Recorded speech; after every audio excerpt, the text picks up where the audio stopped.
So, ladies and gentlemen, I have tried to show in my brief lecture just how factual are the case histories on applied psychology contained in my newest book.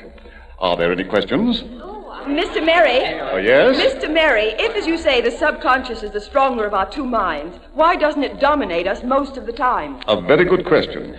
In my opinion, the subconscious is held in check by a controlling band. A band that keeps it under the conscious mind.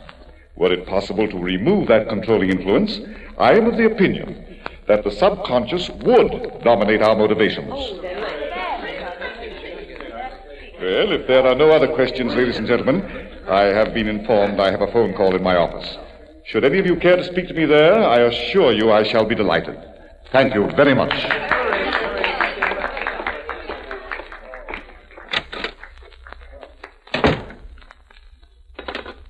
Hello? This is Mr. Merry speaking. Mr. Merry, this is George Haworth. I represent the Justine Literary Club. Would it be possible for you to speak to our members next Thursday? Next Thursday? Yes. Well, I intended to return to the coast. Oh? But I think I might be able to postpone my departure. Oh, just a minute. Just a minute. Will you write me a letter, Mr. Haworth, merely confirming our appointment? Oh, I'll be very glad to. Thank you, Mr. Merry. Not at all. Goodbye. Coming. Oh, it's you. I thought I saw you in my audience. I hardly expected the pleasure of a personal visit. Come in. I hope you've come to tell me that you've forgotten the past. How would the French say it? Un de ces choses? One of those things. I'm glad you came to see me. I've been wanting to Oh, why are you staring at me like that? Why don't you say something? What do you want? Oh, no. No! No! No. I think yes.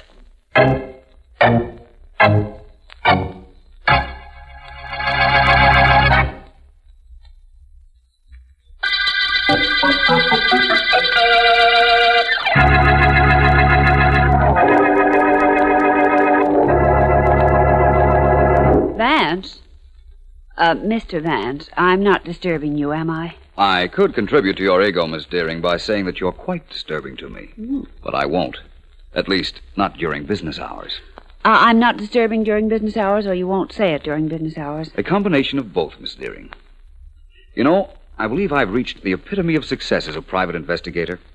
I'm so private that I haven't had an interesting or unusual client in a week. Doesn't seem to bother you much. It doesn't bother me at all. You know, I rather like the ambition that gets me down to my office and the circumstances that do not force me to work when I get here.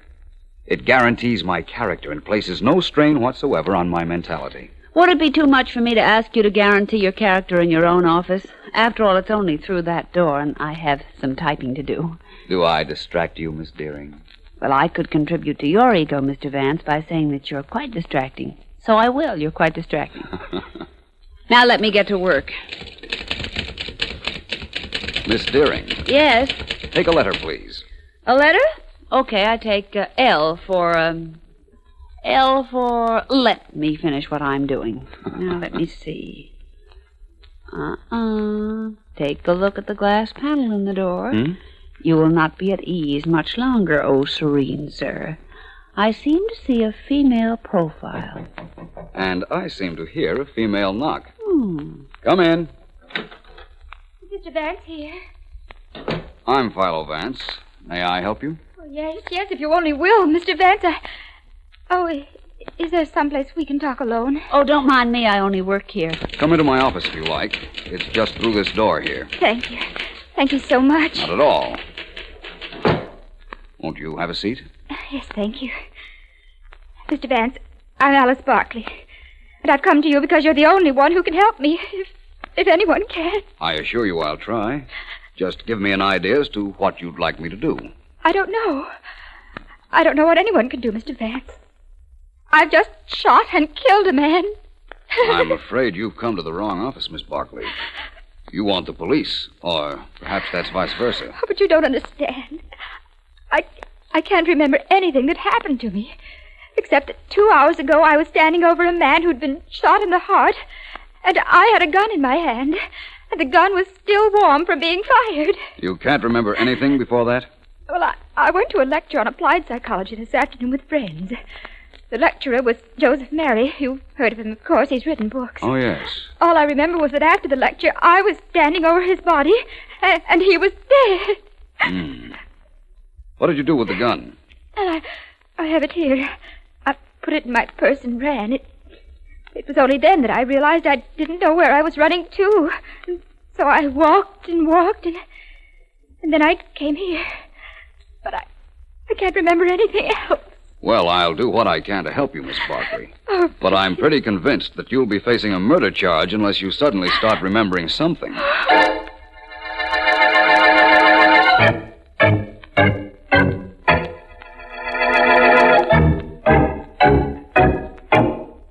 Well, Mrs. Anderson, how do you think your husband looks in his new tuxedo? Pretty nifty, eh?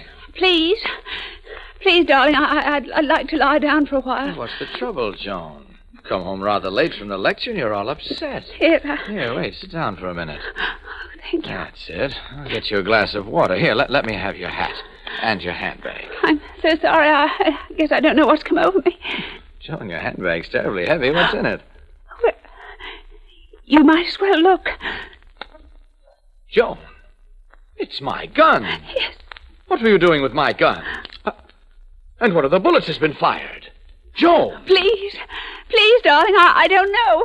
I don't remember. You don't remember? All I know is that I had to take it to the lecture. Don't ask me why. And I shot a man with it. You what? I shot Joseph Mary.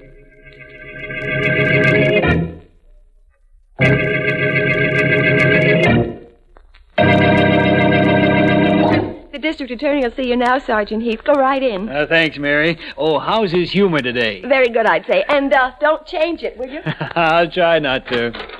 Hi, Mr. Markham. Hello, Heath.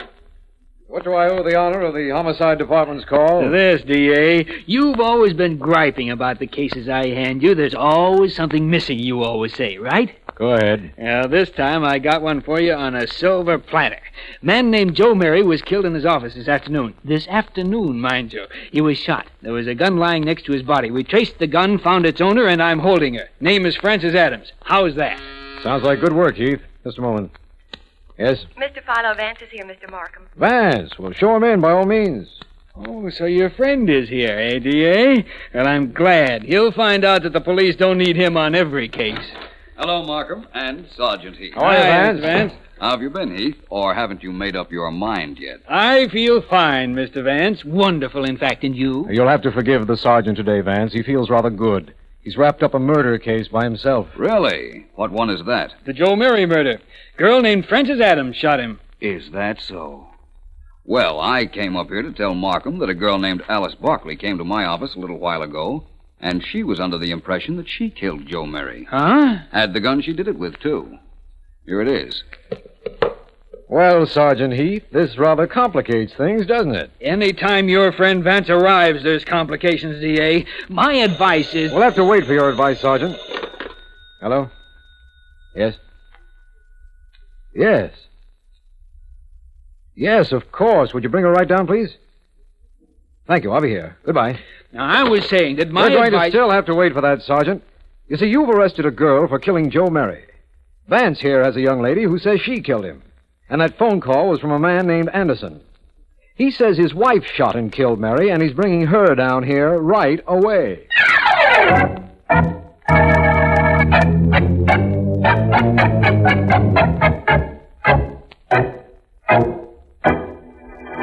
How long does it take that medical examiner to check a body, Sergeant Heath? He's been working on Joe Mary's body for an hour. Our friend the sergeant doesn't seem to be in a hurry, Markham. Sure, I'm in a hurry, Vance. Why shouldn't I be in a hurry? When the doc tells us what bullet killed Mary, I'll know which of the three guns I have fired that bullet. I'll know whose gun it is, and I'll know which one of the three girls killed him.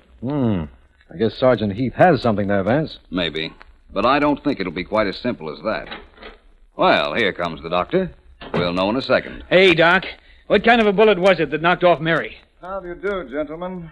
How do you do, gentlemen? How do you do, gentlemen? Doc, we're in a hurry. What kind of a bullet did you find in Mary? Now, patience, Sergeant. Patience is a virtue. All right, so I'm not virtuous. What did you find? We want to know which one of 3 different gals to hold for this murder. I'm afraid I won't be able to tell you that, Sergeant. Yeah, there are 3 bullets. 3 bullets? Yes, 3 bullets in Mr. Mary's heart. 3 bullets from 3 different guns, I'd say. Huh? I beg your pardon? The sergeant said, huh. That means he's bewildered. Yes, and he isn't the only one who is. Bewildered?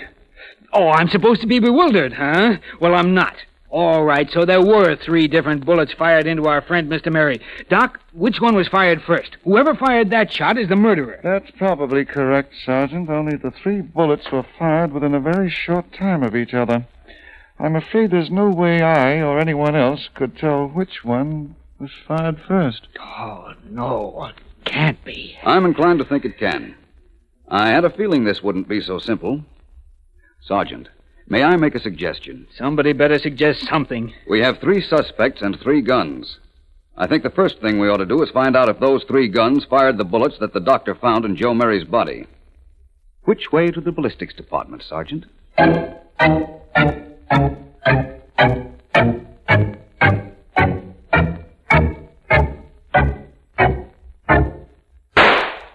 Well, you have quite a good eye, Sergeant.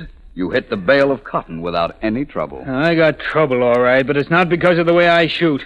Okay, Daniels, get that bullet out and check it with the 3rd one we took out of Joe Mary's body. Right. Now, Vance, what do you think we'll find? The same thing we found in the case of the other 2 guns we checked. That each fired 1 bullet into Mary. You know something? I wouldn't mind that. Look, this Barclay gal who came to see you, we know her gun fired one of the bullets, right, D.A.? Yes, that's correct. All right. The Anderson gal whose husband phoned us, we know her gun fired one of them. The Adams woman that I picked up, this is her gun we just tested now. Why, this case is a snap. All 3 of them were in on it. They're all murderers. I doubt that, Heath. In fact, even if it were right, you could never put all 3 of them on trial. No, why not? Vance is right, Heath. Only one of those women is a murderer, the first one that fired the first bullet into Mary. She killed him. Supposing the other 2 did fire their guns into his body. If he were already dead, what crime did they commit? See what I meant, Heath? We don't know and can never find out which was the first bullet that killed him. Of course, we've got to hold all 3 of those women. We've got to. Vance, do me a favor. Say that you're a little confused by all of this, too. All right, Heath, if it'll give you any satisfaction. I'm confused. Okay, you solved the Canary murder case and the Green murder case, and only last week the Eagle murder case. The DA keeps reminding me that I didn't, but you did. Well, I'd like to see you solve this one. I'd be glad to wind up this case for you, Sergeant. Very glad. And I'd gladly close it for you if only knew where to start.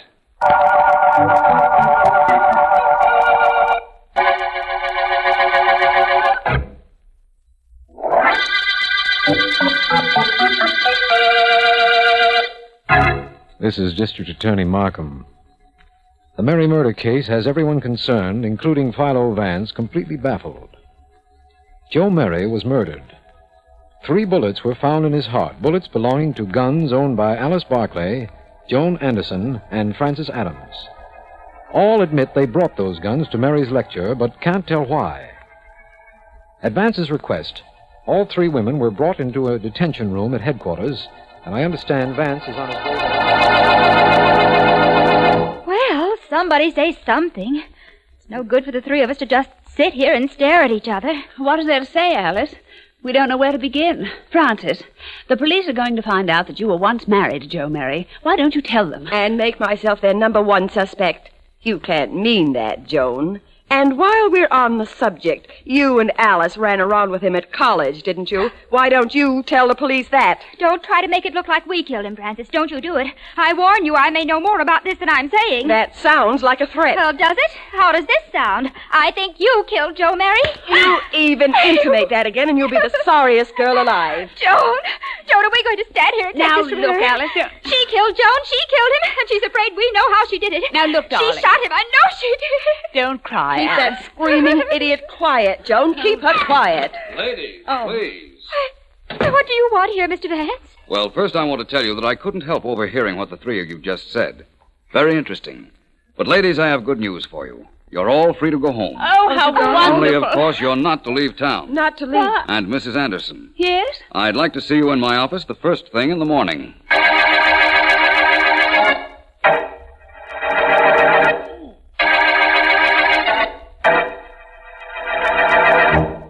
I'd prefer it, Joan, if you'd get out of here and let me finish packing. You can't leave me now, darling. You just can't. Oh, no? Just you wait and see. I'm not going to be known as the husband of the girl who murdered Joe Mary, believe me. Ex-husband, maybe, but not husband. Get out of the way, please.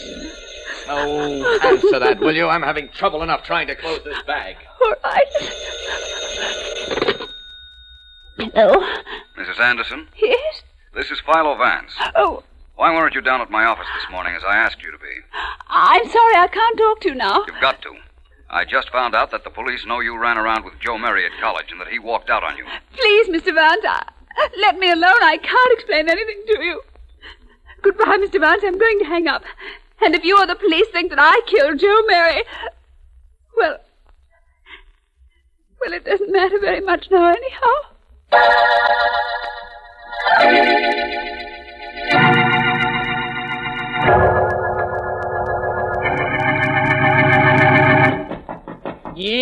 Yes, come in. Come in. Don't keep knocking like an infernal idiot.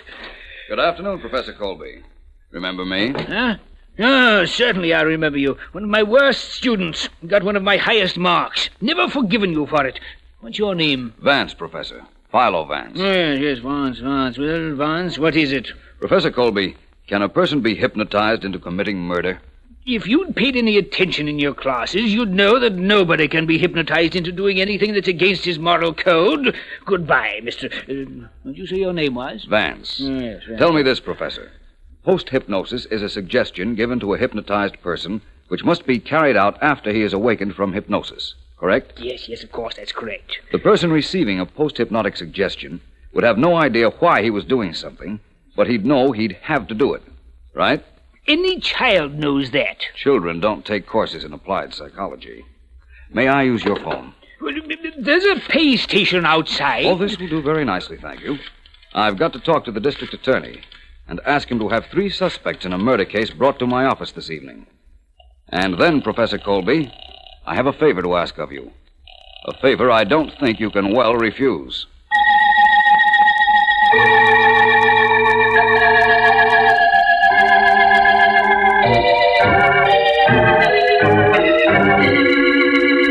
Miss Barclay, Mrs. Anderson, and Miss Adams. Yes. Let me start by saying I'm glad you were willing to come to my office. Oh, not at all. I appreciate that. Well, Vance, I got them here. Where's this great experiment you promised? Please, Markham.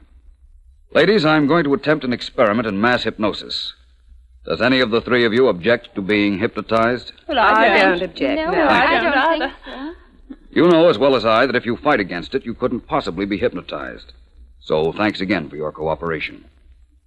Now I'd like to present one of our eminent authorities on hypnotism, Professor Colby. How do you do, Professor Colby? Well, turn out all the lights except this one on the desk, please, Vance. You do it, William Markham. You're nearer to it. Well, somebody do it. I haven't got all night, you know. Very well. Good. Now, ladies, I want you all to sit back in your chairs. Please make yourselves comfortable and think of nothing at all. And if you feel yourselves getting drowsy, close your eyes and sleep. Sleep.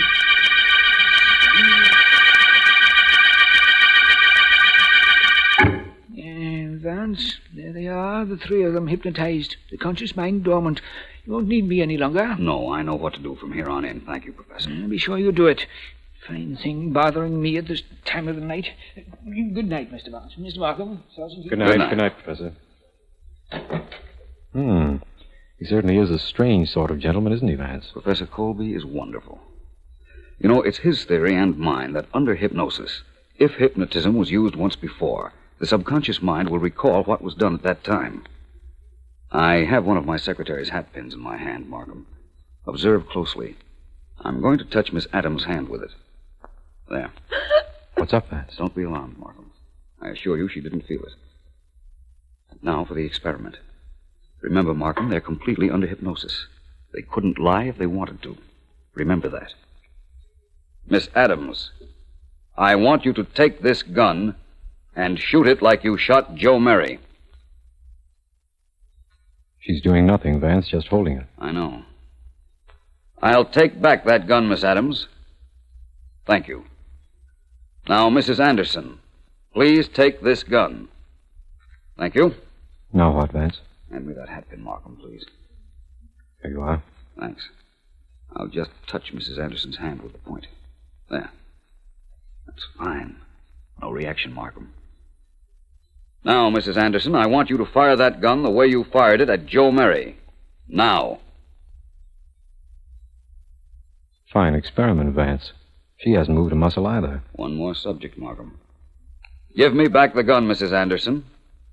Thank you. Now, Miss Barkley. First, the hatpin test. No reaction, Markham. Now, take this gun, Miss Barkley, and fire it just as you did at Joe Merry. Now. Vance, this is ridiculous. She's doing absolutely nothing. I know. But believe me, that isn't all I know. I know who killed Joe Merry.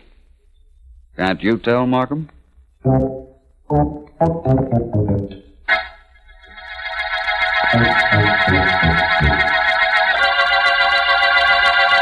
Miss Barkley. Yes? You've got to help me.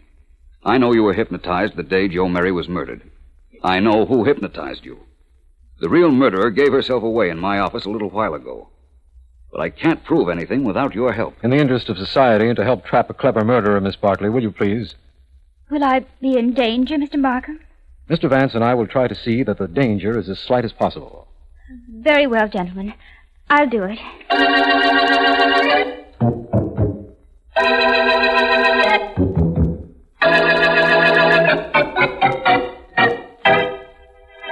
Hello, Francis. Oh, it's you, Alice. Come in. Yeah. Sit down. Thank you. Tea? Yes, please. Francis, we're quite alone, aren't we? Why, yes, of course. Why? Cream? Yes, please. I just wanted to tell you that as long as the police have apparently given up on us, you and I ought to have an understanding. Really? What sort of an understanding? Sugar? Yes, two, thank you. Well, for one thing, when you hypnotized Joan and me several weeks ago and gave us a post-hypnotic suggestion to bring guns to Joe Merry's lecture, I wasn't hypnotized. I don't know what you mean. Is the tea strong enough? Yes, quite. I saw you shoot Joe Merry with your own gun, then with mine, and then with Joan. You're dreaming, child. Oh, no, I'm very much awake. I let you go through with your plans because, you see, I could use some money. Oh, well, that's too bad. But you won't need money very shortly. You'll never leave here alive. You were clever enough to figure out what I had done. Very well. But if you think that you can blackmail me, you're mistaken. I'll kill you with my hands. It'll make no noise. You'll never feel anything. Just my hands on your neck like this. A little while. No pain. No knowledge. No fear. All right, Miss Adams, take your hands off Miss Barkley. Arrest her, Markham. All right, Vance. She's all yours. Yours and the state's.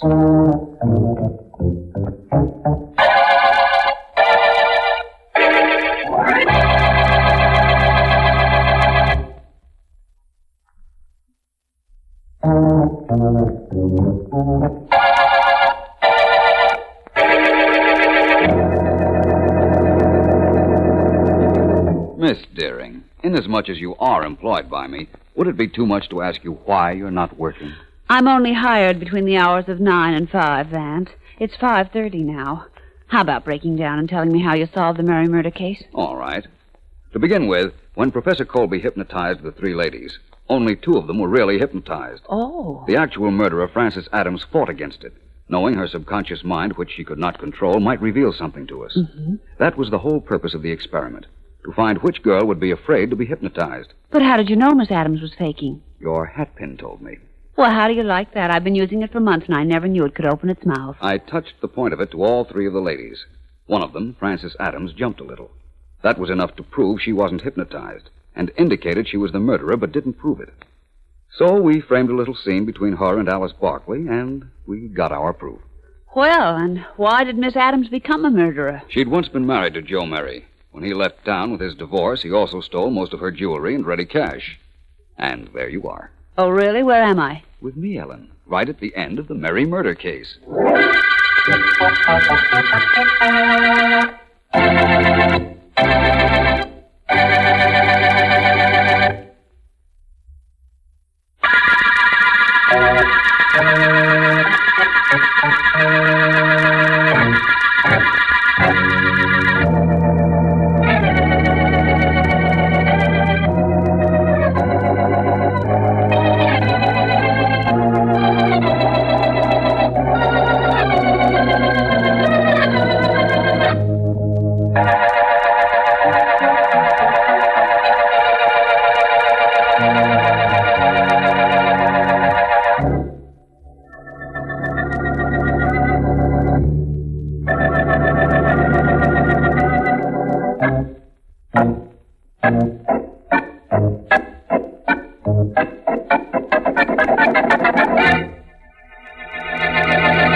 You know, I was just thinking, Colonel Tim. Yeah? If I get a few more little people to work with you in the act, it might be better entertainment. Whatever you say, Mr. Edwards.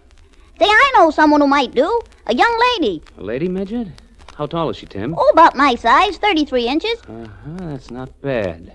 We could bill you two as the smallest Mr. and Mrs. in the world. Sure. I'll think it over. But right now, let's get on with our rehearsal. Okay. Take your song from the middle. I'll give you a pickup. Here.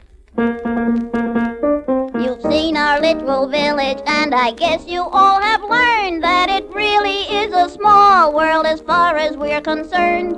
I've taken you through Shiny Town, my eeny, meeny, miny town. Now we say to Tiny Town, goodbye. That's swell, Colonel Tim.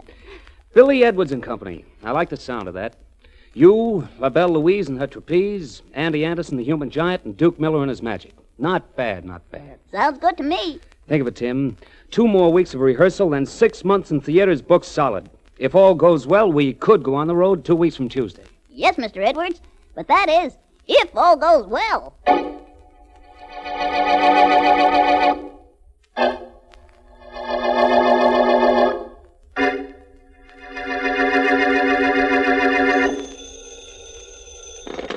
Homicide Department, Sergeant Heath speaking. Sergeant Heath, this is Jennings. I'm the janitor of the rehearsal building on Kearney Street. Hurry over, please, Sergeant. Please come right away. Okay, Jennings, take it easy. Tell me what happened. A man's been shot, and he's lying on the floor of one of the rooms. Hurry, Sergeant, hurry. Be right there. You know the man's name? Edwards, Billy Edwards. Hurry, please hurry. Don't touch anything and don't leave till I get there. Be up in 5 minutes.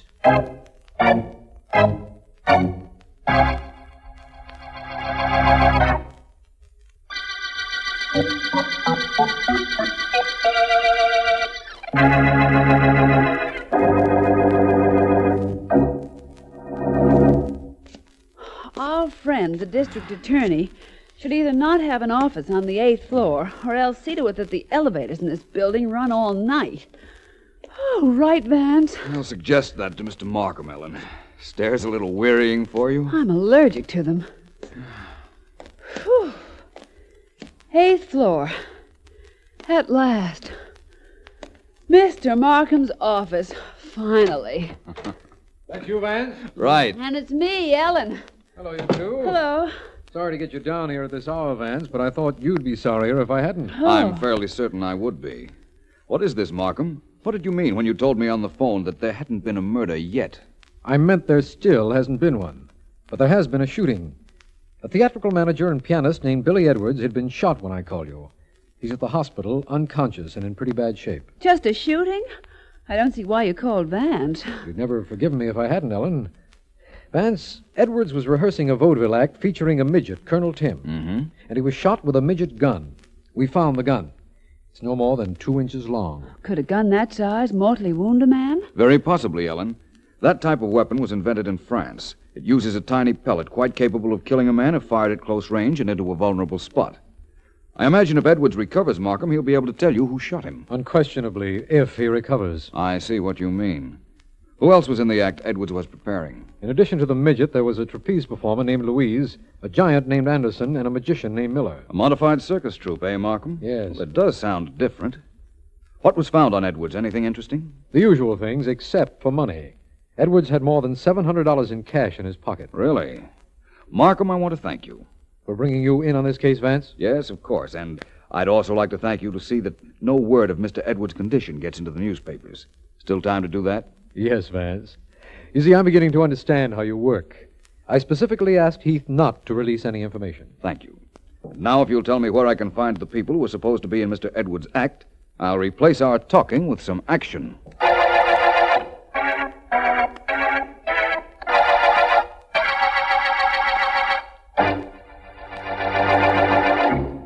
Look, Louise, why not team up with me? Even if Edwards gets better, it'll be months before he puts our act on the road now. No, Duke. I don't think it's right. I just don't. And I don't either.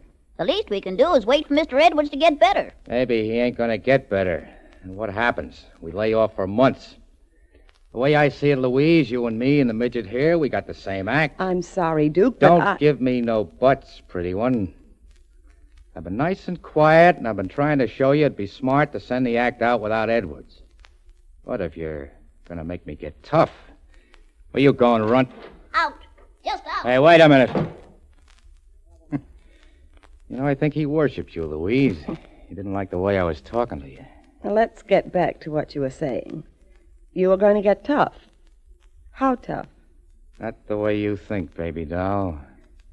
This way.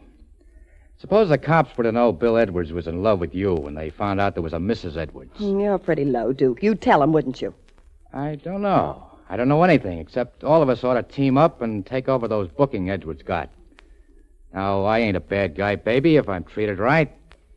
Try me out and see. I always had a yen for you. Get away from me, Duke. Keep away from me. Oh, so that's the way you want it. All right, maybe I can...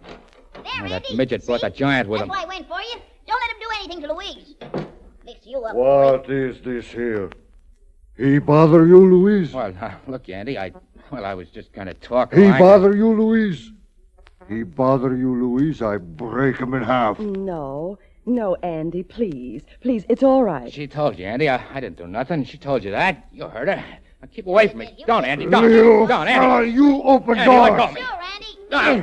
Now I throw skunk outdoor. Now get your hands off me. You're Well, choking me. this is a very pretty picture. Do you mind if I interrupted a moment? Who are you? My name is Vance, Philo Vance. I want to see all of you about the shooting of Bill Edwards. I throw him out, Louise. No, Andy, no. Don't throw anybody out.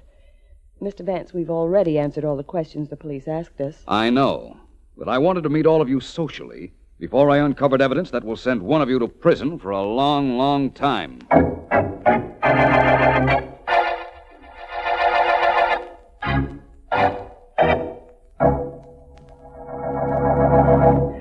Did you find anything, Mr. Markham? No, nothing, Heath.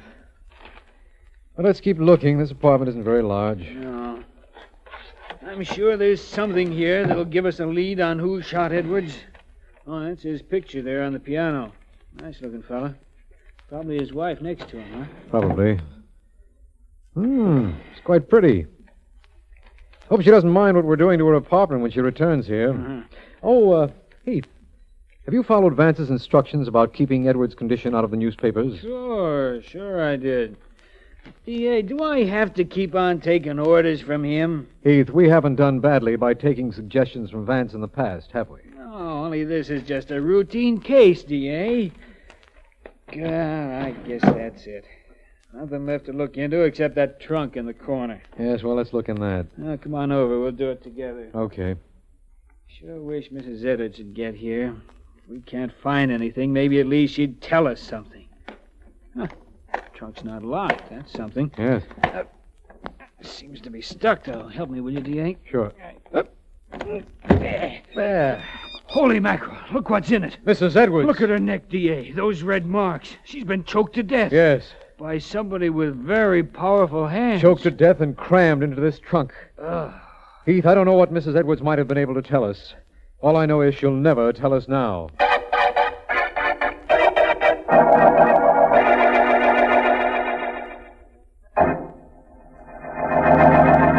No, I'm sorry. I can't connect you with Mr. Vance's private office. He gave me instructions that he wasn't to be disturbed.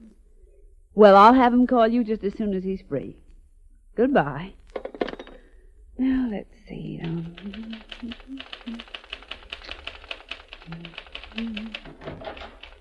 Me want to see Vance. Well, I'm very sorry, but Mr. Vance isn't seeing anybody.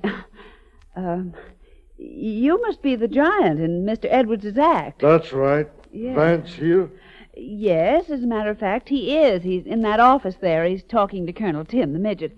If you'd care to wait, I'm sure he'll be glad to see you when he's through. Me no wait. Me go in now. Hey, wait a minute. You can't do that. That door's locked, and besides, you can't see him, I said. Me don't care what you say. Me take care of locked door like this. Well, really, what do you think, Andy? What well, are you doing here? Mr. Anderson, nice of you to break in to see me. Van, shall I call the police? I Come think down not, Ellen. here. Better go back to your office. Andy, you shouldn't have come here. You broke Mr. Vance's door. Me break lots things, maybe. He bother you, Tim? No, Andy, not at all. He's our friend. Our friend, Andy. You see, Ellen, I'm their friend. Now, please go on back while I find out what other reason Mr. Anderson had for breaking in on me. Okay, Vance. Only there are an awful lot of funny things happening around here. Well, Colonel Tim, would you like to continue? Well, I think not, Mr. Vance. Not now. Andy, I'm trying to help Mr. Vance find out who shot Mr. Edwards. I've just told him that he used to lend money to people in show business. You tell him that? Yep. Why? Well, because it might help Mr. Vance find out who shot Mr. Edwards. What it did, actually, was account for the large amount of cash in Mr. Edwards' pockets, Mr. Anderson. Merely that and nothing else. Yet. Duke Miller, he tell me Mr. Vance want you in his office, Tim. I think maybe he do something to you I do not like. I come here. No. Well, Mr. Vance, there's nothing more I have to tell you. But maybe you'll tell me something. How's Mr. Edwards feeling? I'd say he's doing as well as can be expected. He still not talk? He's not conscious, Mr. Anderson, if that's what you mean. Well, come on, Andy. Come back with me to the hotel. All right. Oh, Mr. Vance, I'm sorry about the door Andy broke. If you let me know how much... Don't worry about it, Colonel Tim. Come on, we go to hotel. Come on, Tim. Goodbye, Mr. Vance. I'm sorry I couldn't be of any help to you. That's all right. Thank you for the information you did give me. Goodbye. Bye. Come on.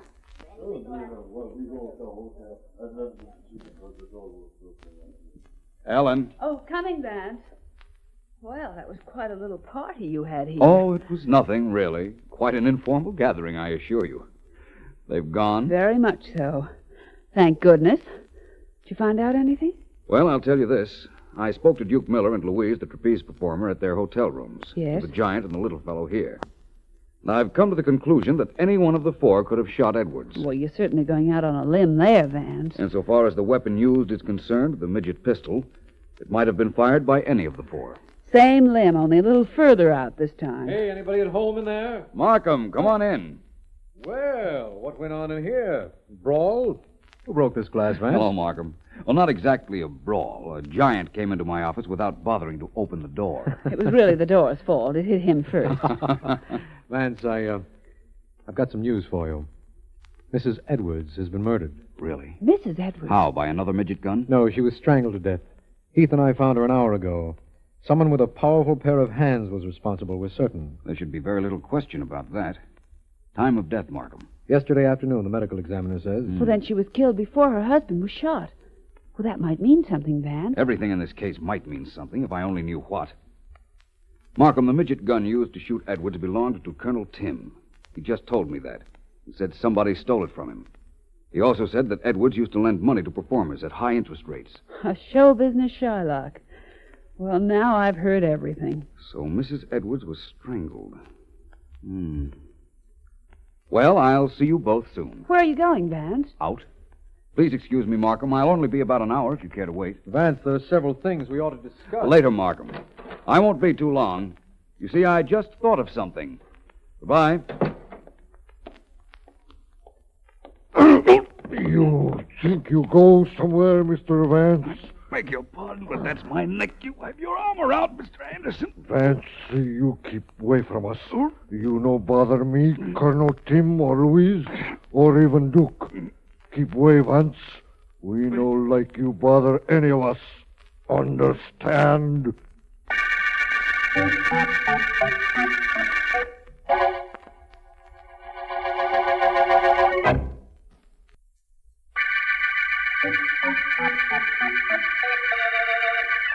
This is District Attorney Markham. When Billy Edwards, theatrical manager, was found shot by a midget pistol, Philo Vance uncovered 4 suspects: a midget, a giant, a trapeze performer, and a magician. Then Edwards' wife was found dead, strangled. None of the suspects knows what condition Billy Edwards is in because, at Vance's request, all information other than the fact that he has as yet not talked has been withheld. I have been informed that Sergeant Heath has picked up Andy Anderson, the giant, and is questioning him at this moment. They are having a bit of... Look, how many of you guys does it take to hold him down? Yeah, that's better. Okay, Anderson, you're a big guy, a giant. But you could also be a murderer. Me no murderer. Now, this is the way I figure it. Edwards, the guy who was shot, was married. All right, maybe he isn't dead, but his wife is. I figure you strangled her with those big hands of yours because you were going to kill Edwards and she knew you'd threatened him in the past. Why I kill anybody? You try make fool of me.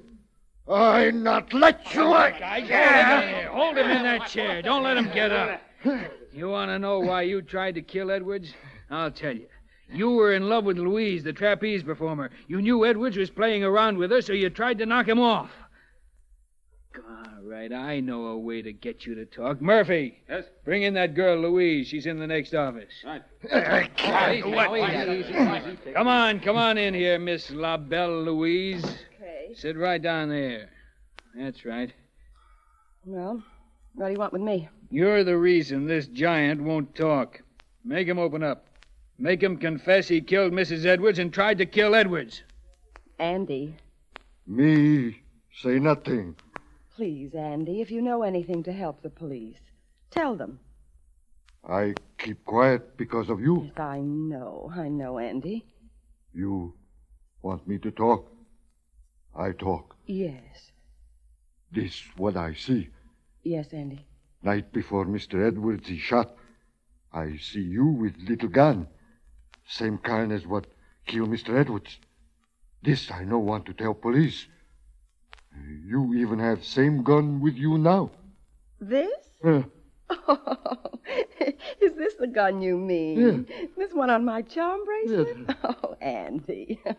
Look, Sergeant Heath, it's perfectly harmless, isn't it? Let's see. Yeah. Oh, sure. That's just a toy. Me thought maybe... Maybe I shot Mr. Edwards? No, Andy, I didn't. Sergeant Heath, how is Mr. Edwards, and when can we see him? He's still unconscious. All this questioning may mean nothing if he's ever able to tell us who shot him. You can go, Louise. Oh, thank you. And, Andy? I want him here for a little while. Some more questions I just dreamed up. I see you later, Louise. Yes, of course. Goodbye. Louise. What? Oh. Did I startle you, Louise? I'm very sorry. My nerves are a little on edge, Mr. Vance. Louise, I've got to know something. I'm pretty certain, as Sergeant Heath is, that our giant friend, Andy Anderson, is in love with you. And that Colonel Tim, the midget, worships you. I like them both, Mr. Vance. They're really wonderful people. I'm sure they are. And I'm sure that our magician, Duke Miller, was very eager to become a very good friend of yours, too. I gathered that from outside your apartment yesterday when I met all of you for the first time. Oh, I see what you mean. You think that because they all like me, and I like Mr. Edwards, that they might have tried to kill him, and had some other reason for murdering Mrs. Edwards. Is that right? Yes. All of them apparently wanted something from you. Your affection. Now, I want something too, Louise. I want your help in finding which one shot Edwards.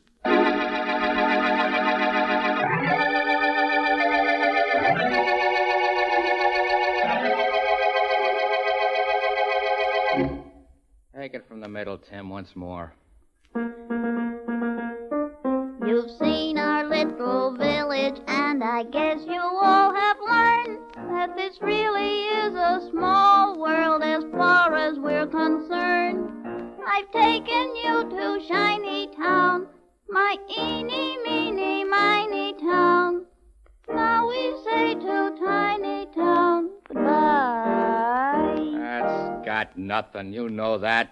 Look, I play the same notes Edwards plays. Why don't you sell that song the way you did for him? I don't know. I just can't.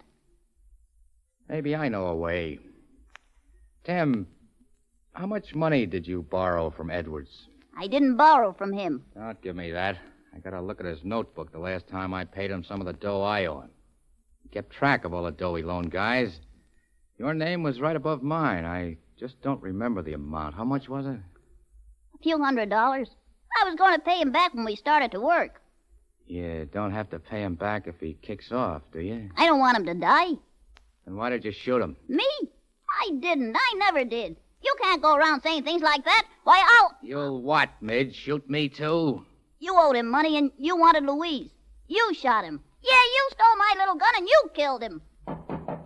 Who is it? Hello? Oh, Mr. Vance. What do you want here, Vance? Well, I just want to tell both of you that we just got rather good news from the Essex Hospital. Billy Edwards is doing rather well. He's expected to regain consciousness sometime tonight. I've already told Andy Anderson and Louise, so you don't have to bother. And you won't have to worry about any more questioning. Because when Edwards comes to, he'll tell us who shot him.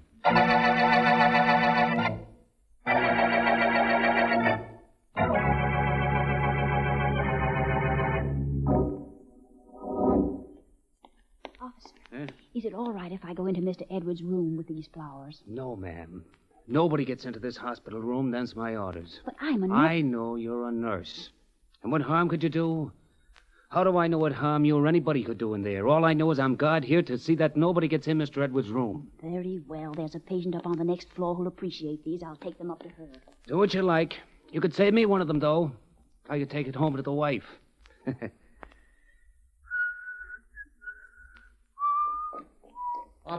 Officer, I'm a doctor here. Please come downstairs. Next floor, there's a patient of mine getting violent. I can't restrain him. Please come help me. I can't, Doc. I'm on duty here outside this door. I gotta stay here. But this man's violent, officer. I got him tied to the bed with the sheets. He's gonna break loose at any moment. Please come down with me.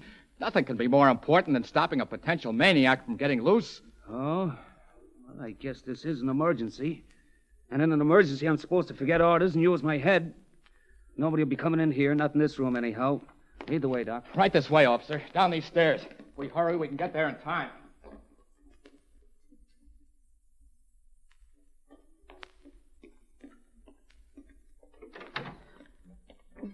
I mustn't put on the light.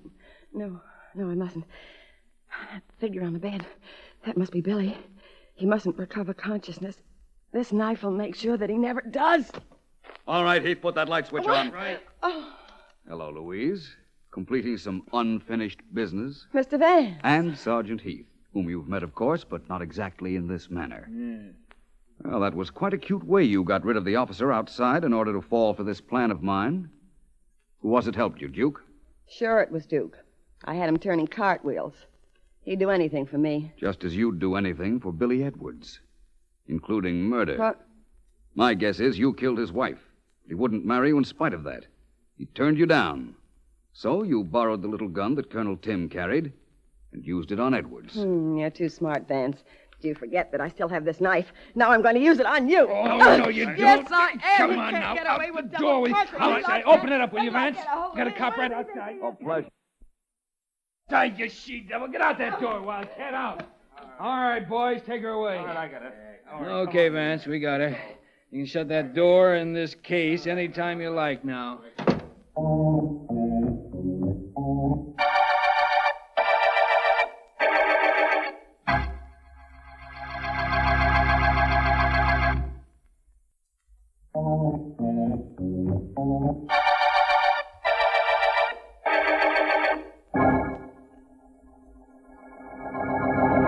No, I'm sorry, Mr. Vance is not in. Goodbye. See what I'm doing for you now, Vance? Becoming a prevaricator. Is that good? Well, it isn't bad when I tell people you're not in so that you can have a little relaxation. Vance, what gave you the idea that La Belle Louise was the murderer in the midget murder case? She did. My investigations proved that each of the 4 suspects involved had motive and opportunity. And the girl actually made no mistakes that pointed the finger at her. Oh, so you had to let her convict herself. Something like that. I had an idea we might run into a stalemate on this case. That's why I asked Markham at the beginning not to make any announcement of Billy Edwards' physical condition. How is he, by the way? And incidentally, you took quite a chance on Edward's life, letting Louise loose in his room with a knife just to prove she tried to kill him once before, didn't you? There was nobody in that room, Ellen. Edwards has been dead for 2 days. Huh? He died soon after he was brought to the hospital. But that was something I didn't want the murderer to know. Or me either, apparently. Mm-hmm. You know something, Vance? You know what threw me off? The strangling of Mrs. Edwards. I knew it had to be somebody with a powerful pair of hands, And I thought of the giant right away. Louise was an aerial performer, Ellen, remember? She hung by her hands, did tricks with her hands and arms. They were very well developed. Too bad her imagination wasn't. Of course, I know why she went to the hospital with that knife. She thought Edwards was still alive and that she had to kill him before he recovered consciousness and told the police that it was she who'd shot him. I hoped that's what she would think. I didn't know she'd get Duke to help her, but I imagined she'd need and could get some assistance. Well, the midget murder case was simply another example of the fury that lies within a woman scorned. That's something you might remember, oh brilliant one. Any time you begin some other romance, I mean. At the moment, I'm not concerned with beginning anything. Right now, Ellen, I'm serene, content, and quite pleased with the end of the midget murder case.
Is that you, Vance? Yes, Markham.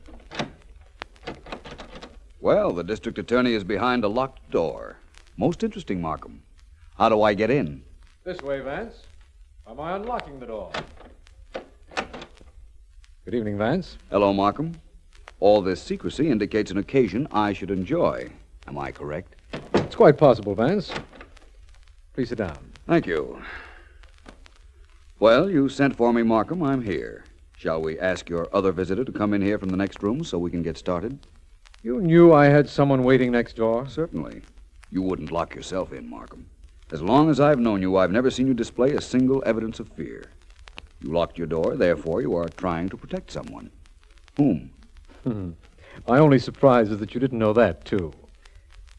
It's an informer, Vance, a stool pigeon. Come in, Ricker.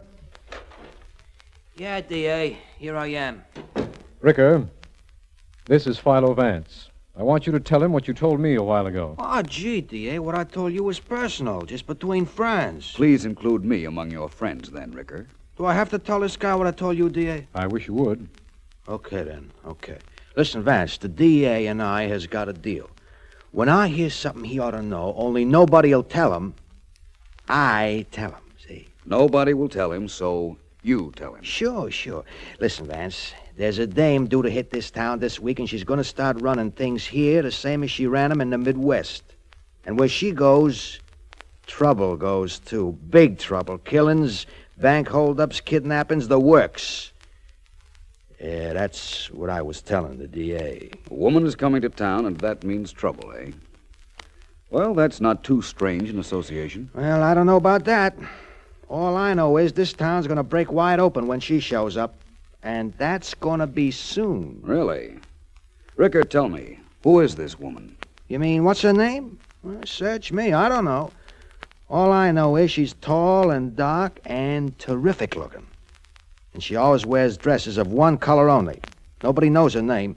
Everybody calls her the Lady in Blue.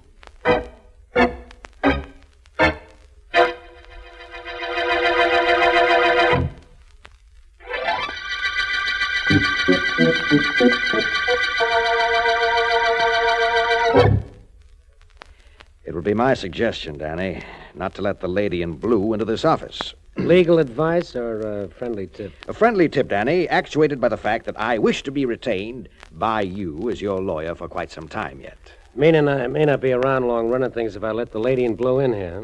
Well, we'll see. Davy, let her come in. Out, mouthpiece. That door there. Call me later. I hope you will be able to answer the phone when I do. Bye. Davy, I said to send that... Hello, Danny. Well, aren't you going to ask me to sit down, Danny? I am as soon as I can breathe normal again. You're the lady in blue? That's what I've been called. You knew I was coming to town? Everybody knew it. What do you want with me? I'd like to do business with you, Danny. Things are a little slow where I came from. I need activity. I can find things to do here. Things you're already doing. All right, I get that. But the way you look, the way you're dressed, the way you talk, what do you want with rackets? Rackets, Danny? I'm not associated with any rackets. I do things more legitimately.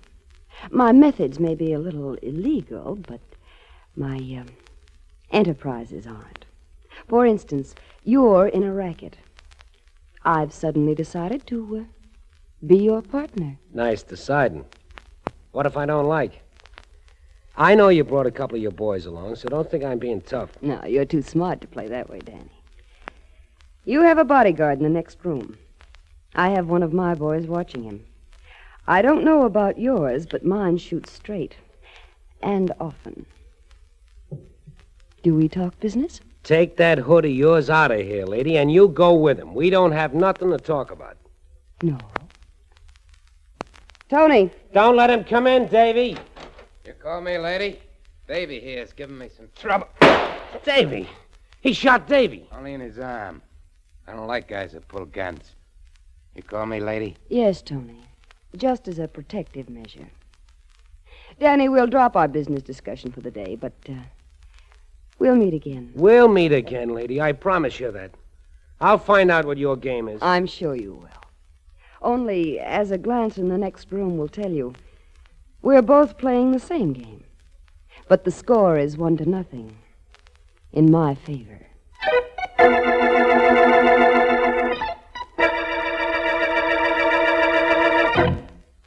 How do you do, madame?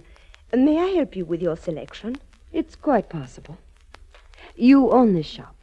Yes, I am Madame Marie.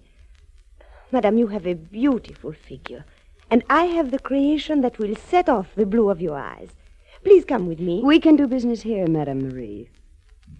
I'm not interested in gowns. I'm interested in working for you. Working?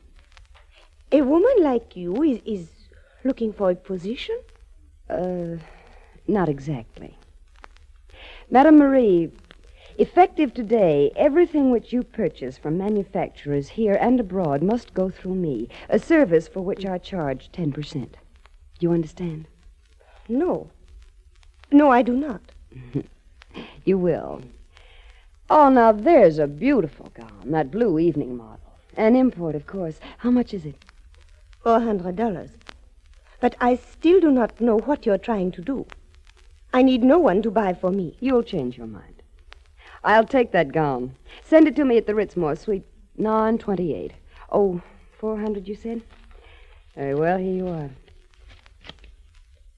Good day, Madame Marie. Oh, you'll be hearing from me. Oh, dear, what does this mean? Evelyn, I'm not to be disturbed. I'm going into my office. A thing like this cannot happen.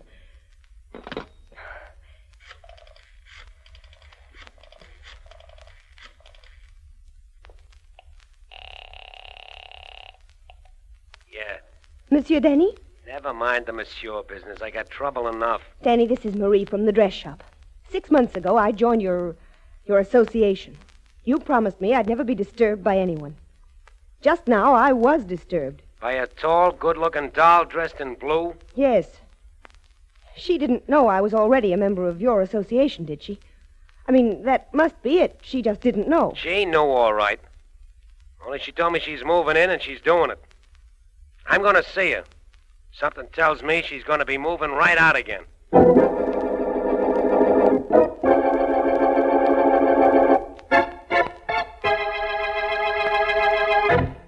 Sit down, Danny.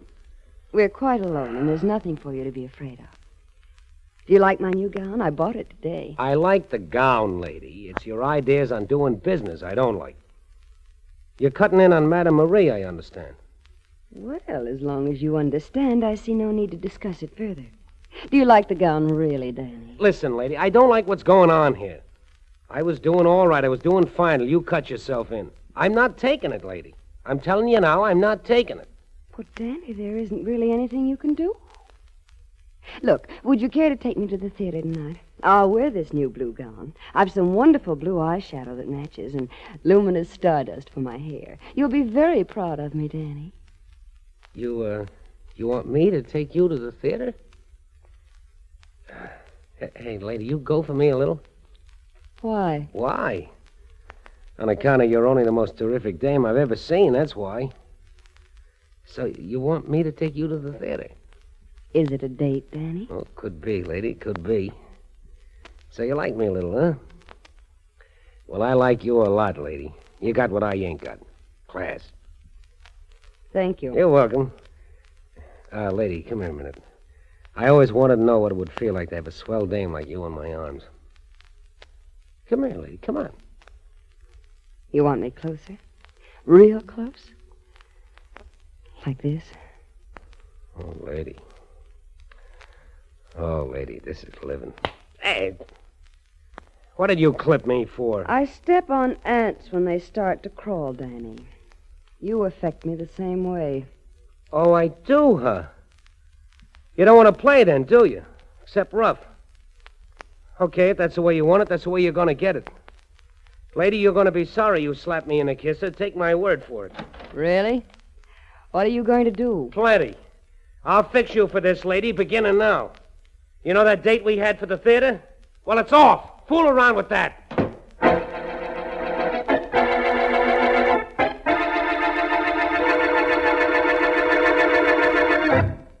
Well, Mr. Markham, we got another murder.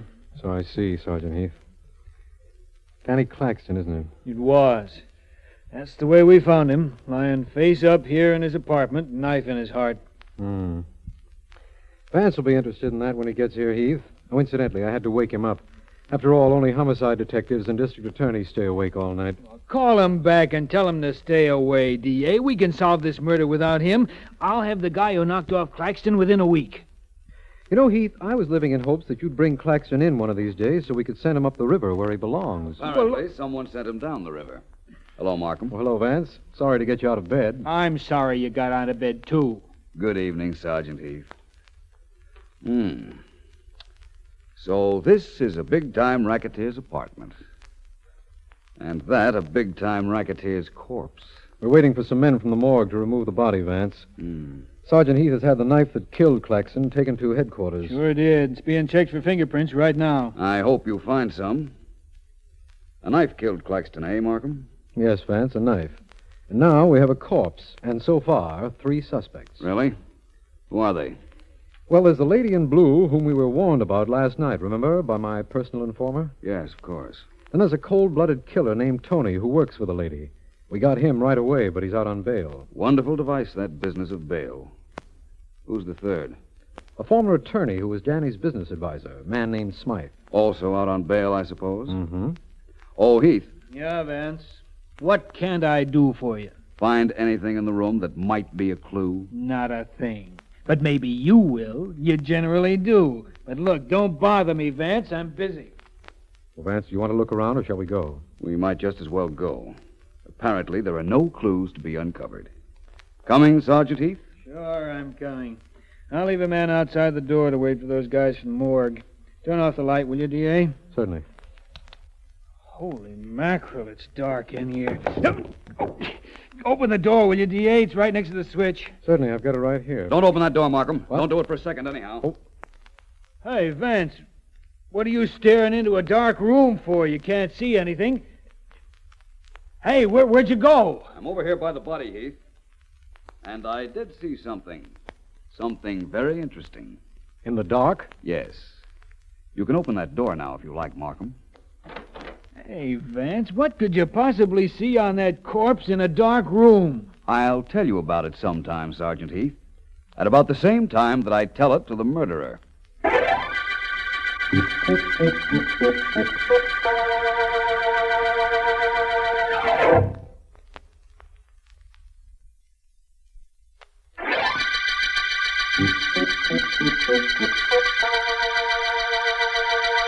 This is District Attorney Markham. The Blue Lady murder case developed as a result of the knifing of Danny Claxton, whose reign as Racket King has been challenged by a glamorous woman known as the Lady in Blue. As Vance had anticipated, there were no fingerprints on the knife. Suspects include the lady, her favorite gunman, Tony, and a disbarred lawyer named Smythe, who might well inherit Claxton's racket empire with him dead. Vance found some sort of clue in Claxton's darkened apartment after I'd asked him there, and, since all suspects are out on bail, he phoned to tell me he was going to the Ritzmore Hotel to see the Lady in Blue. He should be there about now. Please sit down, Mr. Vance. I've been waiting to meet you. And, it's been worth waiting for. Thank you. You know, if there should be a mental contest between us, one of us must lose. In view of that and my self-confidence, I appreciate your hospitality. You mean if there is a contest, I won't win? If you knew as much about me as I about you, you might not be so certain. We're very much alike. I'd hate to believe that. You and Danny Claxton didn't like each other, did you? Oh, I wouldn't say that exactly. He was quite fond of me. That's not difficult to understand. You know, Vance, I'd like you to tell me something. Something about me. Yes? What do you think of me? Are you quite sure you want me to tell you? Quite. Well, as a woman, you're perfectly gowned, beautiful, and exciting. Exciting, Vance? Very much so. Many men must have fallen in love with you. Many men? Yes. The one man? No. Is there something else I might tell you about yourself? You've told me what I wanted to hear. There's no question about that. Of course, I could go further. Let's take the surface you. The gown you're wearing is startling, but it's right for you. Your jewelry is exquisite, your hair becoming, fashionable, but too perfectly groomed. Nothing is wrong with you, lady. Therefore, something is wrong with you. Oh, please don't stop, Vance. If I were you, I don't think I'd strive so for effect. That hairdo of yours, for instance. What are those little things that glisten on top of it? Oh, that's stardust. When lights hit it, it has the effect of sparkling. You couldn't possibly be content to not stand out when there are no lights. A theater, for example. No, you're quite right. For occasions like that, there's a luminous stardust I use. Sounds wonderful. Oh, Vance. Vance, I like you. You're the man I never met in my life. Do you understand what I mean? I think so. And under other circumstances, something might be done about that. Not under these? I'm afraid not. I'm engaged in a murder investigation. Though I must admit that for the last few moments I've neglected it a bit. Will you tell me something? Anything. Within reason. Danny Claxton was murdered in his apartment last night. Were you ever in that apartment? No. So the contest commences. The gauntlet has been hurled. And the challenge accepted. Oh, expecting company? Not that I know of. I was just leaving. I'll answer the door. Lady, may I say that this has been one of the most pleasant interviews I've ever had? Just a moment. I'm glad you said that, Vance. No matter what happens from here in, I'll remember that. You did something to me. I shouldn't like what you did, but I do. Goodbye. Goodbye. Oh, Mr. Smythe. Go right in. Yes. Lady, I've got to talk to you. What did Vance want here? What is it you want here? Well, lady, I worked for Danny Claxton. I know everything he did, how he operated, who paid him, and whom he paid. I imagine you're taking over here.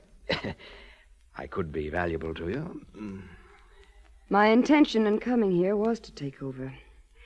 Now I'm not so sure. I beg your pardon? Nothing. So you want to transfer your allegiance from the dead to the living, Mr. Smythe.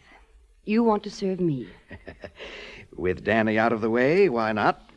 Was it you who saw to it that Danny was out of the way? Did I kill him? Why, lady, what difference does that make? The king is dead. Long live the queen.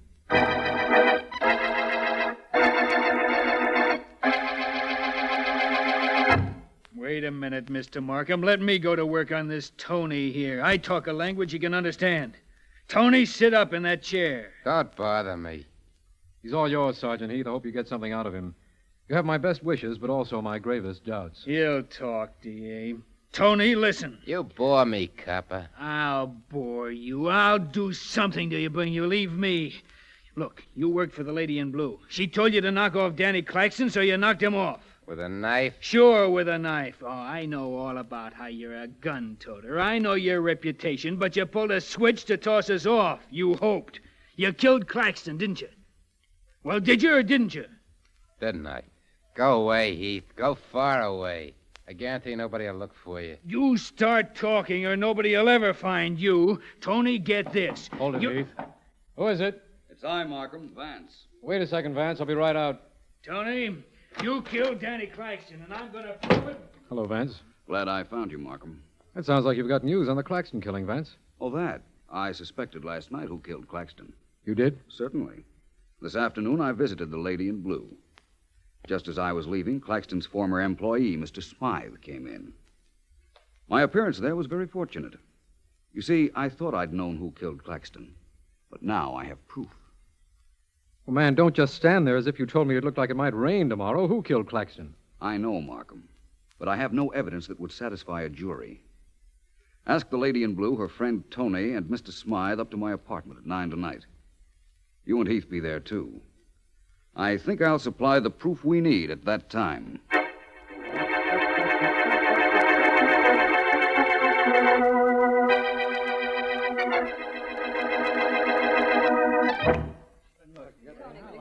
May I take the liberty of using a moment or two to describe this knife I'm holding? Come on, Vance. I've wasted enough time getting these three people up to your apartment. A moment more won't hurt, Heath. Now, please, everyone, look at this knife. It's Arabian. The handle is of ivory, and the blade solid steel. I've selected this knife because it closely resembles the one used to kill Danny Claxton. Now, for the purpose of this experiment, I need an assistant. Someone to pose as the murderer. May I ask the lady in blue? Why, certainly, Vance. What is it you'd like me to do? Well, for one thing, I'd like you to look slightly less glamorous. It's completely demoralizing, distracting, and downright inconsiderate. Really? I was hoping you'd like this gown. That's why I wore it. Mm-hmm. Will you take this knife, please, lady, and hold it in your right hand? Like this? That's fine. Thank you. Markham. Yes? Please stand over by the door, next to the light switch, will you? Of course, I'll be right over here. Now, Tony, please don't fall asleep. This might be interesting to you. Yeah, I know. And Mr. Smythe. I'd like you in particular to watch and see how close I come to showing exactly how Danny Claxton was killed. First, let me ask all three of you. Were any of you ever in Mr. Claxton's apartment? I never was. Not me. Well, I'd been there, but not in the past week. Very well. Now, my very intriguing lady in blue, you have the knife. I'm going to show everyone what happened the other night. You, lady, will pretend to be the murderer. I'll be Claxton. Now, you slip up behind me. Please get behind me. Throw your left arm around my neck. As you do that, I try to reach back with my hand to seize the knife, like this. Vance, be careful. You're ruining my hairdo with your hands. I'm sorry. Markham, will you turn out the lights, please, all of them? Turn out the lights? I don't know why either, Heath, but maybe I'd better turn them off. Okay. Only I don't see a thing. Neither does anybody. I think you will now. Everybody, please look at my right hand. The hand that just touched the hair of the lady in blue. Vance, your hand is glowing. Hey, what have you got on your hand, Vance? Radium? Not exactly. It's just proof that the lady in blue stabbed Claxton. You were too clever, Vance. But you'll never live to prove what you think. I'll see to it. Vance, he's got that knife. Look out. Heath, the lights. Turn on those lights. Right, Yes, DA. of course. She stabbed Vance. Heath, do something. Do something. I'll do something, all right, DA. I'll open that door, let my cops in. We'll drag her downtown. That isn't necessary. You want me at headquarters, I'll go. Mr. Markham, Yes? you saw me stab Vance. I killed Claxton the same way. I don't know how Vance figured it, and we'll never know now. But he was right. I'm ready, Mr. Markham. Nothing's very important anymore. I've just killed the only man that ever interested me.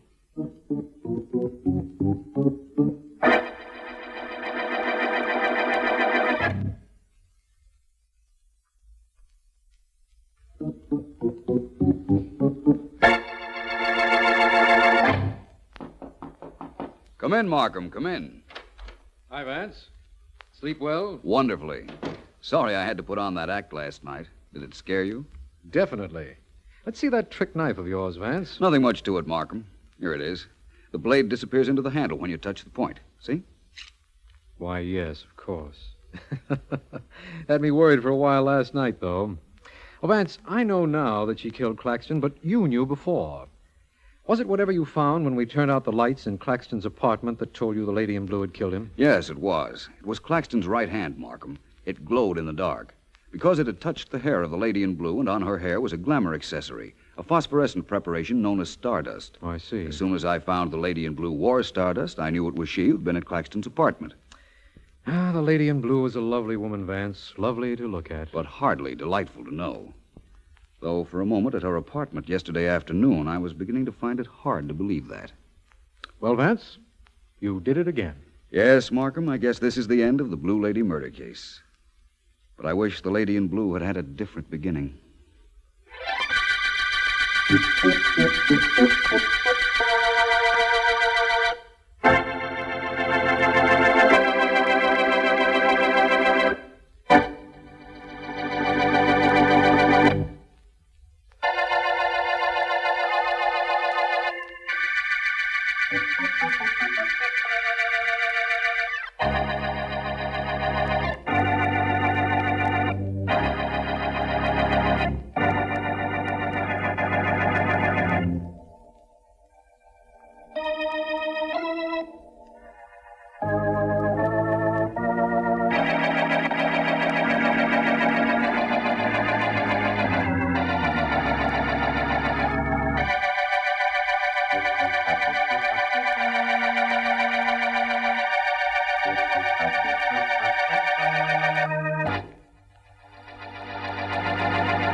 Miss Deering, do you think you might stop typing for a moment and listen to me? I could try. Thank you.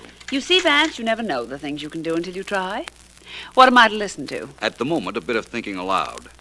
Markham phoned and asked me to wait for him in my office. Right. Why? I don't know. It can't be a murder case, or the eminent district attorney would have asked you to meet him at the scene of the crime. Say, who's doing this thinking aloud, you or me? Both of us. Markham said he was going to bring someone with him. Now, who could that be, and why?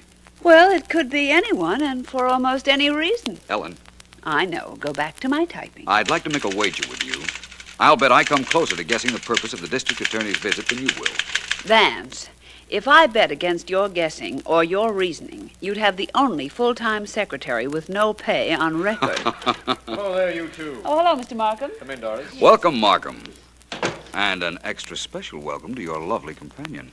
Miss Jane L., may I present Philo Vance and Ellen Deering. How do you do? Doris Jane L. How do you do? Come into my private office, Markham. Thanks, we will. Come along, Miss Jane L.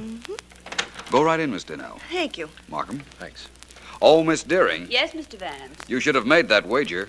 I've never been further off base in my life. Now he tells me. Well, I'm delighted to see you, Markham. And I hope I know why you're here. Well, I'm not sure myself whether I should have come, Vance. This isn't exactly in your line. I'm a private investigator. What's the trouble? Isn't this private? Yes, it most certainly is. Vance, Doris Jane Nell is the star of the play at the King's Theater. Let me tell him, Mr. Markham, please. By all means. Mr. Vance, I received this note this afternoon. It worried me. I brought it to the district attorney's office because I thought that was the thing to do. Here it is. Will you read it, please? You read it to me, Miss Donnell. What does it say besides threatening you with death? But you haven't seen it yet. How did you know? You're upset, Miss Donnell. Nothing else would account for it. What else does it say? It says, if you play your role in the theater tomorrow night, you will be dead before morning. And that's all, Mr. Vance. That's enough, I'd say. So the note threatens you if you go on tomorrow night, not tonight. It might be the work of a crank, but I don't think we can afford to take that chance. I can't, I'll tell you that. Do something for me, Miss Donnell. If you receive any further communication, please mention it to no one. Now, that's important. I imagine you're not going on tomorrow night. Mighty good imagining, Mr. Vance. I definitely am not. I don't mind taking chances, but when I do, I just as soon it cost me money if I lose. Not my life.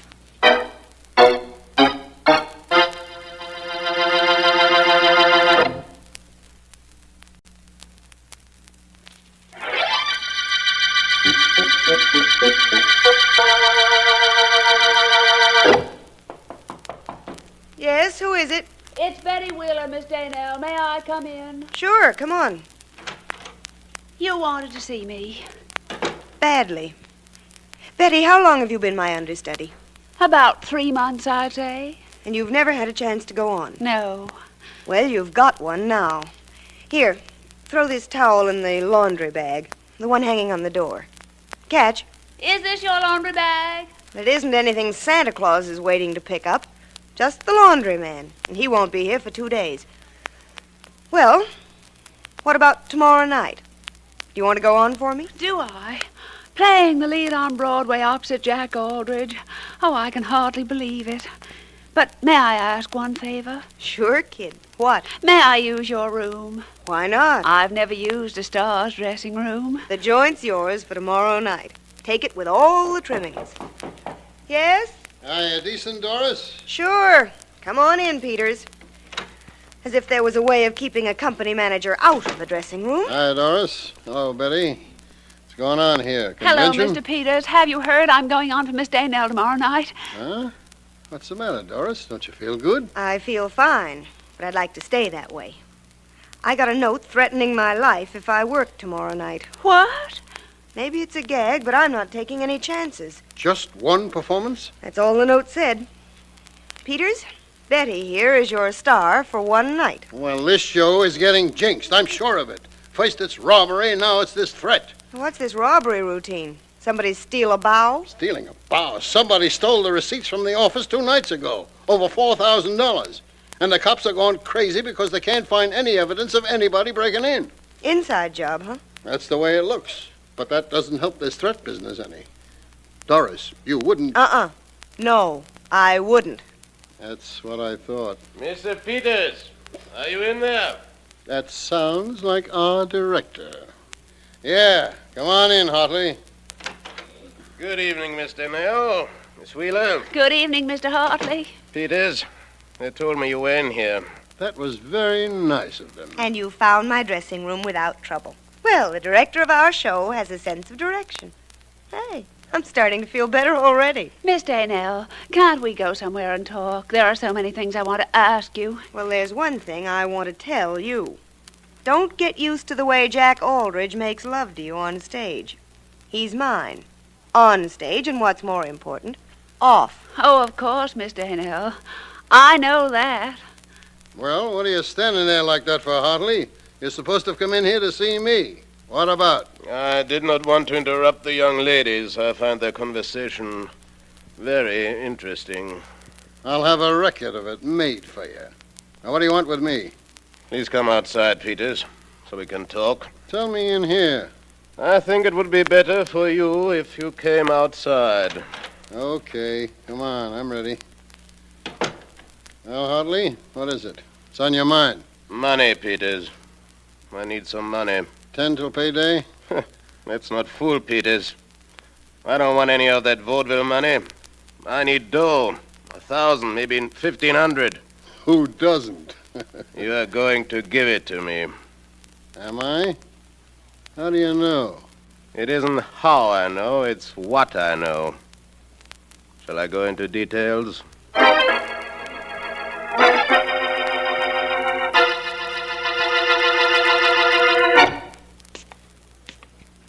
Jack, you know, I think I'm being a sap for believing that threatening note I got was on the level. Maybe you're right, Doris. I just don't know. Nothing happened at tonight's performance. It wasn't supposed to be tonight that anything happened.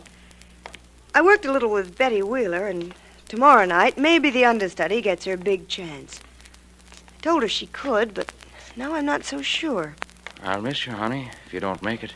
You might miss me permanently if I work tomorrow night. But I'm not sure yet that I won't go on. Something tells me maybe I ought to. Well, here's my apartment. And you've got to make the long walk to the next one all by yourself. Think you can make it? I can make it this once. You're not nervous? No, not a bit. If anybody bites me, I'll scream for you, and you can come and bite them back, okay? Sure is. 2 more weeks and no more good nights, right? Right. Just 2 weeks till the wedding. Night, darling. Oh, you one extra good morning kiss for the one we missed tonight. Well, I'm kind of going to want you to pay that little debt, honey. Good night.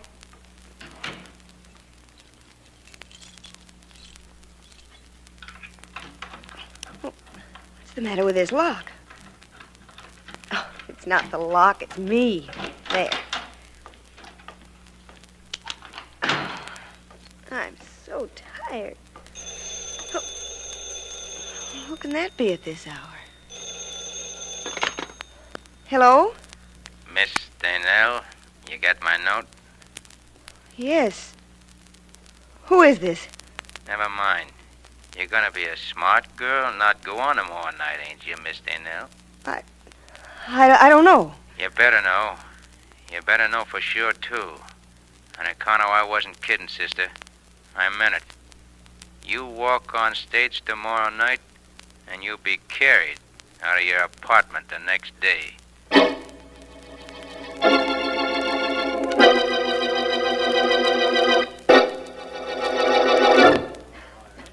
Hey, everybody. 20 minutes to rehearsal time. 20 minutes. On stage in 20 minutes. That's what we did for your understudy, Doris, called a special rehearsal. Where is Betty, Peters? In your dressing room. Oh? She said she had an okay from you to use it. That she did. Is Jack around? I don't know. I haven't seen him. Well, here's my room. I saw Betty come in about half hour ago. Wait, I'll knock.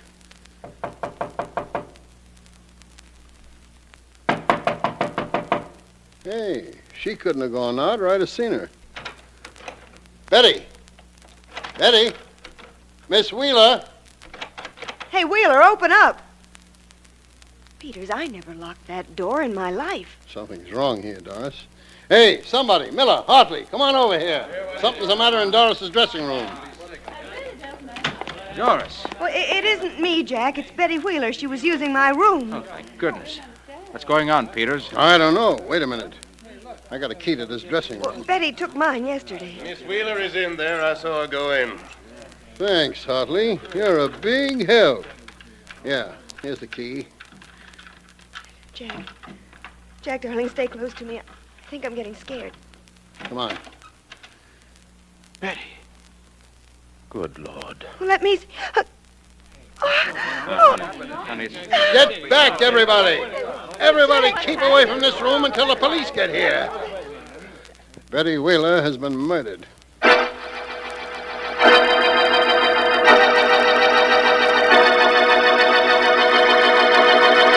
This is her dressing room, Vance.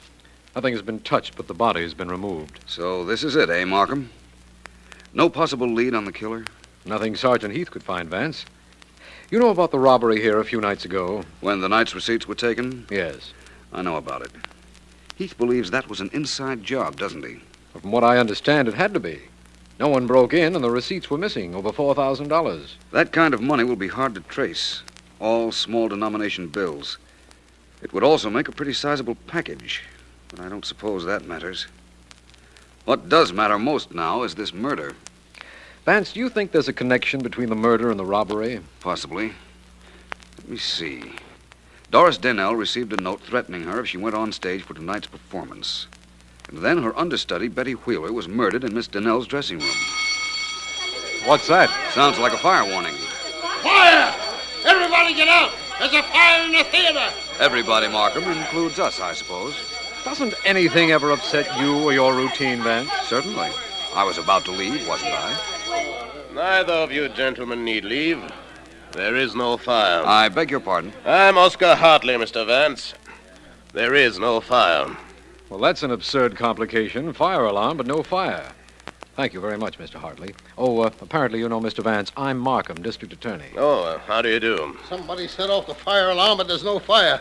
Vance, what's going on here? I haven't the slightest idea. Let's lock this dressing room, Markham. No one's been in here since the murder. No, it's under guard until the police are able to go through it properly. But are we leaving, Vance? Yes. We're of the theater now, Markham. And tradition, it seems, insists that the show must go on. Well, so must we.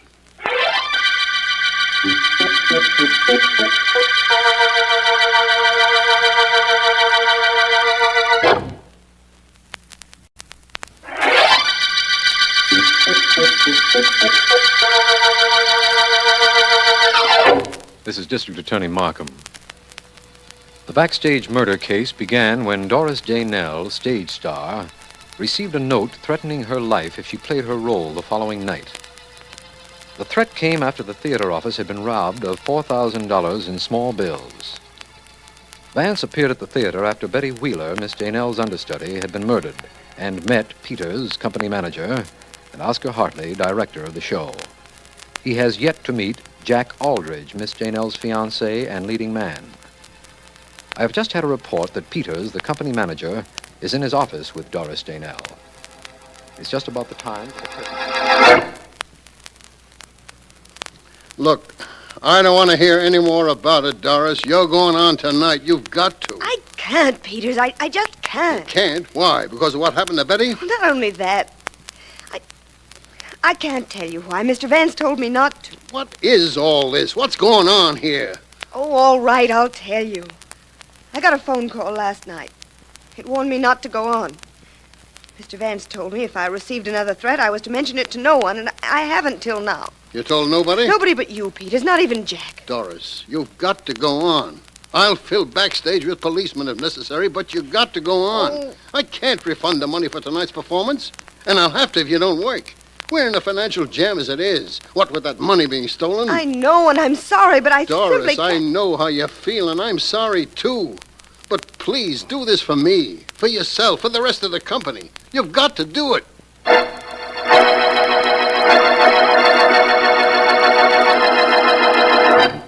Hey, D.A., maybe I ought to take this murder room apart, piece by piece. Maybe then I'd get a clue to who killed that Betty Wheeler. Well, if you think that'll help, go ahead, Sergeant Heath. Maybe that won't be necessary, Heath. Hello, Markham. Oh, hello, Vance. Heath and I were just sitting here in the dressing room trying to reason out this Wheeler murder. That's not a bad way of solving a murder, Markham. Heath, what's the status of this room? What's been done to it since the murder? Nothing yet. Fingerprint men went over it, found nothing. I'm thinking of taking it apart. Not a bad idea. What's this on the back of the door? You mean the laundry bag? No, I mean this tacked-up notice. Don't forget to turn out lights. Laundry will be picked up every Friday. That's tomorrow. Please leave key with doorman. Well, there's certainly nothing unusual about that. It's on every theater door in the country. You know, Vance, I was thinking the murder of this Wheeler girl had something to do with a robbery in this theater. I think it's the other way around, but I agree. You know something, Vance? If I could just find out who stole those receipts or where the money is, I'd be on the right track. I'm sure of that. Oh, I know where the money is. What? You do, Vance? And who stole it? I don't know who stole it or who murdered Miss Wheeler. But I repeat, I do know where the money is. Well, where is the dough, Vance? Right there in that laundry bag. But you can't know that, Vance. You were only in this room once before, and then only for a few minutes, and I was with you all the time. I didn't see you look in that bag. I haven't looked yet, but I see the sergeant is about to. Go ahead, Heath. Dump all that stuff on the floor. That's just what I'm doing. Holy mackerel. This package. Is that the money, Vance? Probably. Hey, it is money. Lots of it. Over $4,000, if I'm not mistaken. Vance, any time you say anything from now on, I'll bet you're not mistaken. How did you know it was there? Reasoning, Markham. The theater robbery we suspected was an inside job. In view of what followed, it seemed reasonable to me that the thief hid the money in this dressing room. Why would he do that? My guess is that he was almost caught. There's a night watchman at this theater. Maybe the thief saw him and knew he couldn't explain the package. Miss Danell told me her dressing room was never locked. Everybody in the show must have known that. So the thief, to avoid being seen, ducked into this dressing room. That's right. He dropped the money in the laundry bag here, thinking he could pick it up the next day. But he couldn't get in here because Miss Danell was using her dressing room. And when she wasn't, there was somebody around. Her maid, her fiancé, actors, or somebody. So he couldn't get in here to take out the money. He knew the laundry was to be removed tomorrow. And tonight was the last chance he had to get into this dressing room and get back the money he'd stolen. Go ahead, Markham. You're doing fine. Thank you. First, he threatened Miss Danell. But he found that didn't work because Miss Wheeler was using this room. That's right, Markham. And when he learned Miss Wheeler intended to use this dressing room tonight, he tried to get in here this afternoon. Only Miss Wheeler caught him. He had to kill her. But he still had no chance to get the money out. Later, he tried to get us out of the room with that fake fire. But that didn't work either. Yes, that certainly sounds reasonable, Vance. It's what happened, Markham, I'm sure. Let's not say anything about finding this money. As a first step. Toward finding the killer? That's right. And, Markham, what a big step that's liable to be.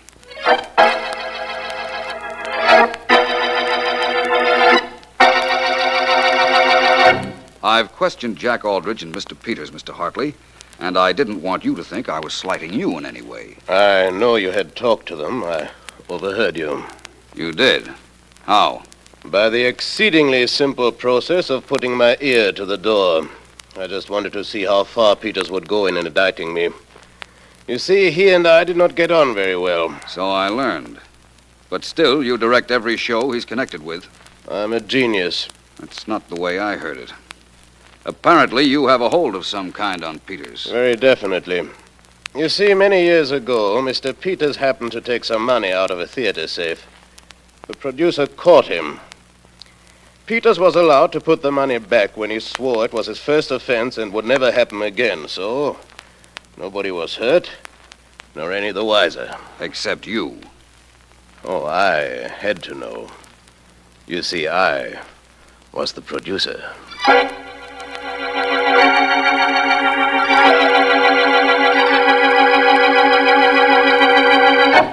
It's an hour before curtain time, Vance. Aren't you going to the theater to watch Doris Danell if you decide she is to go on? Probably. And you're going with me, Miss Deering. Well, good. You think I might have time to hop off home and don some gayer raiment? Yes, if you like. I thought I'd...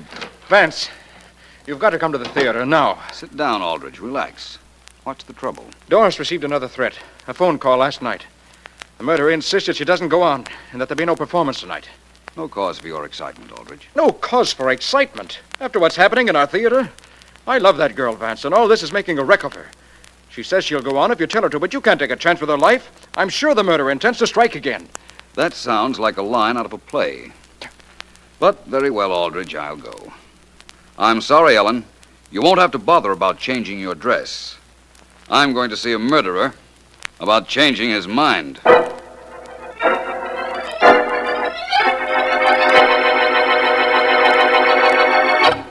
I'm so glad you're here, Vance. When you're around, I feel much safer. That's hardly a tribute to my romantic appeal, but I like it, Miss Danell. I'm just taking a little inventory. How many phone calls did you receive? Just one. The one in my room. Oh, Vance, I told Mr. Peters about the call. I had to. I was trying to tell him why I couldn't go on tonight. You're going on, Doris, and you're going to be great. But the man who murdered Betty and who threatened me, Vance, what about him? Him? Oh, I know who he is, Miss Danell. He probably thinks he's very clever. I'm going to let him make his second mistake. Second? What was the first? Thinking he was very clever.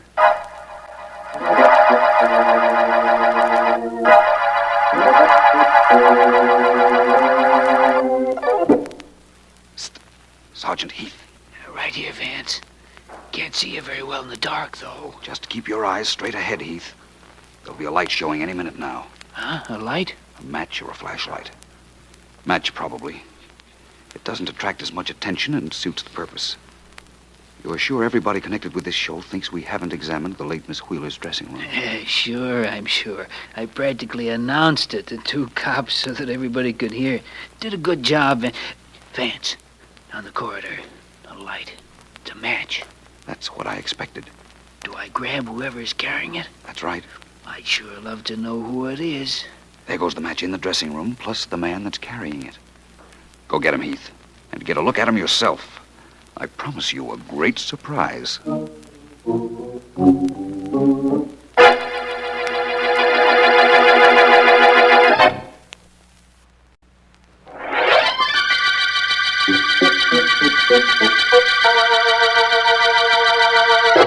Ellen, how long will you be getting dressed? Not long. What's the hurry? Won't they hold up the show till we get there? Well, Vance, how do I look? As interesting as an unsolved murder. As soon as I find out if I like that, I'll thank you. And speaking of unsolved murders, let's talk about one you solved. The backstage murder case. I understand from Mr. Markham that you had everything in the case all figured as you went along. How'd you know? Trade secret. Let's trade secrets.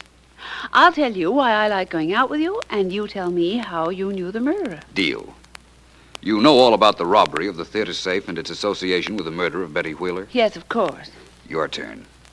Well, I like going out with you because I never know what you're going to do or say next. Your turn. Oh, just a second. Seems to me that I understood Doris Daynell got a phone call from the murderer several nights ago, just a few seconds after she'd said goodnight to a fiancé. Now, how could the murderer have been Jack Aldrich? Very easily. He needed only a few seconds to go into his apartment and call Doris to threaten her. Well, I'm waiting, Ellen. Oh, let's see. I like going out with you because you're so different. Now, another question. How did you know it was Aldrich? Good question. When he came breaking into our office last evening, he seemed terribly distressed about the phone call his fiancée had received. Mm-hmm. He wasn't supposed to know anything about that phone call. Doris didn't tell him. Peters, whom she told, didn't tell him. So? So the only way he could have known about it is if he made the call. So he made it. Now it's my turn to say something nice to you, isn't it? Mm-hmm. Well, let's see now. Well, is it that difficult? No, I've got it. I like going out with you on account of most of all, I like going out with you. A little repetitious, but very flattering repetition. Well, that's about all there was. Of course, while I knew his identity, I couldn't prove it. So I set the stage for Aldrich to steal back the money he had hidden in Doris Daynell's laundry bag. He tried to, and Sergeant Heath took care of him. I'm glad. That Sergeant Heath took care of Aldrich? That and the fact that you were right again, and that we're going out, and that you're you, and that I'm me, and most of all, I'm... What? Glad. Yes? That this is the end of the backstage murder case.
Well, Markham, it certainly seems strange being with you in the middle of the night when we haven't been working on a murder. Well, even district attorneys take some time off, Vance.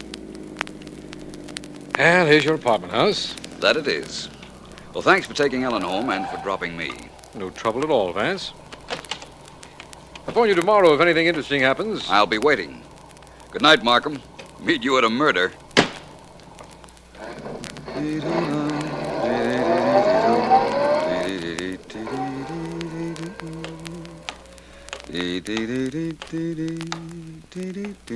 I beg your pardon, Mr. Vance? Yes, I'm Vance. I've been waiting here in front of your house for hours. Mr. Vance, I'm Edgar Walters. I must talk to you. It's about my wife. She's missing. There's nothing I can do about that tonight. Not at this hour. But you've got to do something, Mr. Vance. I'm desperate. You know that gambling ship that's anchored offshore? Yes, I know about it. Why? Well, my wife went out there this evening to gamble with Lucky Saunders. He owns the ship. She can't help gambling. She has to. Cards, roulette, horses. It doesn't make any difference. Well, there are people like that. But as long as you know where she is, Mr. Walters... I know where she was, Vance. But all gambling stops on board at 2 a.m. And it's almost 4 now. She should have been home an hour ago. I know something has happened to her. And you want me to find out what, if anything? You're a private investigator, Vance. And I'll pay you well. I'll go upstairs and change my clothes. Be on my way in half an hour. Here's my card, Vance. Call me as soon as you find out anything, will you? And thank you. Thank you very much. You're quite welcome, Mr. Walters. I only hope I give you a real reason for thanking me before long.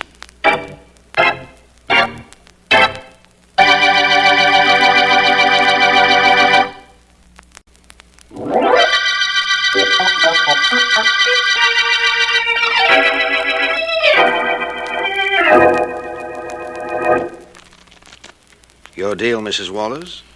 Your cut, Mr. Saunders. How much did I owe you before we started this evening's session, Mr. Saunders?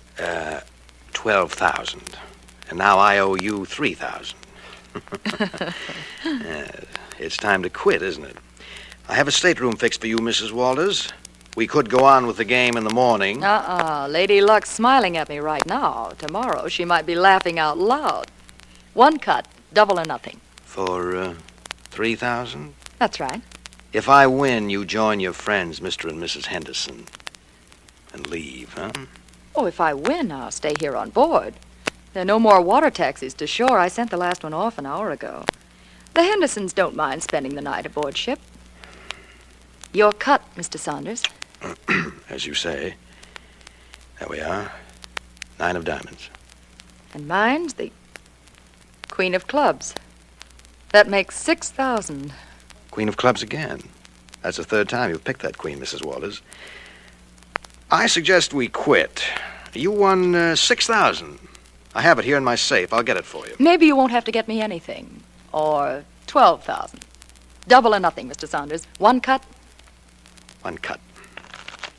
They say never fight the cards, but there is also a law of averages to be taken into consideration. Your cut first. 12,000 or nothing. You are a gambler, aren't you? Very well. My cut. The... Queen of Clubs. Why, yes. You seem surprised. You shouldn't be. You've had a strange affinity for that card since we started.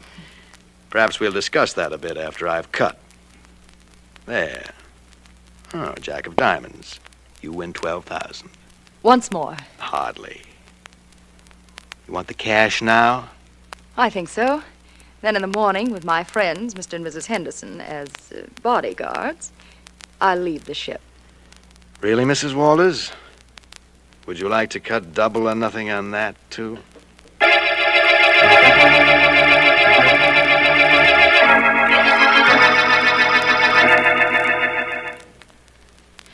It's almost 5 o'clock, Ace. Do you think she's still playing? Well, she hasn't come to a stateroom, has she? Lucky Saunders told me he had the one next to this fixed for her. She'll be here as soon as she wins enough. Edith Walters mustn't win. She mustn't. When she plays with Lucky Saunders, the weather's clear and the track fast. But if she does win, maybe she'll take care of the markers I've been holding. She's in my book for 10,000 she dropped on the horses. You don't generally let anyone get into you for that much, Ace.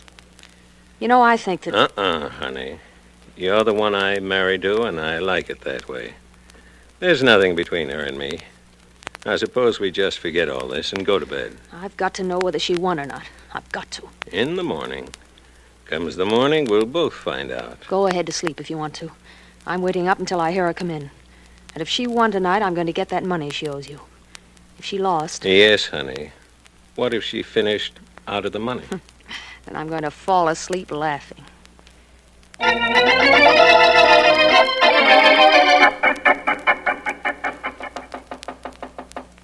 Who is it? Mary Henderson. Wait a minute. What do you want? You mean, what do we both want? Me and this gun. Same answer, though. We both want you.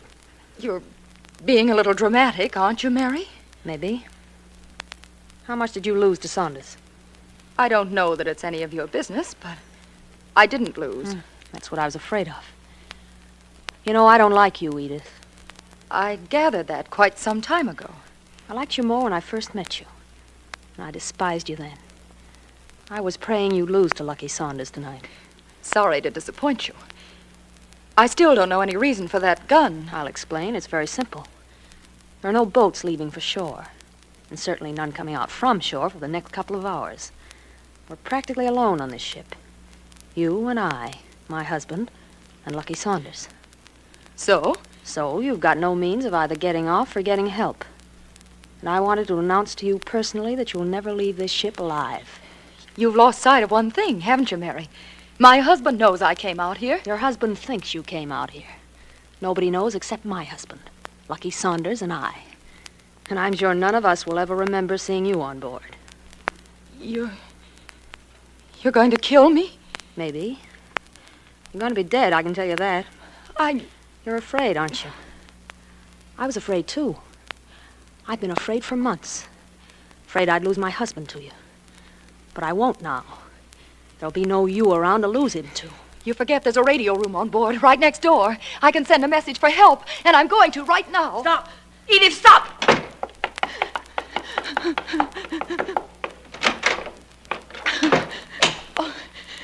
One of these switches turns on the microphone.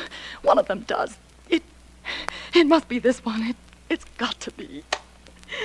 Anybody who can hear me anywhere, get in touch with the police. I'm going to be murdered.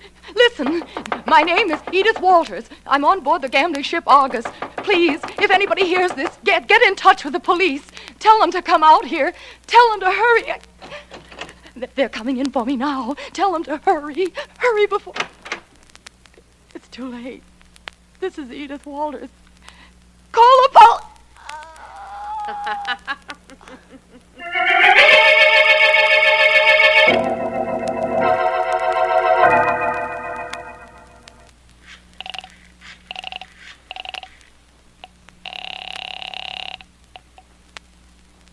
Hello? Markham, this is Vance. I didn't wake you up, did I?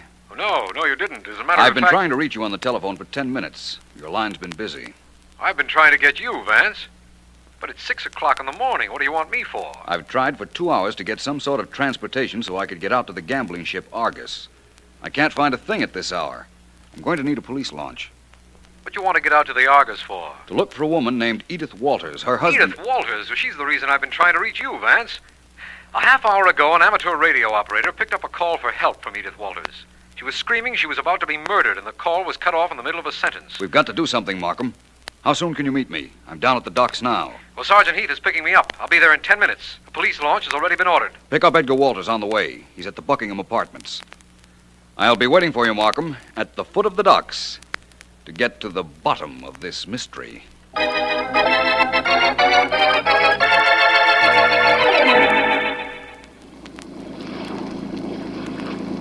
Take it easy, Walters. We'll be out at the gambling ship very shortly now. I know, Vance. It's just that I'm afraid of what we'll find when we do get there. Vance, we're a little bit lost. This fog is so heavy, the launch pilot says he can't see a thing.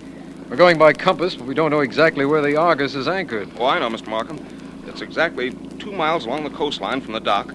Then we round a blinker light and head due east into the ocean. I was out there only the other night with my wife, and that's how we got there. Oh, that's fine, Walters. Thanks. I'll tell the pilot. Sergeant Heath. Don't take it so hard, Walters. Things may not be as bad as you imagine. No, maybe they aren't. All I'm sure of is that they couldn't be any worse.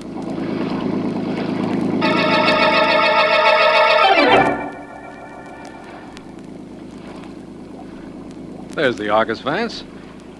Thanks again for those directions, Mr. Walters. Don't forget it, Mr. Markham. Let's worry about my wife. I'll try to find her for you, Mr. Walters, believe me. Let Heath and his men search the ship and give me a half hour to question anybody on board. And I promise you, if Mrs. Walters ever arrived on the Argus, I'll have news for you.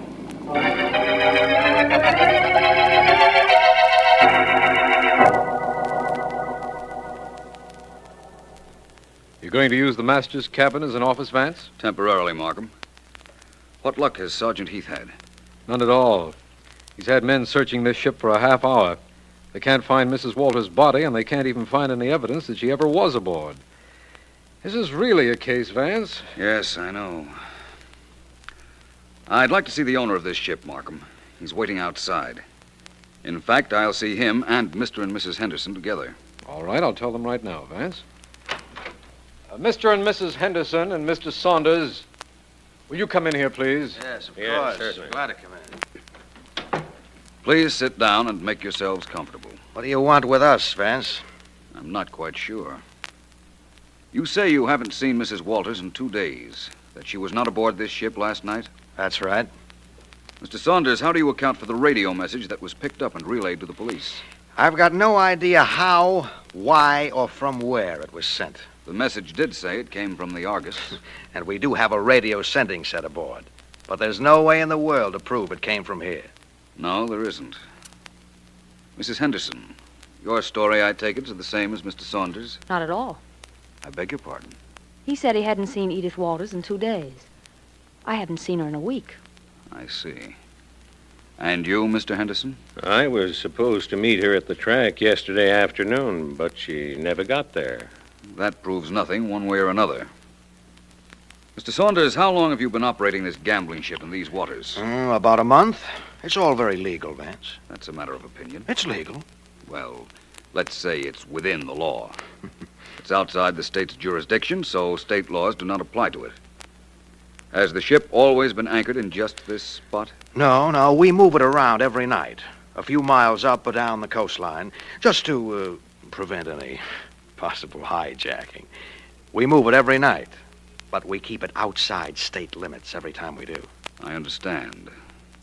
They call you lucky, don't they, Mr. Saunders? Well, most gamblers are called lucky, Mr. Vance. I've got an idea, though, that your name isn't complete. Offhand, despite the fact that we can find no evidence that Mrs. Walters was here, and certainly none that points to your having murdered her, I'd say your name should be Lucky up to now.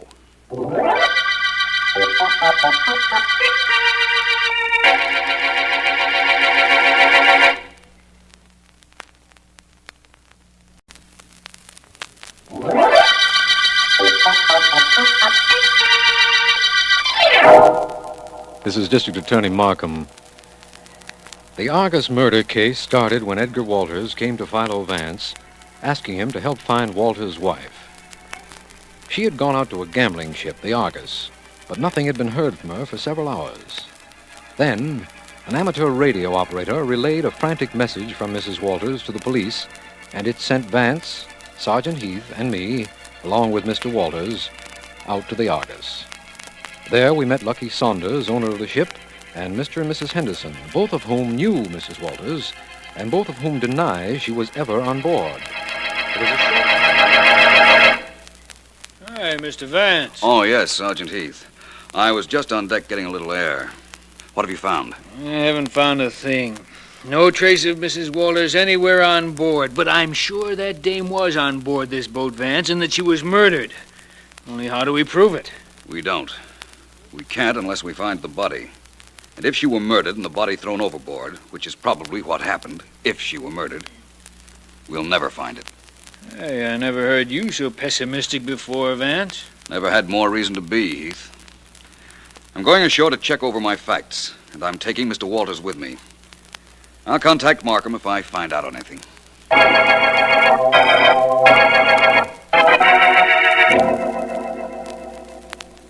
Well, that's it up to date, Ellen. You've got all the facts? Yes, Vance, all of them.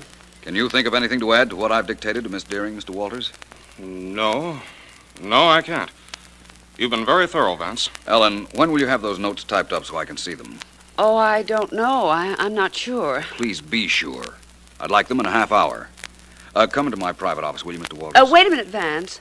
I beg your pardon. I'm not going to transcribe these notes today. I'm taking the rest of the day off. I'm sorry, Ellen. Some other day, if you like. Come along, Mr. Walters. Vance, I said I was taking the rest of the day off. I'll be back in the morning. You may take all day tomorrow if you like, but Ellen, those notes must be transcribed now. Sorry, there is something I've got to do, but that's not it. Goodbye. Ellen, if you leave now, I'd just as soon you didn't come back to work for me. Okay, if that's the way you want it. Mr. Vance, I'm sorry. You had nothing to do with it. I've felt this coming for quite a while. Let's get back to your wife, Mr. Walters. Who were her friends?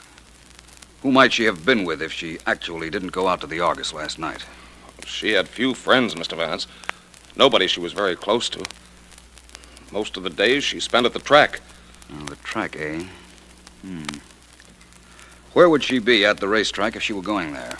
Oh, somewhere around Ace Henderson's box. He's a bookmaker. You met him on board the Argus. I'm going out to the racetrack this afternoon. Maybe I can pick a winner. And that has nothing to do with horses.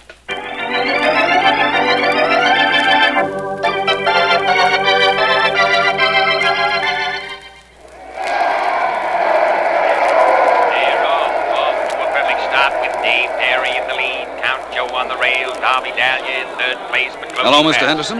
Oh, hi, Vance. Didn't know you follow the ponies. I don't, generally. I got something good going in the next race, if you're interested. I'm interested, but not in races. Mrs. Walters? Come on, Joy! Come on, Joy! Yes, Mrs. Walters. I'd like to talk to you about her. Right after the race. Making up the distance, Joy. The second is dropping back. Rasputin's closing in on Dave Derry. At the 3/4, it's still Dave Derry and Rasputin. Dave Derry by 3 lengths, but Rasputin's closing in. Dave Derry by 2 lengths. 1 length. Rasputin is alongside as they approach the finish line. It's neck and neck, nose and nose. There goes Rasputin out in front as Barker goes for the whip. It's Rasputin by half length. Rasputin, the winner!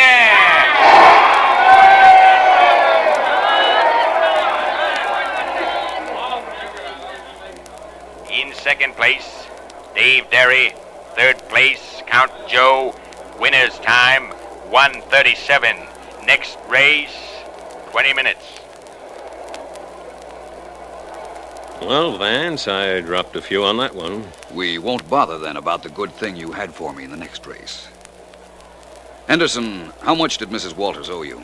Oh, a few, 10,000. How did she intend to pay you? That's never my problem, Vance. Isn't there some way bookmakers have of making sure that their clients do pay them? Yes, there is. What is it? What happened to Mrs. Walters?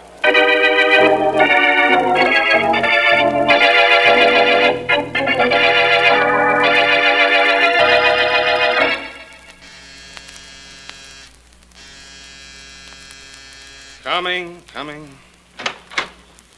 Hello. Oh, I don't think I know who you are, do I? You should. I'm Ellen Deering. I was Philo Vance's secretary. Remember me now, Mr. Walters? Oh, yes. Yes, of course I do. Well enough to ask me to come in? Don't bother. I don't need an invitation. I don't understand what you want with me. Don't you? Okay, then I'll tell you. I'm the only one that knows that you murdered your wife. Do you want to know how I know you murdered her? I didn't kill her. I haven't even seen her since she left here yesterday morning. Oh, no? You told the police you'd been out to the gambling ship exactly a week ago, right? Well, of course that's right. They changed the position of that ship a couple of miles every night. Yet the time when you and Vance and Markham went out there, you gave exact directions on how to reach the Argus.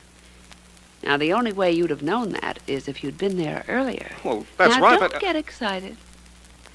Nobody realizes that little fact except me. And what do you want? Money. 10,000 will do. I don't have that kind of money. Well, then go get it. Here's my apartment address. Shall we say 9 o'clock tonight and $10,000 in cash?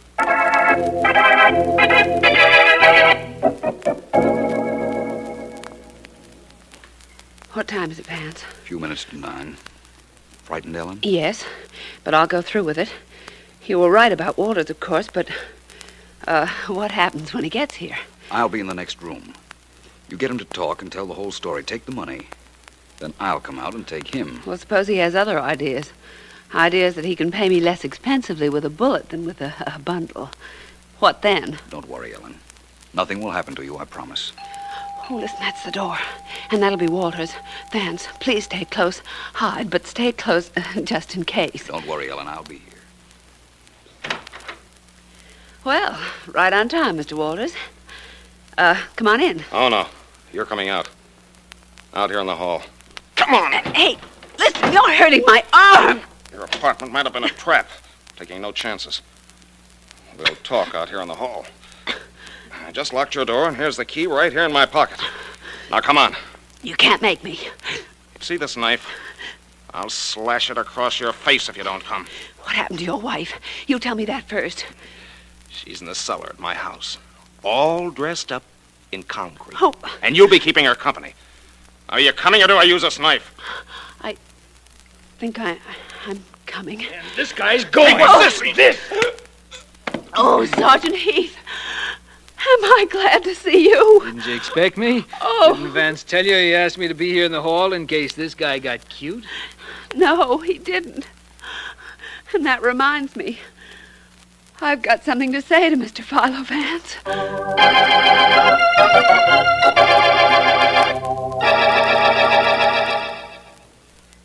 You won't be able to see a thing for a moment, Vance, now that Heath has turned the lights out. I figured that out for myself, Markham.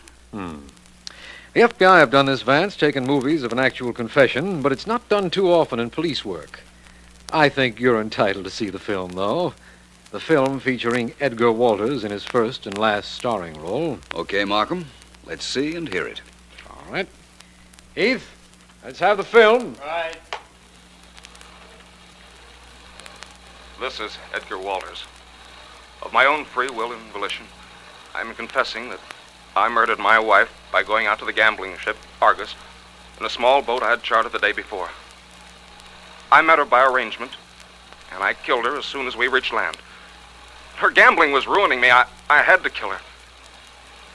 I don't know how anybody could have figured my actions, but Philo Vance did. That is all. All right, Heath, let's have some lights. Right, Mr. Markham. Very interesting, Markham. Very interesting explanation. Which reminds me, I've got some explaining still to do to Ellen Deering. She won't be satisfied till she knows the whole story. But then, neither was I.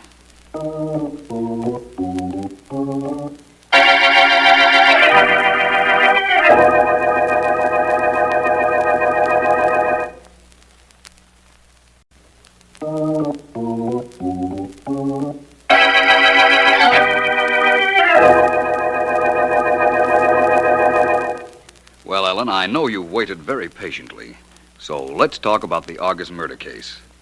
It really had me puzzled for a while. I was quite certain that Mrs. Walters had been on board the Argus, but the denials of Lucky Saunders and Mr. and Mrs. Henderson threw me for a while. Why did they lie, Vance? They all had reason. Saunders would have made himself a wonderful suspect if he'd admitted that Mrs. Walters had been on board, and in addition, have given his gambling ship a bad reputation. A gambling ship, a bad reputation. Well, that sounds like a reason skunks don't eat scallions, but I'll buy it. Why did the Hendersons lie? Mrs. Henderson hated Edith Walters, and Edith Walters was welching on money she owed Ace Henderson. Both would be ready-made suspects if they told the truth. I suppose I'm dumb, but it's hard to figure out why Walters came to you in the first place. He was trying to be smart. He figured it was a perfect alibi to ask me to work on his wife's disappearance. He knew I couldn't possibly get out to the gambling ship at 4 a.m, but he could, and he did. But what about that radio message that Mrs. Walters sent? Mrs. Henderson admits now that she threatened Edith Walters, that Mrs. Walters ran into the radio room and sent the message that brought us out to the Argus. And then? Then, while she was sending the message, Saunders came along, let himself into the radio room with his own key, and put his hand over Mrs. Walters' mouth. He didn't want the police out on his boat, naturally. Commonly known as Natch. Then what? Then Saunders talked Mrs. Henderson out of any desire for personal revenge against Edith Walters, and saw to it that Mrs. Walters got to her cabin. But she had arranged with her husband to meet him, as we know, and she rode with him to the shore and her death. It was a very clever plan Walters had. There's a moral in this somewhere. Something about wives not gambling. Or playing around with gamblers. That was the beginning of Mrs. Walters' trouble. Yes, I suppose it was. And this is the end of the Argus murder case.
I'm sorry, Miss Westcott. What you ask is impossible. I cannot release your aunt. But there's nothing wrong with her. There's no reason for her to be locked up in your whatever you call this place. It's a rest home, Miss Westcott. The finest in the East.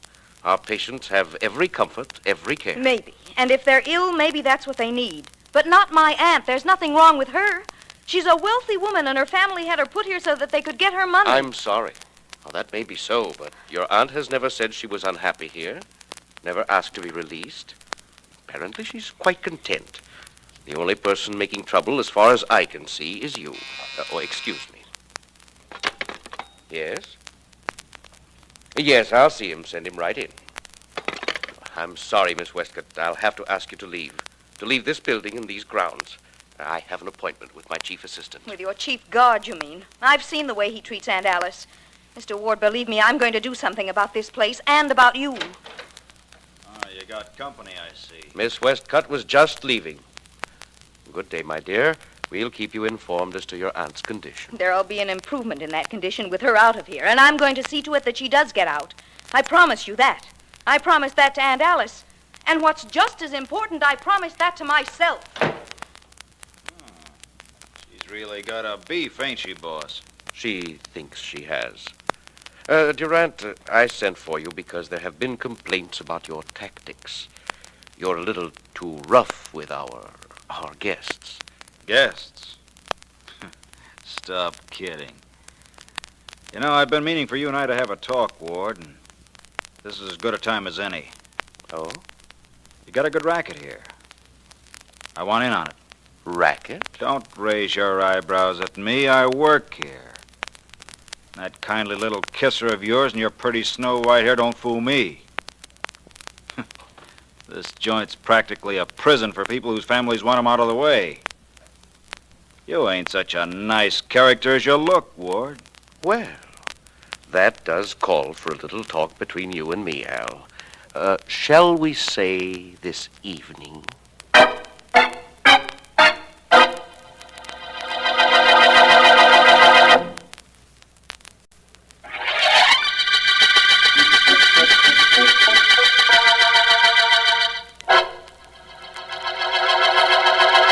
Look, Mrs. Westcott, I didn't bring your dinner up to your room just to have you sit and look at it. Eat it and hurry up. I just don't think I want it right now. I'll eat, Mr. Durant. I just don't care for anything right now, thank you. You don't, huh? Well, you better. I'm through for the night as soon as you eat. Now, Mrs. Westcott, I ain't got much patience. Start eating. Thank you very much, but I really couldn't have a thing. I said start eating. Oh, you mustn't hit me like that.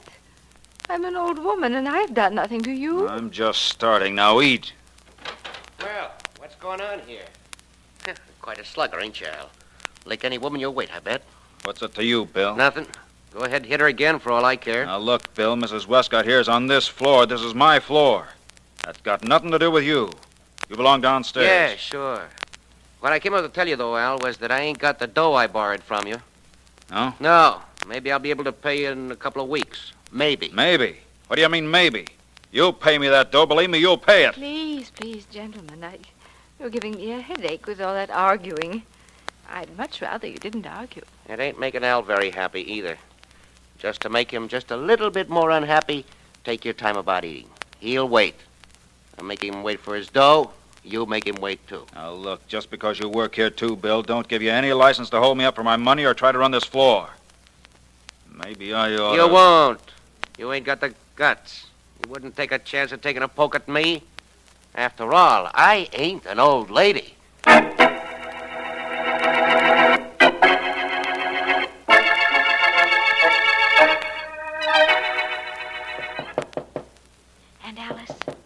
Alice, please wake up. Aunt Alice. Joan, dear, what are you doing here at this time of night? Let me in quickly. Of course. Aunt Alice, get your clothes together. I'm going to get you out of here. But why, dear? I have no place to go. My family doesn't want me at home. You always have a place to go as long as I have an apartment. Now hurry, please. I've been hiding here in this building till everyone went to sleep, and then I came right here. Did you, dear? I wasn't sleeping, you know.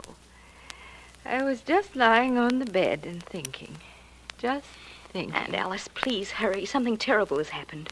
But he deserved it. We know he deserved it. You mean that Mr. Durant, who is supposed to look after me?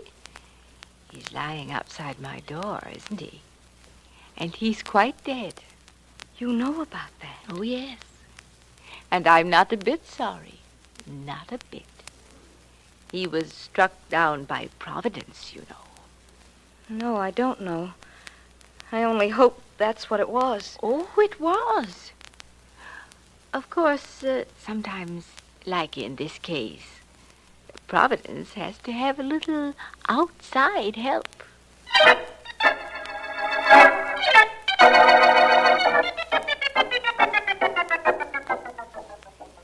The solution of murders lies not so much in the mistake made by a murderer, but in the ability of the investigator to find that mistake.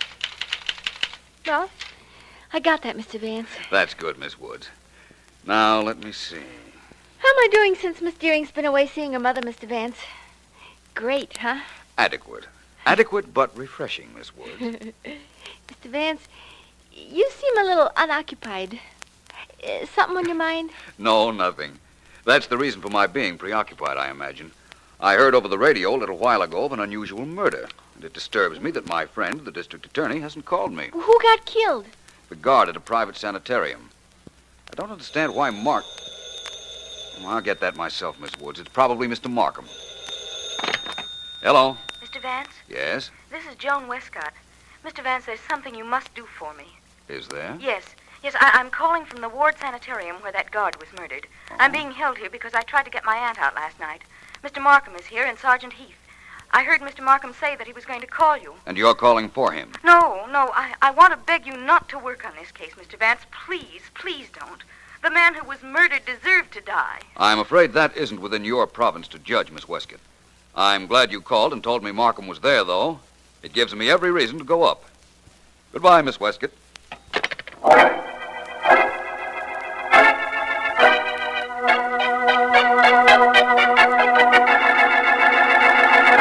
See now why I didn't want you to call Vance, Mr. Markham? How can I miss solving this case myself? I don't know how you can. I just hope you don't. And I did phone Vance Heath, only he wasn't in. Now, let's see. The dead man was killed by a blunt instrument. Blackjack, probably. And in his hand, you found 3 black hairs. Yeah, D.A. He probably yanked him out of his murderer's head when he was struggling with him. Now, I talked to everybody in this joint that's got any sense, and there are 3 suspects, and all of them got black hair. First, that Joan Westcott, the young dame who got locked in Mr. Ward's private office there. She's a brunette. Quite attractive one, I'd say. Well, it all depends on how old you think she is. On the contrary. It all depends on how old you think you are. Maybe. Well, my second suspect, anyhow, is her aunt. She's a little touched, I think. She's a patient here, and she's old, but her hair is pitch black. Yes, I saw that. And the hair of Bill Williams, the guard you suspect, is black, too. Sure. So, all I have to do is take samples of their hair, send them down to the police lab with the samples taken from the dead guy's hand. Whichever checks, well, that's our killer. Somehow I'm sure that Vance would have another theory. Mr. Markham. Mr. Markham. Yes, what is it, Mr. Ward? There's a Mr. Philo Vance outside. He says you're expecting him, or rather, that you should be expecting him. I'll go out. Well, Heath, Vance is here. Yeah, I know. But am I happy? No. Hey, wait a minute. Sure, I'm happy. Now Vance will have a chance to see how I work. Hey, Mr. Markham, you tell Vance I'm glad he's here. I'm very glad. I'm overjoyed. Please, Heath, don't overdo it.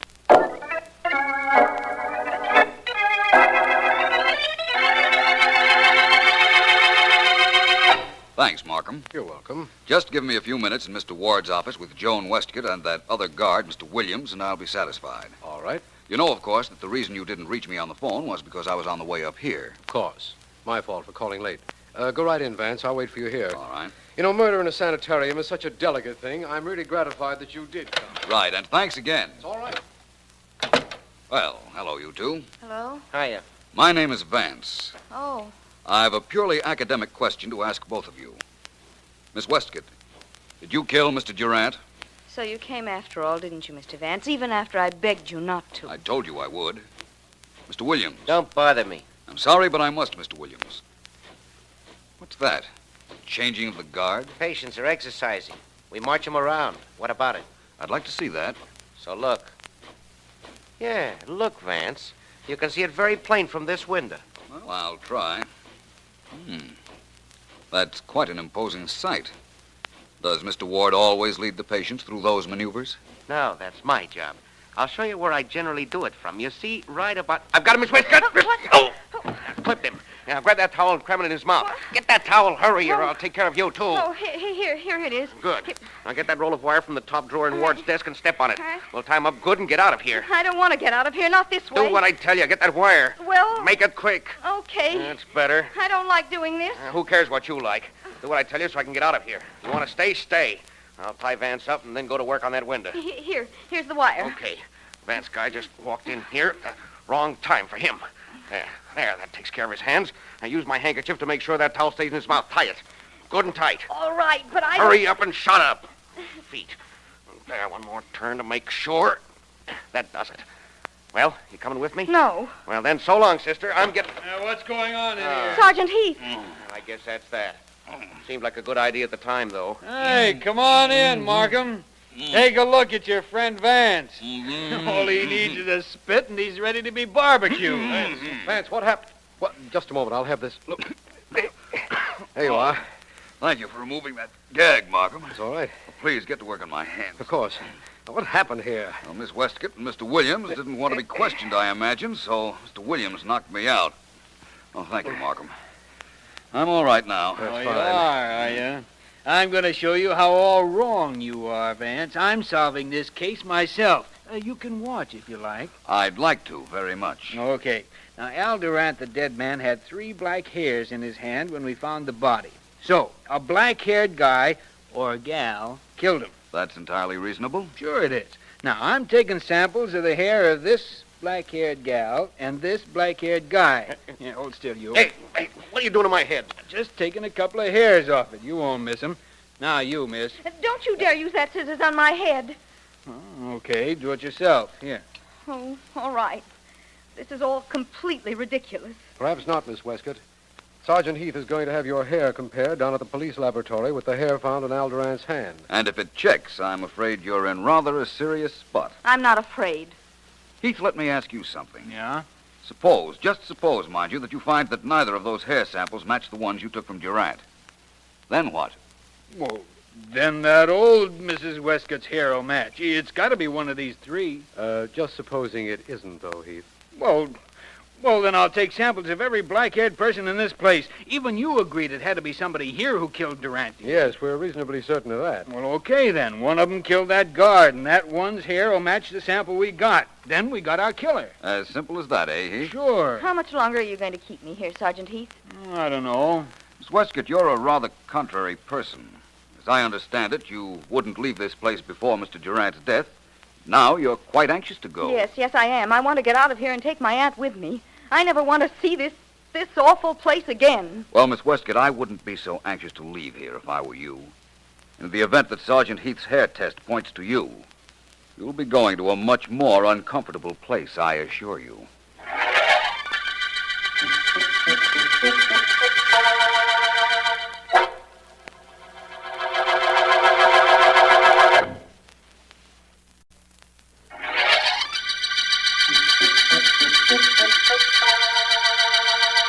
This is District Attorney Markham.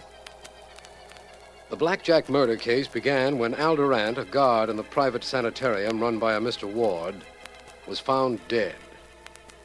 Suspects include Bill Williams, another guard, a patient, Alice Westcott, and her niece, Joan Westcott. Vance has one important clue: 3 strands of human hair that have been found in the dead man's hand. Vance told me he was on his way to interview Mrs. Westcott, and he should be there. Sit down, Mr. Vance. Please do. Thank you, Mrs. Westcott. Yes. I have a few questions to ask you. I don't mind. Really, I don't. Only you won't slap me if I don't answer them, will you? I'd rather not be slapped, Mr. Vance. I won't slap you, Mrs. Westcott. In fact, I'd like to see anybody raise his hand to you while I'm around. Mr. Williams, the other guard, made Mr. Durant stop hitting me the day Mr. Durant was murdered. Just before they quarreled. Yesterday, I believe. Mrs. Westcott, do you think Mr. Williams killed Mr. Durant? Oh, no. Your niece, then, Mrs. Westcott? Oh, my goodness, no. She's so nice and gentle. She wouldn't hurt anyone. I wonder, then, who did kill him? Oh, I did. You? You killed Mr. Durant? Yes, but he was mean and very rude to me. He slapped me. I'd rather not be slapped, Mr. Vance. I know. You told me that before. How did you kill him? I opened the door, and there he was. And he had a blackjack in his pocket. I took it out of his pocket and hit him with it. I'm sorry if I've caused everybody so much trouble, but nobody asked me until now whether I killed him. All they wanted was a few strands of your hair. Is that right? Yes, but I don't know why. You're sure of what you just told me, Mrs. Westcott, that you hit Mr. Durant with his own blackjack? Oh, I'm positive. I used to kill him very often. Every night, right after I fell asleep, I used to kill him. And always the same way. So you see, I know I did it. I see. I'll tell you one thing, Mrs. Westcott. You've confused me, and very nicely. I wonder how ill you actually are, how imaginative you actually are, and above all, how clever.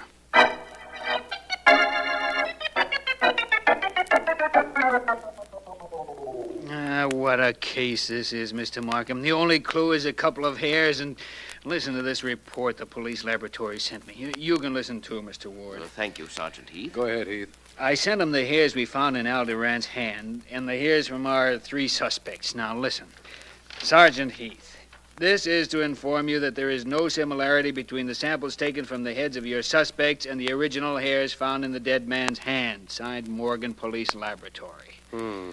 Looks like we haven't gotten very far in this case, doesn't it, Heath? Yeah, sure does. A fine time for your friend Vance to run out on us. Oh, he'll be back. I know that. You know it, but what do I know? All I know is a black-haired guy killed Al Durant. Well, I'll leave you with Mr. Ward. I'm going to go looking for another black-haired guy. And see you later, Mr. Markham. Mr. Ward. Right.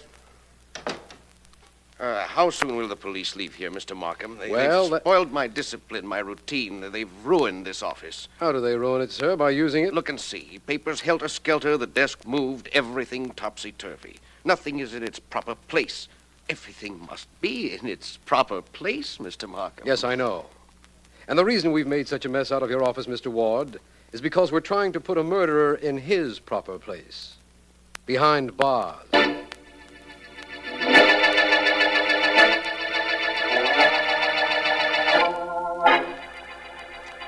Very well now, Mr. Vance. You may look through the microscope now, if you like. Thank you, Doctor. It's very nice of you to allow me here in the police laboratory. It is nothing.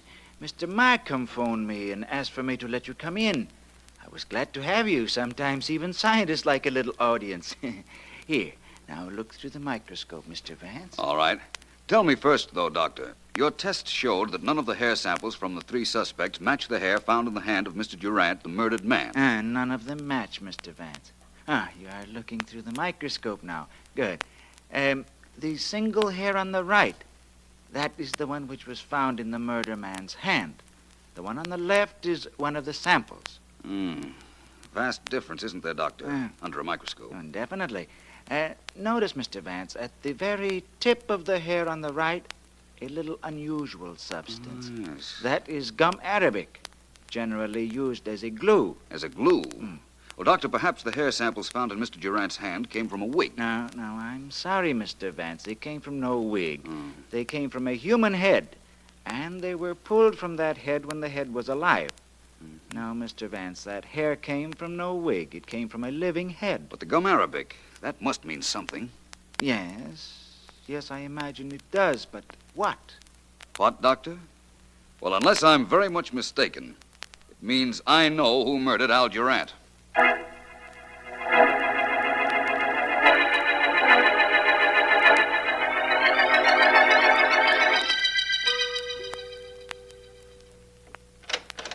Well, Vance, welcome back. Thank you, Markham. Any progress on the murderer of Mr. Durant? No, none at all. Frankly, I've been waiting for you. I've an idea you'll be glad you did. Where's Heath? He and Mr. Ward are gabbing in Ward's office. You know, Vance, I was thinking that perhaps an outsider killed the guard.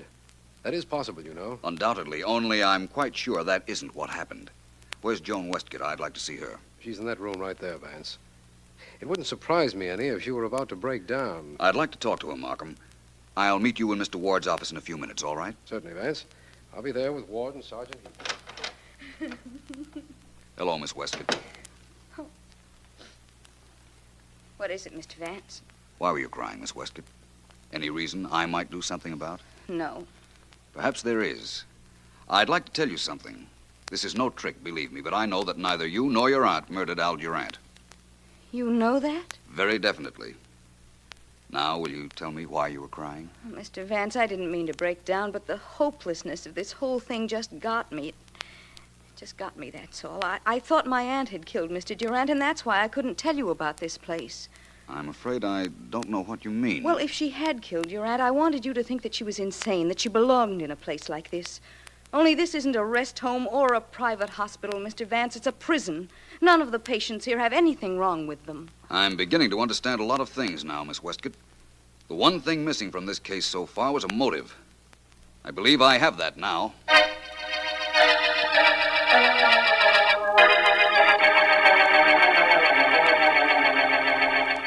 You'd do all of us a great favor, Mr. Ward, if you'd cooperate with Sergeant Heath and me. I'd be glad to, Mr. Vance. How can I help? I'll get around to that in a moment. First of all, as I understand it, Mr. Durant, the murdered guard, wasn't too gentle with his patients. Well, in this sort of institution, sometimes it's necessary to use force. Of course, Mr. Durant knew what kind of institution this was. What? I don't understand. I think you do. And I think he did. I think he knew you were operating this place as a wide-open racket, keeping certain people in it because of the convenience that might provide to others. Mr. Vance, do you know what you're saying? Sergeant Heath. I don't know either. All I know is he generally does. Thank you, Heath. Mr. Ward, this Durant came to you the night of his death. Probably came to your room and demanded money in return for keeping his mouth shut. What? You quarreled, and you killed him. Then dumped his body outside Mrs. Westcott's door. Ridiculous. This guy's the murderer, Vance? That's right. Joan Westcott thought that perhaps her aunt had done it, so she wouldn't talk, and in fact tried to keep me off the case. The aunt thought Joan had done it, so she pretended to be slightly insane and confessed. But I have proof that it was Ward. Vance, the murderer is a black-haired guy. That much we know. Ward's hair is snow white. I think Mr. Ward's hair, what's left of his own hair, is black. Take that toupee off his head, Heath. Keep away. Don't touch me. Vance says that's a toupee. Now get your hands down or I won't touch you. I'll scalp you. Hey! Hey, Vance. It came off in my hand. It is a wig. So I see. What's left of his original hair is black. And I think you'll find the black hair matches the ones you took from Durant's hand. I'll get you for this, Vance. If you live to be 1,000, I'll get you. I doubt that, Mr. Ward. I doubt your getting me. I doubt my living to be 1,000. And I doubt that you'll live to your next birthday. See to that, will you, Heath?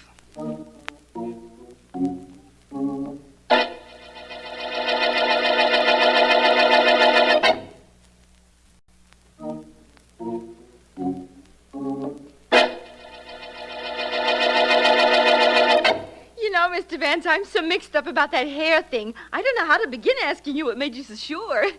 I'm dumb, huh? Leading question, Miss Woods. Perhaps I might explain, though. The one clue we had was the black hair. Yeah. It had a bit of gum arabic on it. I believed that the gum arabic, or glue, got on the hair from a toupee. That's the way it turned out, too. That's right. I was sure then that Ward wore a toupee, and I reasoned that Durant must have come into his bedroom when he was preparing for bed, at which time he'd have taken off the toupee. Oh, hey, then they battled, and that's how Durant got some of Ward's real hair in his hand. That's right. Sergeant Heath spent his time looking first for a black-haired individual. Sure, that Mr. Ward's toupee was snow white. He had quite a racket, didn't he, Mr. Vance? For a while. But, like all rackets, eventually it backfired. This one backfired very convenient for me. You got back here just at 5:30. Right at the end of the day. That's right, Miss Woods. And right at the end of the day, we're right at the end of the Blackjack murder case.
Well, Dr. Kent, here's where you get your medal. Yes, Lloyd, I know. You mean you know that I'm the one who should be getting it, and that you stole my notes? Lloyd, be quiet. They'll hear you. That would be terrible, wouldn't it? For you. Lloyd. Ladies and gentlemen, as president of the International Astronomical Society, it is my privilege to introduce our guest of honor at this banquet, the eminent astronomer, Dr. Humphrey J. Kent. Dr. Kent. Thank you, Dr. Hall. Ladies and gentlemen, permit me to thank you for this testimonial dinner and for the honor you have paid me in tendering it. It is an occasion for which I am deeply grateful and which I will long remember. I thank you. Before Dr. Kent returns to his seat, I should like, on behalf of the Society, to present him with this medal for his long and successful search for the first new planet to be discovered since Dr. Lowell brought to light the planet Pluto. Allow me, Dr. Kent. Thank you. Congratulations. Thank you very much on behalf of my two colleagues and myself. This has been a very great honor. This medal is not very heavy, but it carries a weighty responsibility. I think perhaps I had better sit down.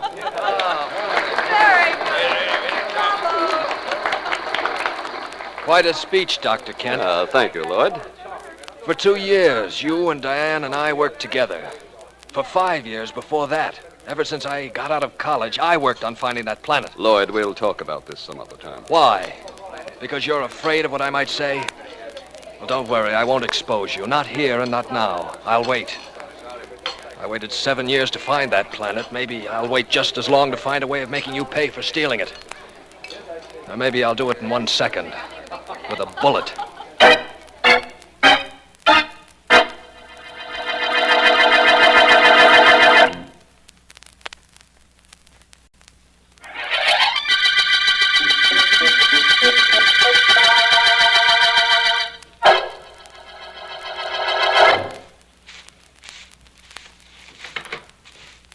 Oh, good morning, Dr. Kent. Good morning, Oscar. You do not mind if I finish sweeping, Dr. Kent? I will not be too long. No, go ahead. Doesn't matter. Oh, something is wrong. Yes, Oscar. Too many things. This morning, I read why last night they give you a medal because you find a new planet. Yes, they gave me a medal. For a new planet, a medal. For me, a broom, a dustpan, a mop. Dr. Kent, I too know the heavens. Maybe I do not use a big telescope like that one there, but I know the heavens. I know them very well. Yes, I'm sure you do, Oscar. Now, please, there's something on my mind. That I know too. The heavens tell me things. They told me that. It is because of the sign, the astrological sign. You are a Pisces, born in February. For the next few days, you are to be careful, Dr. Kent. Very careful. Oscar, I've told you this before. I tell you again now. Astrology is nothing but hokum. It's sheer hokum bunkum. Completely false and with no foundation in fact. To you. But to me, it is a science. The only true science. Wait, you will see.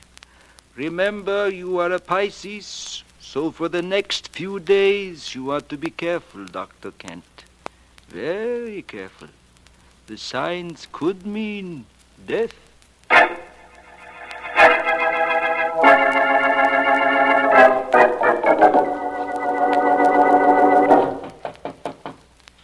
Busy, Lloyd? No, I'm not, Diane. Come in. Well, better not let the endowers of this observatory see the learned Dr. Devons with his head on the desk. What's the matter, Lloyd? Plenty. I went to that dinner they gave Dr. Kent last night. Watched them give him a medal. Saw the smug look on his face when he accepted it. On behalf of my two colleagues and myself. Well, so we got a medal by proxy. I'm just as happy. Scientists work for science, not recognition. Recognition never hurt, though. Let me ask you something, Diane. Dr. Peters, please. It's working hours. Oh. Lloyd, why don't I see you after hours anymore? I'll get around to that, Diane. Diane, did you notice Oscar snooping around my desk at any time? The janitor? Yes. What would he be doing at your desk? Oh, pretending to clean, but actually to spy. You know he's very sold on astrology, don't you? Yes, but I'm more concerned at the moment with you and me. What's happened to us, Lloyd? What's happened? Nothing's happened. I'm tired, Diane. I'm tired of this place, of working, of Dr. Kent. And of me, eh? I said of everything, and I meant it. Leave me alone, will you? Just like that. Leave you alone. And I'm supposed to pack my things and walk out. Well, I'm not built that way, Lloyd. You're not walking out on me, oh, no. Try it, and you'll be the sorriest man that ever... Oh, I'm sorry, Dr. Devons, Dr. Peters. I just came in to clean. I come back. Oh, come on in, Oscar. I'm leaving. But, Lloyd, you and I have to talk a little bit more about the subject we were just discussing. There's nothing to talk about. No? Maybe I can induce you to change your mind.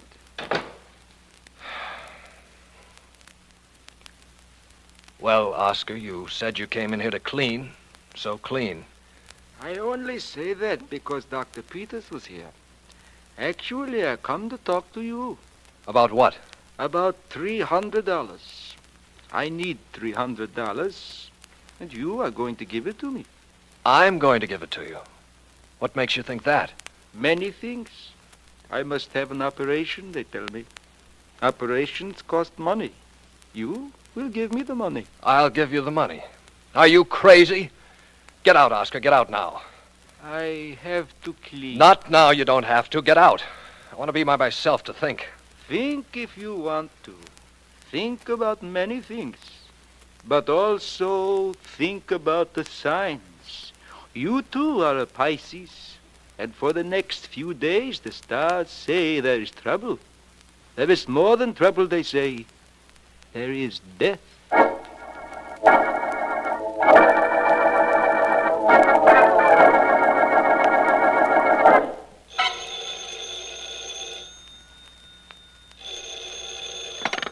Hello. Vance, Markham. Well, how is my friend, the district attorney? How did you know I was home? I called your office and Miss Deering told me, Vance. She's been very conscientious since coming back to work, hasn't she? Ellen's always worked all hours. She says she likes it. That might be. And I have something you might like, Vance. How are you fixed for murders? Committing them, knowing of any, or investigating them? Investigating them. I've got a wonderful one for you, Vance. Happened a little while ago up at the Kent Observatory. You know anything about astronomy? A little. I know that Dr. Kent, head of the observatory, got a medal last night for finding a new planet.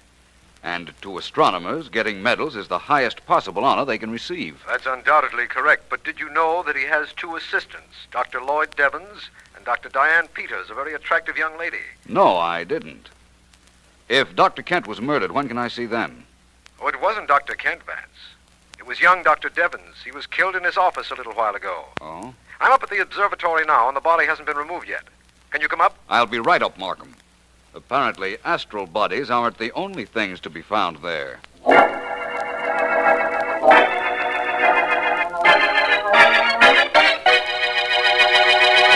Vance, this is Dr. Kent. Dr. Kent, Philo Vance. How do you do? How do you do, Mr. Vance? Dr. Kent, how long was Dr. Devons your assistant? For several years, Mr. Vance. He was a brilliant scientist. His experiments with the spectroscope will be studied for many years. Spectroscope, Doctor? Well, yes, it's used to study stars, find out what they're made of, and to break them down into colors. Oh. I see. I understand you discovered a new planet recently, Dr. Kent. Yes, I did, but I'd rather not discuss that right now. It can't possibly have anything to do with the murder of Dr. Devons. Oh, it might, Dr. Kent. In fact, you have no idea how many times it is the apparently irrelevant factors that lead us to crime solutions. Right, Vance? Yes, of course, Markham. Tell me, Doctor, how are new planets found? I understand there hasn't been one discovered in 10 or 15 years. Well, that's quite true, Mr. Vance. The last one, prior to my discovery, was predicted and located by Dr. Percival Lowell of the Lowell Observatory in Flagstaff, Arizona. Really? You say predicted and then discovered? Yes. You see, planets are not always seen through telescopes, such as that huge one over there. They're found after years of mathematical calculations, noting the formation and motions of the other planets, trying to rationalize their movements. If I understand correctly, when extra gravitation of other planets becomes apparent, there must be something to cause that. And sometimes the something is an undiscovered planet. That's precisely right, Mr. Vance. But it has no bearing on Dr. Devon's death, as you can see. Perhaps after I see Dr. Peters, I might agree to that. Anyone else you might suggest my talking to, Dr. Kent? No, I don't think so. Yes, there is, Vance. You might see Oscar, the handyman here. He predicted there might be a death in this observatory, although, frankly, I thought it was my death he was talking about.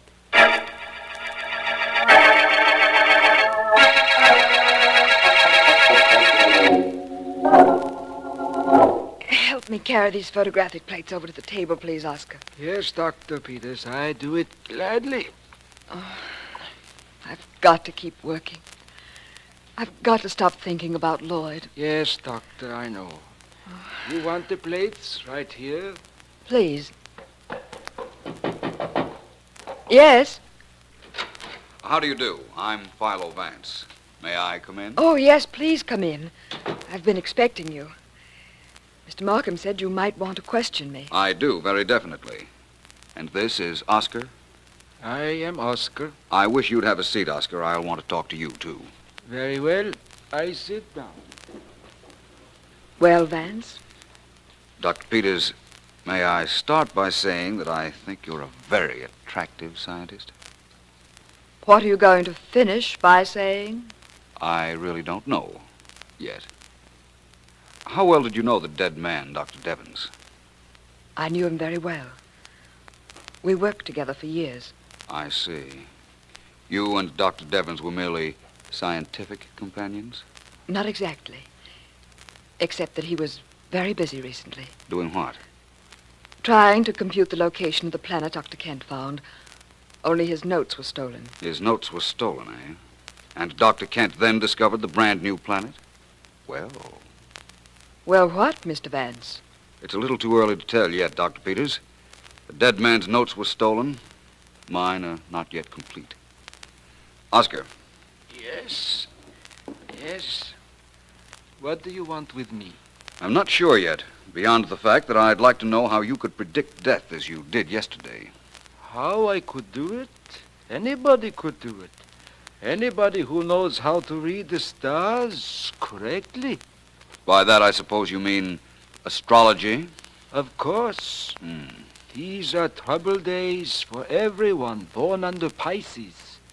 Dr. Devons was a Pisces. I understand your original indication was that it was Dr. Kent who was to die. I do not indicate anything. The stars, they indicate everything. And the stars do not make mistakes. Possibly not. And from all I've been able to find out on this case, neither did our murderer.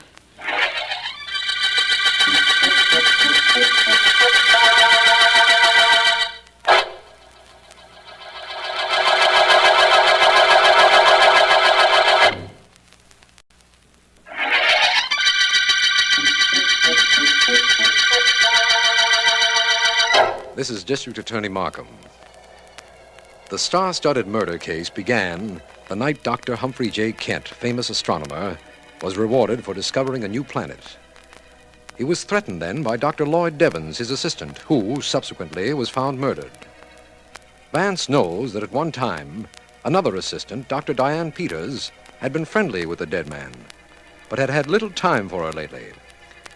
Vance's other suspect is Oscar, general handyman at the Kent Observatory, where the murder was committed. As we return to our story, my men report that Oscar has just gone into Dr. Kent's office. What do you want here, Oscar? Your cleaning is done. This time I do not want to clean, Dr. Kent. From you, I want money.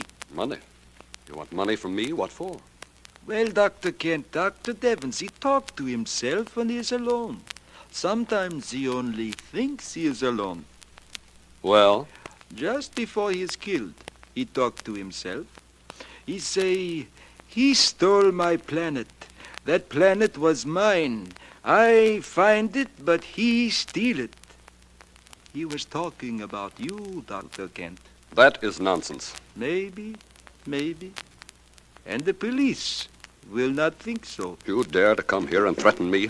To try to blackmail me? You pay me. I do not tell the police. I do not You'll tell nobody, and I won't give you a cent. You understand? You won't talk, and I won't pay you nothing. No, don't hit me. I'll do more than that. I'll choke you. Dr. Kent!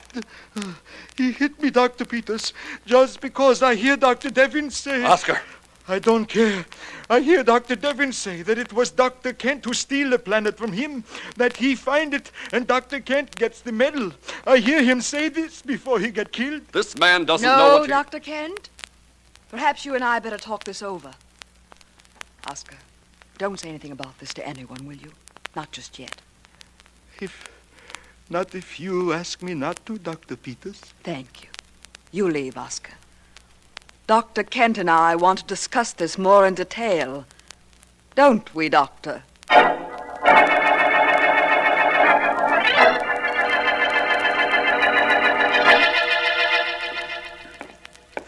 This place looks like a tomb, Vance, doesn't it? Scientific libraries aren't built for splendor, my friend.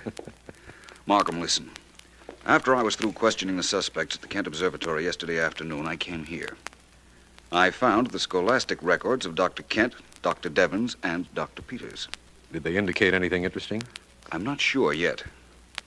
Now, I also found out several other things. For instance, in this book here. Here it is. Class of 1940, Midwest University. Let me see. It's page 131, I believe. Yeah, here we are. Here's the dead man's record.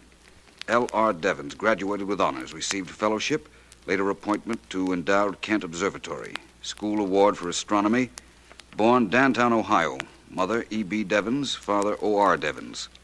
I want to make a note of those names, Markham. I remember them, Vance. Now, let's look up the scholastic careers of Dr. Kent and his pretty assistant, Dr. Peters. There are some notes I want to take on them, too. Well, that's what we're here for. Where do we begin? That, at the moment, is secondary in importance to a much more vital factor. Where do we end on this case?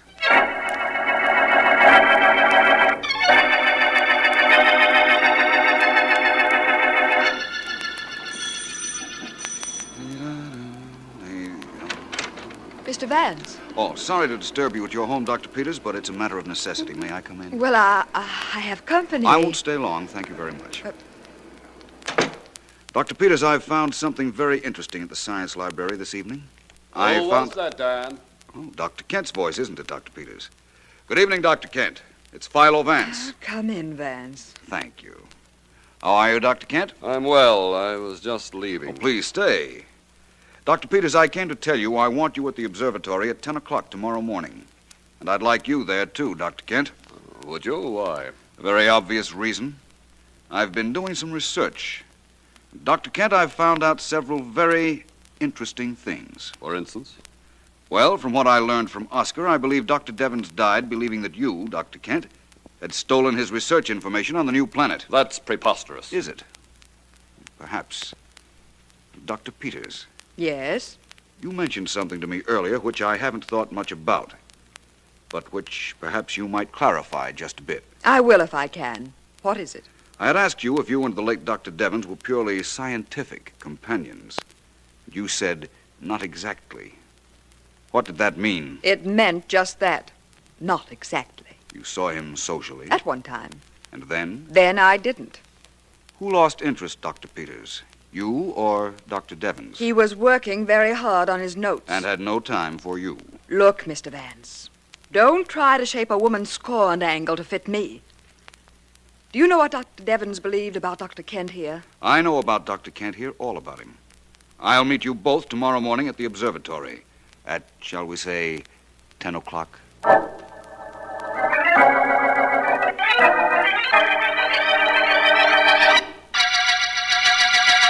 Dr. Kent, why must I be here, too? I have my cleaning to do. Mr. Vance wanted you here, Oscar. He'll be off the phone in a minute to tell you why. This is a little ridiculous, you know. From what I've seen of him, nothing Vance does is ever ridiculous, Dr. Peters. Any word yet, Vance? Not yet, Dr. Peters. Mr. Markham is still on the long-distance phone at his office checking some facts. He'll be back on this one in a moment, I'm sure. Well, hurry. Perhaps you'd care to... Oh, excuse me. Yes, Markham, I'm here. Go ahead. He listens now, Dr. Kent. Yes? Yes, I see. Yes, I have that, Markham. Well, thank you very much. Yes, it's fine, thank you. Goodbye. My apologies to you all. There was some information lacking, and I've just gotten it.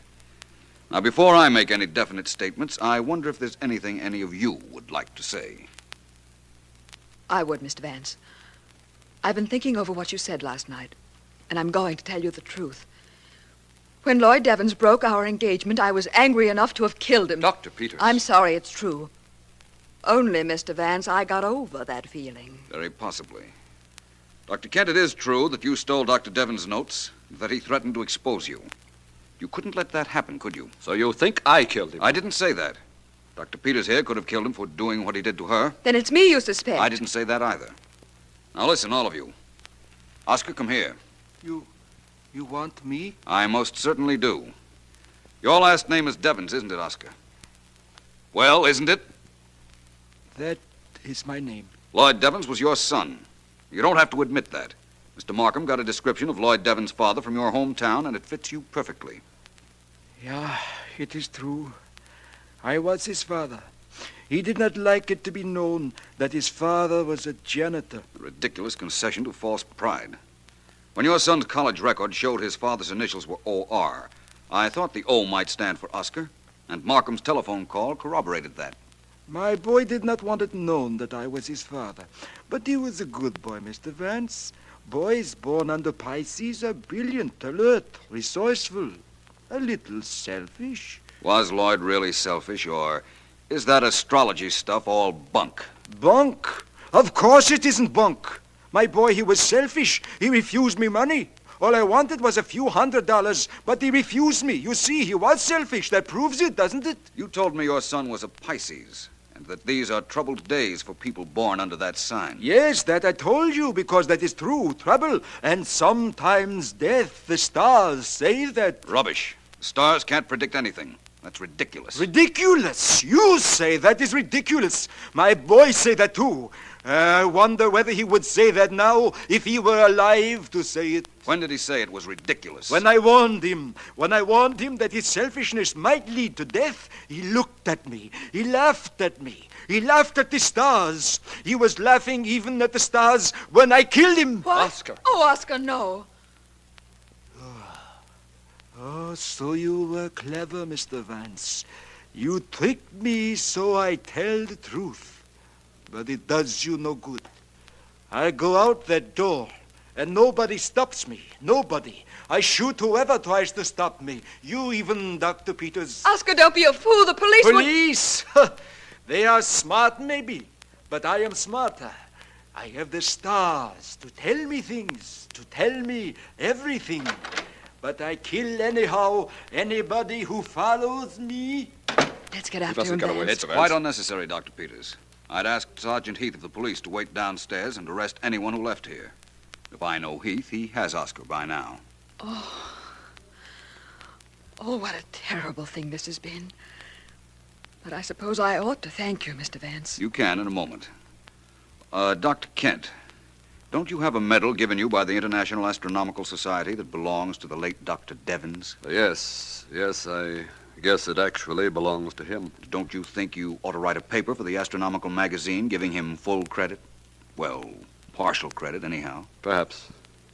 Yes, I'll write the paper and my resignation together. That's what I thought you'd do.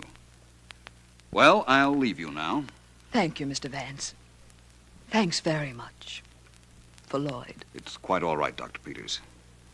I guess Oscar thought he could get away with murder, but it just wasn't in the stars.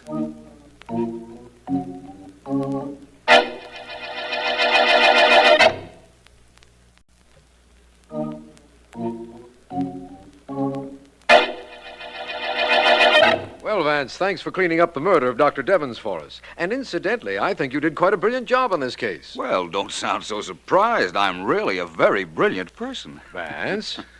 Why, absolutely, Markham. I'm so brilliant that I had 3 suspects for the murder of Dr. Devens, all with motive, all with opportunity. I'm so brilliant that I didn't know which one of them actually did it. That isn't exactly true, Vance. You did know ultimately. Yes, I suppose so. But I had to make Oscar break down and admit it. If he weren't so sold on astrology, I don't know how I could have done it. You'd have thought of something, Vance. You always do. And I'll tell you a little secret. I knew you'd solve this case. Knew it from the very beginning. Did you, Markham? I didn't. I guess I'm not so brilliant after all. I had to wait for the end. The end of the star-studded murder case.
Okay, Pinky, climb down off her back and throw a blanket over her.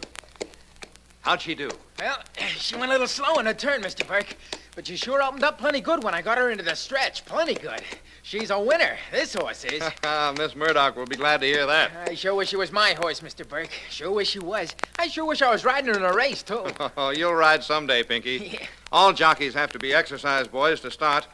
Well, take the filly over to her stall and rub her down, will you? I sure will, Mr. Burke. Sure like this here horse. Come on, Princess. Come on, at it, girl. Gotta get you over to your stall and pitch up some nice, clean straw to sleep on. At least you can get some sleep. What's so funny, Burke? Oh, hello, Billy. Didn't hear you come into the stable. Yeah, I don't make much noise. I'm so small you can hardly hear me. Fact is, when I was in school, I had to keep yelling or I'd be marked absent. Nobody could see me. Well, why aren't you laughing at that? It's not terribly funny. Burke, sometime you're gonna learn that when a star jockey tells a gag, it's a good thing if a horse trainer laughs it up. Especially if the star jockey happens to be friendly with the trainer's boss, like I am with Miss Murdoch. How long do you think you'd be friendly with Miss Murdoch if she knew as much about you as I do? Oh, not long. Only there's a couple of ifs you want to remember. One of them is if she believed you, and the other one is if you had nerve enough to rat on me. I'll be the talking type, Burke. Open that mouth of yours out of turn sometime, pal, and I'm telling you now, I'll close it for you. Permanently.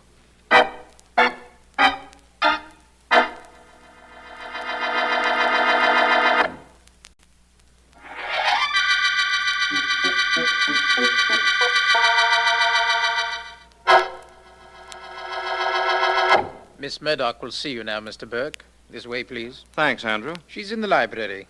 Seemed a bit disturbed that you were calling, sir. Most people are disturbed when you come over to tell them things for their own good. I wouldn't know about that, sir. Please go in. Thanks. Very good, sir. Miss Murdoch. Well, what is it, Burke? What is it? Oh, I thought perhaps you hadn't heard me come in. The butler announced you, opened the door for you. I heard you say my name, and you thought I didn't know you were there. You seem so occupied in that book, I If didn't... the book were interesting, I wouldn't have seen you at all. Well, what is it? Miss Murdoch, it's about Billy Albert, your jockey. What about him? He isn't honest, Miss Murdoch. I know that for a fact. I thought perhaps you wouldn't want him riding for you if you knew about him. Oh, you thought that, did you? Mr. Burke, what is it that you're paid to do? Train your horses, breed them, run your training farm. Not to question my judgment of people? Well, hardly, Miss Murdoch. I never intended to do that. All I wanted to do was tell you something you didn't know. What makes you think I didn't know? I'm a little surprised that you knew, but that isn't too difficult a situation to remedy. After all, you do work for me. Yes, Miss Murdoch. So you won't talk. Not as long as you're in my employ, you won't. And if you ever leave my employ,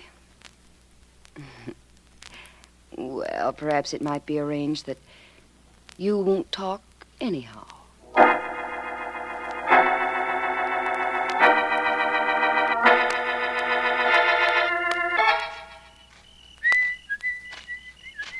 Pinky? Pinky? Oh, yes, sir, Mr. Phil. How are you tonight, sir? All right.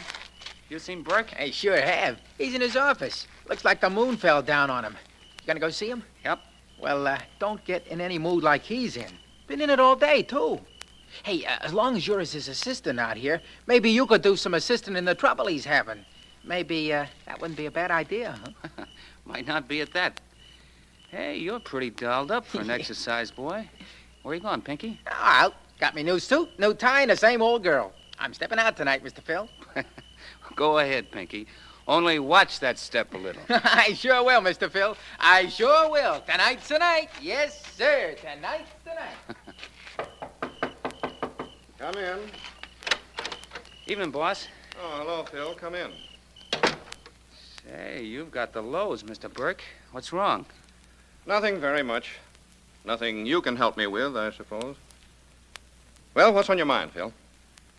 I need some money, Mr. Burke. $1,000. Who doesn't? I need it bad, Mr. Burke.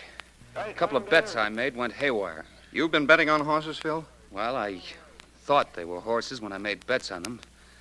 I haven't got $1,000, Mr. Burke. You got to lend it to me. You know, Miss Murdoch has a rule about her employees betting on horses. Oh, now look, I don't want to lecture. I want the money.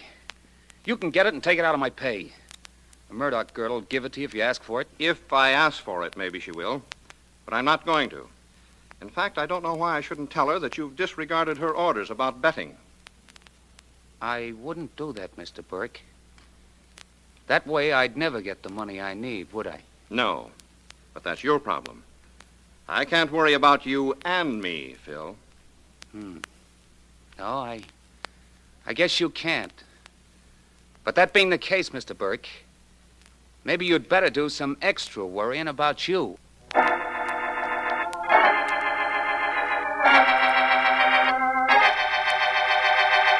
Sit down, Markham, sit down. Nice to have you drop in on me this evening. Thank you, Vance. I got through at the office and thought I'd come in here after dinner. You know, this business of being a district attorney has many complications, Vance, and only a few compensations. One of them is you. Well, very pretty compliment, Markham. Thank you very much. May I add to that speech that my profession of private investigating could very easily become a chore without the incentive of the cases you've called me in on? Okay. We're even. And now to the purpose of my call. Yes? Could you take the evening off to go over to the club for a game of billiards? I'd like to, Markham. I'd like to very much. Just give me a second to slip out of this robe and into a coat. Turn the radio on if you like. I will. Oh, I've got a new 3-cushion shot to show you that's terrific, Vance. Not fair. You've been practicing. Very good, very good. And now for your last question, sir.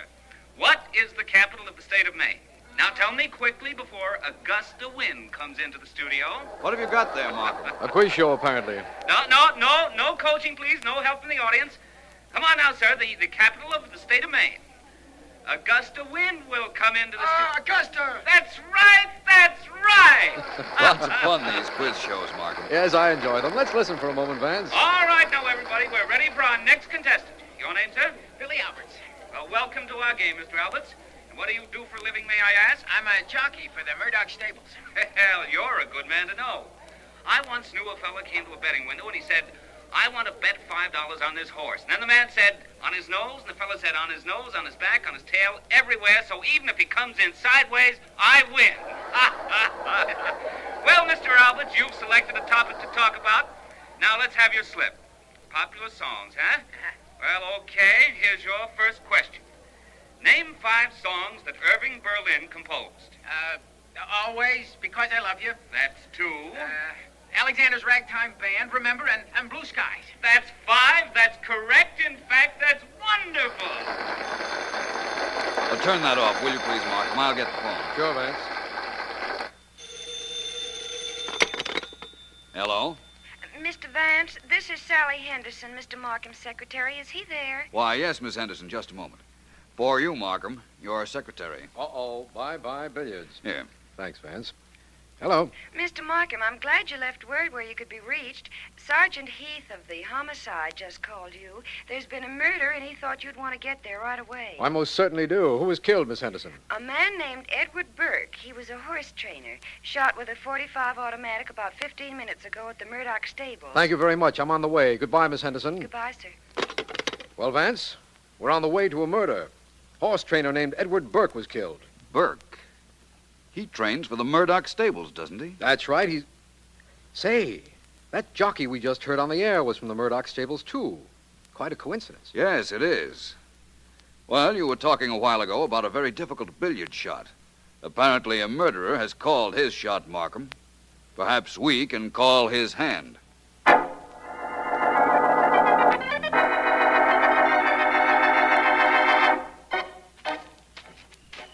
Vance, the Murdoch stables where the body was found are miles from here. Why did you ask me to stop the car outside the Murdoch house? Because Sergeant Heath is at the stables with the body, Markham. He'll find anything there that I might find. I thought someone at the Murdoch house might give us something to work on. After all, the Murdochs own the stables. I've learned better than to argue with you, Vance. Don't ever stop, please. I'm not always as certain as I sound. We might find out absolutely nothing here. We certainly won't if we don't get inside. I'll handle that detail. Oh, I hope you have your calling card ready, Vance. Miss Carol Murdoch is very social. You mean she's very rich? Markham, some of the richest people I know are antisocial. Yes, sir. District Attorney Markham and Mr. Philo Vance to see Miss Carol Murdoch. Miss Murdoch is not at home. Would you care to come in and wait? Vance? We would. Very good, gentlemen. Oh, you might wait in the library if you like, right this way. Oh, there's someone else in the library, a Mr. Billy Alberts. He works for Miss Murdoch. Billy Alberts, the radio star? He's a jockey, sir. I know, but he was on the air tonight. How does it happen he's here? And he telephoned after the program, and I informed him of Mr. Burke's death. He came in only a few moments ago to wait for Miss Murdoch. I see. And where is she? I'm sorry, sir. That I do not know. She'll return presently, I imagine. She always has. Make yourselves at home right through that door there. Thank you. Oh, good evening, young man. You're Billy Alberts? Yes, I'm Alberts. I'm District Attorney Markham. This is Philo Vance. Vance, the private dick. I suppose you could call me that. I'm glad to have an opportunity of speaking to you, Mr. Alberts. You undoubtedly knew Mr. Burke. Sure, he trained horses for Miss Murdoch. Any idea who might have killed him? Search me. He had an assistant who had ambitions. A guy named Phil Dexter. Phil Dexter, eh? Yeah. Must remember to talk to him. Anybody else? Well, nobody I know of. I could have a lot of guys sort him that I wouldn't know, though. That's entirely reasonable, I'd say. Mr. Alberts, we understand that Edward Burke was killed at about 9:10 tonight. We know you were on the radio shortly after that time. In fact, we heard you. Hey, was I good? Very. Huh. Tell me, how long had you been in the radio studio? Well, let's see now. The show went on the air at 9. They picked us contestants out of the studio audience at about 8:30. I must have got there about 8:15, I guess. And Burke was killed an hour later while you were still in the studio, eh? Sure, that's Mr. right. Alberts, I'd like to... Hands off me. I can walk. Take them off. Hey, that's Carol's voice. Some guy's with her. Maybe the murderer. Come on, Vance. I'm with you, Markham. There's no use arguing, miss. I'm staying That's a right cop with with you. Miss Murdoch. Listen, you... Now, wait a what minute, you wait take a minute. I'll handle this, Alberts. Good evening, officer. I'm Markham, District Attorney. Oh, hello, Mr. Markham. And how are you this evening? Well, how are you this evening? You in a minute. Mr. Markham, this officer of yours has been pushing me around, and I won't stand for it. I'm Carol Murdoch. No, take it easy, Miss Murdoch. What's wrong, officer? Well, I picked this young lady up about an hour and a half ago, Mr. Markham. She was speeding, going like a bat, headed for this place. For a half hour, she wouldn't tell me who she was. Then, when we finally get to headquarters, she tells me her name is Carol Murdoch. Well, that's who she is. She is Carol Murdoch. Shut up, Sonny. I'm talking to Mr. Markham. Yep. So, Mr. Markham, I asked to see her license, and she says she hasn't got any. Then, when I want to take her in again, she said she left it at home. So, here we are. I see. What time did you pick her up, officer? Oh, I should say about 9:20. And the murder was committed at about 9:10, eh, Markham? So we've been informed. Look, I know all about the murder. I heard it firsthand over the police radio. I know one of my men was killed, but that doesn't give this cop any license to treat me like a criminal. Driving without a license is against the law, Miss Murdoch. Officer, where did you pick her up? Just a short distance from her own stable, sir. And you heard about this murder from the police radio, Miss Murdoch? Yes, of course I did. Ask this big lug here. He heard it with me. That's right, sir. Oh, I don't doubt that you heard about it over the police radio, Miss Murdoch. I was just wondering if it was news to you when you did hear it.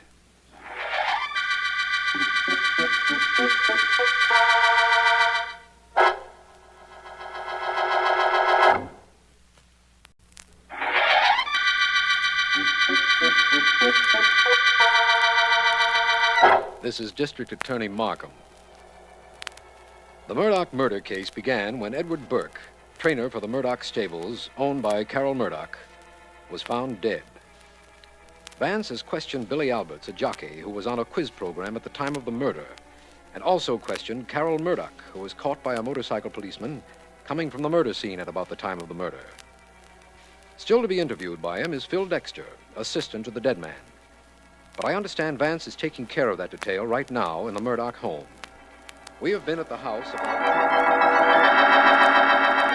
I'd tell you more if I knew any more, Mr. Vance, but I don't. Honest, I don't. Let me go, Mr. Vance. Let me go. I'm not stopping you from leaving, Mr. Dexter. The police might, but I won't. But you've been asking me the questions, Mr. Vance. If you said to let me go, they'd let me go. They might, but they'd only pick you up again. Why don't you tell me what you know of this case, and then you'll be clear of it once and for all. All I know is what I told you. The last time I saw Mr. Burke, he was worried about something. He'd just been to the house here, he told me, and he was worrying. Don't ask me about what I don't know. Tell me all about the last time you saw him alive in detail. Okay. I was walking toward the stable when I saw Pinky. Pinky? Pinky's an exercise boy. It was about 6:30, and I asked Pinky if he knew where Mr. Burke was, and he said sure, in his office. And I said so long to Pinky, and I went in. Where was Pinky going, do you know? No. Yes, I do know. He was all dolled up in a new suit, and he said he had a big date in town. He was pretty happy about something. I see.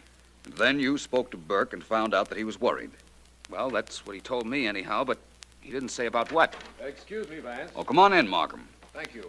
There's a phone call for me, and I didn't want to take it out in the hall. More privacy in here. I thought you'd released our jockey suspect, Mr. Billy Alberts. Well, I did. I sent him home about an hour ago, Vance. But Miss Carol Murdoch is still in the house, and I just don't want to be overheard in case this is important. I see. Mr. Dexter, you may leave. Only be somewhere that I can reach you in case I have to, will you please? Yes, sir, I will, Mr. Vance. I'll be at home. Well, Markham, go right ahead. The coast is clear and the phone is yours. Thank you, Vance. I can take that call now. Markham speaking. Mr. Markham, this is Miss Henderson. Yes, Miss Henderson. The homicide department called with some information I thought you'd like to have. Hope I didn't disturb you. Go right ahead, Sally. Oh, just a minute. Can you hear this, Vance? Yeah, I can. Go ahead, Sally. A body has just been found about 10 miles from where you are now. Yes? It was shot in the head by a .45 automatic and tossed out of a car, the police believe. I see. Any identification? Positive identification, Mr. Markham. It was an exercise jockey employed by the Murdoch stables. His name was Pinky Rice. That's all the information that was given me. Fine. Thank you, Miss Henderson. You're welcome, sir. Goodbye. Well, a second murder, eh, Markham? Yes, and connected with the Murdoch family and its stables. Well, this certainly complicates things, doesn't it? On the contrary, Markham, I'd say it simplifies things quite a bit. In fact, I'd say it points pretty directly to the murderer.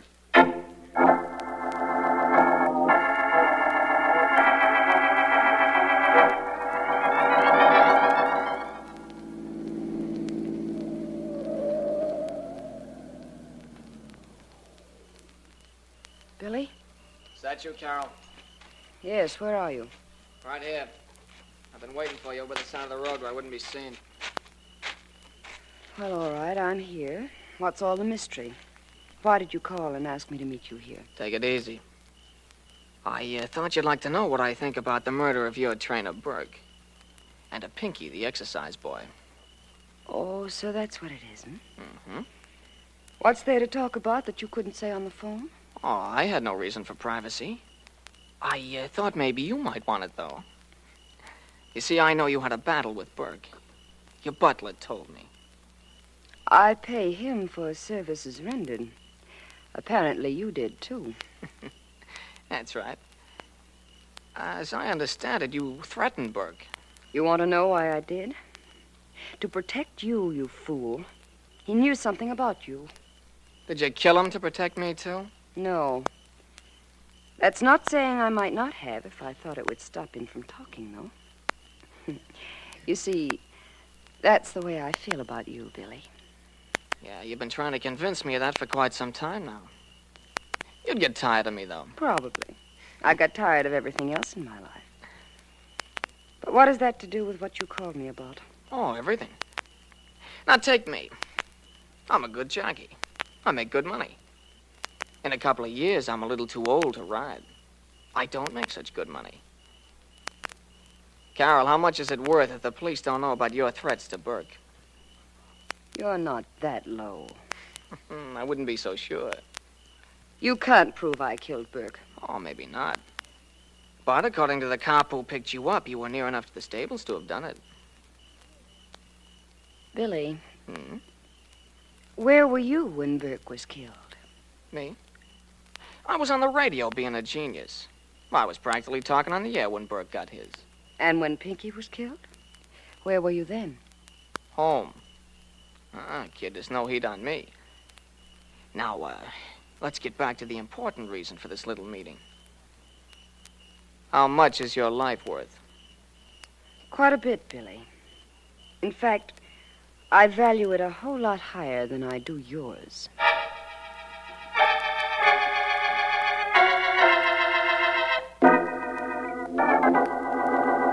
Is everybody in the next room, Markham? Everybody you asked for, Vance. Billy Alberts, the jockey, Carol Murdoch, and the young man who found Burke's body, Phil Dexter. Good. We'll go in a moment. I'm pretty sure one of those three is our murderer, Markham. Well, if you are, I am too. I think, of course, that Pinky, the exercise boy, was killed by the same person that murdered Burke. The connection may not be terribly apparent to you at the moment, but I imagine it will be shortly. All I can say is I hope you're right, Vance. All I can say is I hope your hope comes true. Well, come on, let's go in.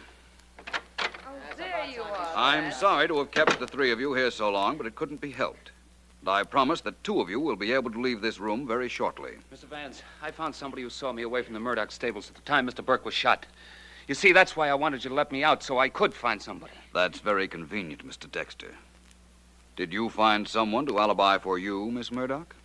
I don't need any alibi, Mr. Vance. I didn't do anything, and you can't prove that I did. That's right, I can't, as yet. Mr. Alberts? You don't want anything to do with me, Vance. I was on the radio when Burke was killed, and I was home when Pinky got knocked off. That's quite according to what I've been led to understand. Well, I don't want to appear overly dramatic, but one of you three killed two men. I have some questions I want to ask each of you. Answer, I don't know, if you don't know. That will be all right. Mr. Dexter? Yes? 2 questions for you. 1, how many shots in a .45 automatic? I don't know. Who wrote the song, Memory Lane? What are you trying to do, Vance? Trick me into saying something? I don't know how that can mean anything. All I know is I don't know. Singularly devoid of information, isn't he, Vance? Perhaps he told us more than he realizes, Markham. Miss Murdoch, your questions. Where on an automatic pistol is the safety catch? Near the thumb. It can be released by the thumb. Thank you. Your other question. Victor Herbert was a great composer. Who wrote most of the lyrics of his operettas? I haven't the slightest idea of who wrote the lyrics, of why you're asking these stupid questions, or who killed the 2 men that worked for me. All I can do is assure you that I have. You think because I know about automatics Please, that Miss Murdoch, don't try to tell me what I think. Mr. Alberts. Yeah, what? It's question time for you. Who wrote the popular song of some time ago titled Remember?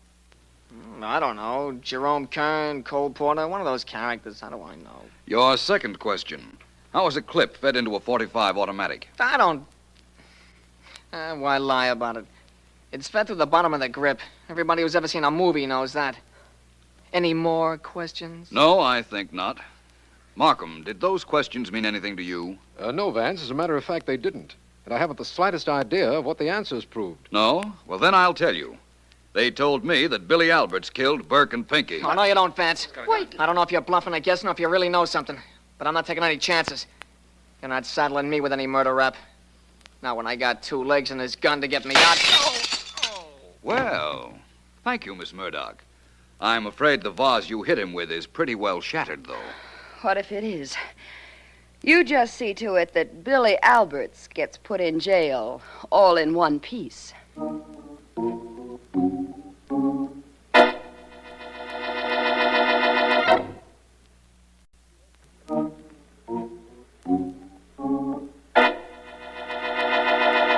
I'm waiting, Vance. I'm not playing games, Markham. I just wanted to finish these notes.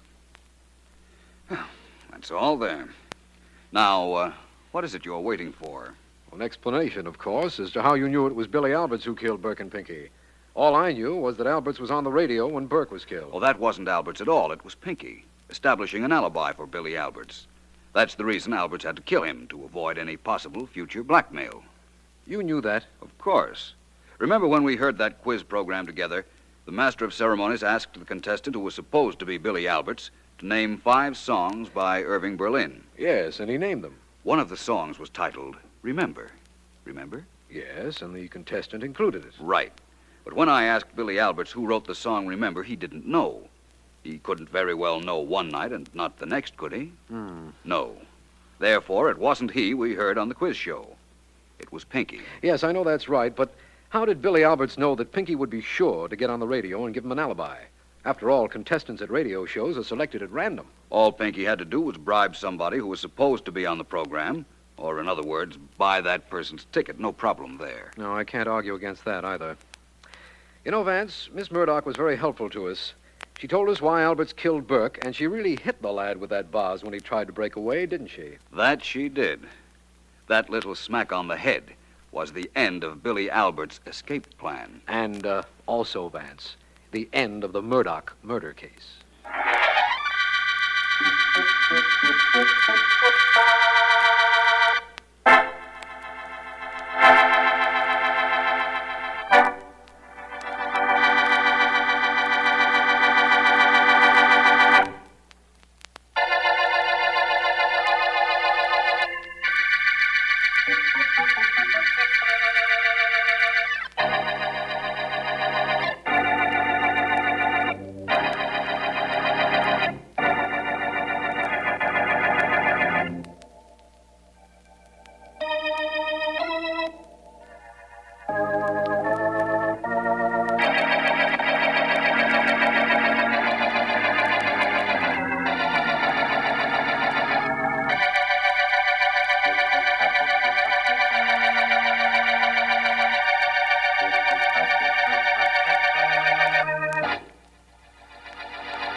Sit down, Vance. Sit down. Nice of you to drop in. Well, thank you, Markham. Well, I'm glad that being district attorney gives you the same privilege of working late that my chosen profession affords me. Haven't seen you in a week, Vance. Don't tell me that the public has taken over my favorite private investigator. Oh, I've been busy, but mostly routine cases. Then, this evening, I was driving by this way, saw the light in your office, and thought I'd take a chance that it was you up here and not a cleaning woman. I'm glad you're not disappointed. Or are you? If the cleaning woman had a murder case for me to work on, or if you don't, I will be. Anything unusual going on, Markham? Yes, I'm working late because a young lady phoned me and asked me to wait for her. She said it was urgent. Well, that sounds very interesting, Markham. Perhaps I... Which one of you is the district attorney, please? Please? Well, please come in. I must see Mr. Markham. I phoned him a while ago. It's a matter of life and death. Yours? Are you Mr. Markham? I'm Philo Vance. This is Mr. Markham. How do you do? Mr. Markham, my name is Mills, June Mills, and you've got to help me. Well, I'll certainly try if you'll give me a hint as to how. Oh, I'm sorry. It's just that I'm so upset. I've never done anything like this before, and I don't even know if you can help me. If he can't, I'd like to, Miss Mills. What's the trouble? Well, I know the district attorney is called in to help convict a killer after a murder takes place, but can he help prevent one? That's what I want to know. Can he? He certainly can try. Tell me what it is you're troubled about. It's my boyfriend, Johnny Blake. He works at the soda fountain down at the Kingsway Luncheonette. He's going to be killed. Who's going to kill him? Who? Yes, Miss Mills. Who? Why, I can't tell you. I can't tell you that. I don't dare tell you. Why not? Because they'll kill me, too, if I do. And you won't be able to stop them. They might kill me if they knew that I came here. Oh, I just thought of that. You've got to forget that I was here. Promise me that you will. What about your boyfriend, Johnny Blake? I'll think of something else. I'll have to. Nobody must know about this. Promise me, both of you, that you'll do nothing about it. Please, please, promise me. I'm frightened. You've given us no alternative, Miss Mills. We have nothing to work on. Yes, I know. I'm sorry I came up here. When I heard about... Oh, no, I can't tell you. I mustn't. Remember, you promised that you'd forget what I said. Please forget that I was here tonight. Please. Well... What do you think of that, Vance? I don't know yet. That girl was terrified. Something tells me I ought to see her boyfriend, and I will, first thing in the morning.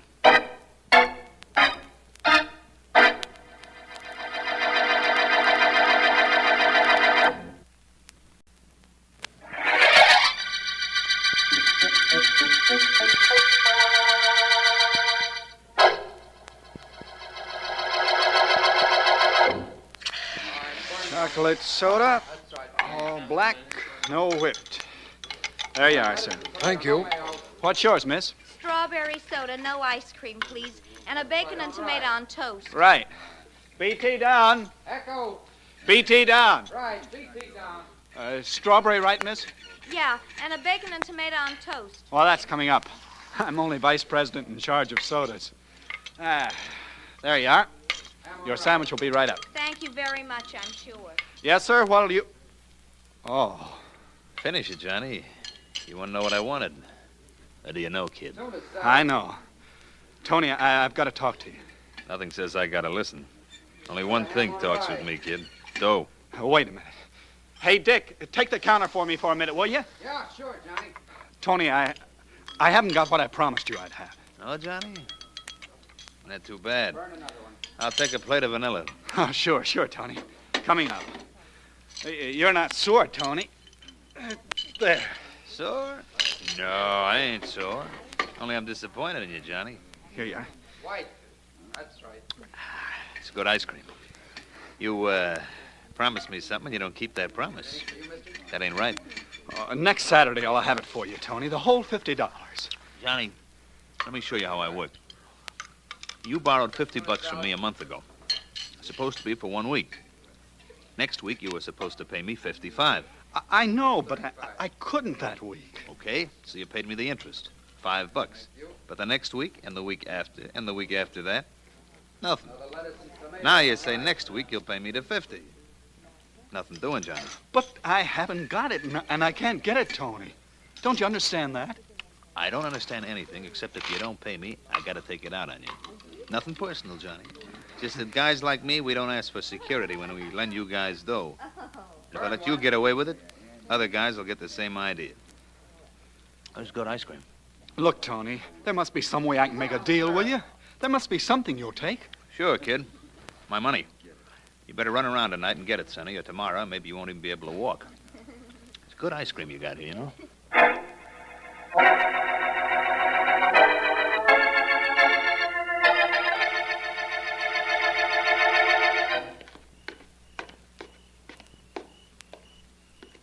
Sit down on the porch for a minute, Johnny, please. I don't want to sit down, June. I brought you home. I've got to leave now. All I need is for your old man to catch me here. Good night. Johnny, wait. What is it? He did come to the store tonight, didn't he? Tony? Yeah, he came in. June, I got to get out of here. Your father... Johnny, the rate of interest Tony charges isn't legal. You could go to the police. Forget that, and quick. That'll only mean more trouble. Hey, where did you disappear to before? Where'd you go, the cops? I went to the district attorney's office. Oh, Junie, you little fool. If you told anything to the DA, I'm cooked. Don't you realize that? You didn't go to the police. You didn't. Johnny, it was for your own good. I know you don't have the money. I knew what Tony would do. I had to go. But I didn't tell him anything. Honest, I didn't. You little dope. Why I told you anything, I don't know. If a cop shows up at that store, Tony will take care of me, sure. June, who's that with you? It's me, Mr. Mills. Johnny Blake. Daddy only took me home. That's all, Dad. That's all. Johnny, you listen to me. I've told you to keep away from June. If she hasn't enough sense to know what kind of a guy you are, I have. Mr. Mills, you don't understand about us. Understand? Why, Dad, What are you please. trying to So do? I don't understand, eh? Let me... I understand this. That you're no good for my daughter, Johnny. You're no good to anybody. And I'm telling you now, as quietly as I can, that if I ever catch you with her again, I'll kill you. Do you understand?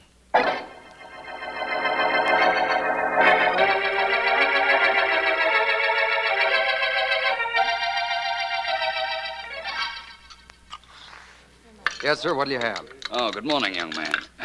My name is Vance. If you're selling anything, Vance, you better see the manager, Mr. Kelly. He'll be in about a half an hour. My name is Philo Vance. No, I'm sorry. I can't do a thing. Philo Vance?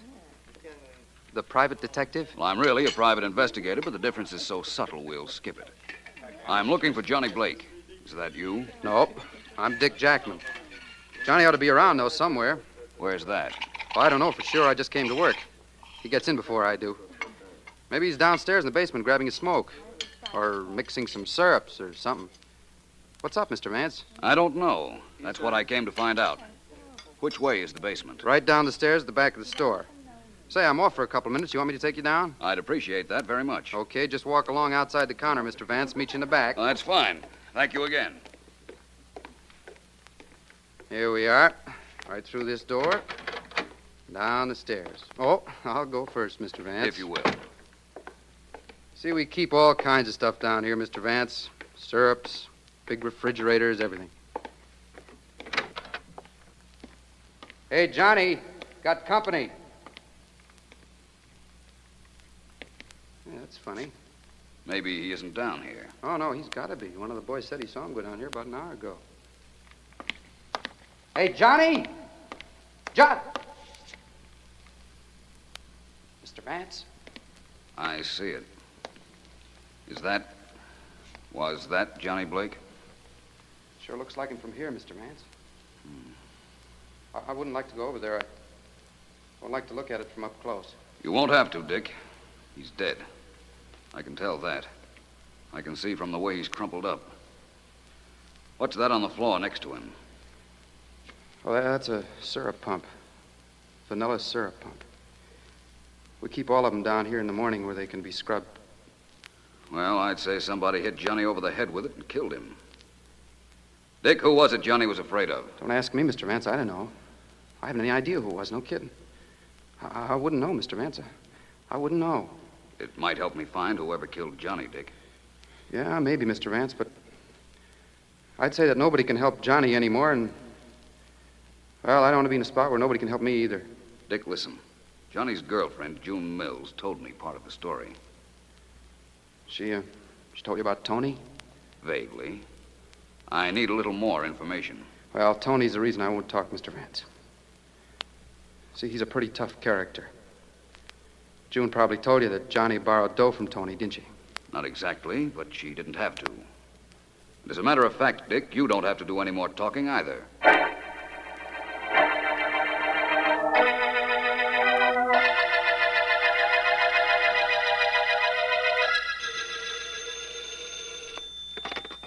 Hello, Markham speaking. Markham, this is Vance. Hello, Vance. I'm down at the Kingsway Luncheonette. You remember the girl who came to see you last night? Yes, very well. Why? I should have come down here last night, only she begged so hard I postponed it until this morning. What she was afraid of has happened. Her boyfriend, Johnny Blake, has been murdered. What? That's right. He was hit over the head with a syrup pump, a vanilla syrup pump, and his body was tossed in a corner. You'd better get Sergeant Heath and some men down here right away. Yes, I will, of course. So, Vance, it's finally happened. You found a murder and called me in. Well, I hope that's as far as precedent breaking goes on this case, Markham. I'd like to solve this case. Incidentally, I have something to work on. you have? What's that, Vance? Johnny Blake's soda fountain partner, Dick Jackman, told me what it was that Johnny's girl was afraid of.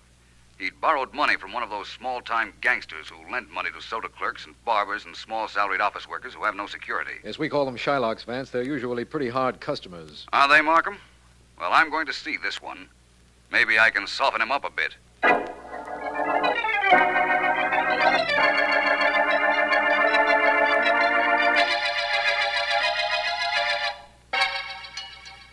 It's good ice cream, Vance. Sure you don't want any? Quite sure, Tony. You seem to be enjoying that quite a bit. Why not? I like it. I get ice cream sent up here to my office every day. If I like something, I enjoy it. It's very hard for me to find fault with that logic. Let's talk about Johnny Blake, though. Nothing to talk about. You told me he got murdered. It's too bad. He owed me dough. But I can write it off. Listen, Tony. I found Johnny in the basement, killed with a syrup pump.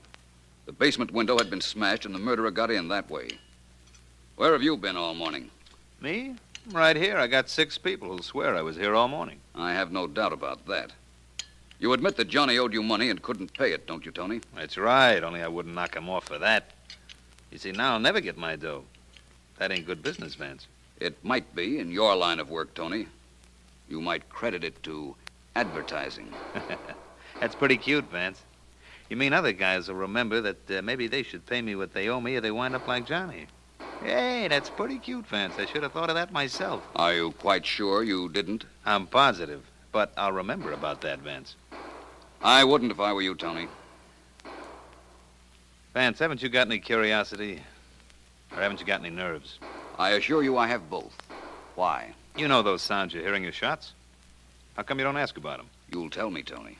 You were just dying to tell me the minute I heard the first one. No wonder you don't eat ice cream, Vance. You don't need any. You're the coolest thing I ever ran up against. You want to know about those shots? Well, let's say you want to tell me about them. Yeah, I do. You see, Vance, those are my boys shooting off those guns. They're practicing. It's my idea. You like it? Not well enough to shout bravo.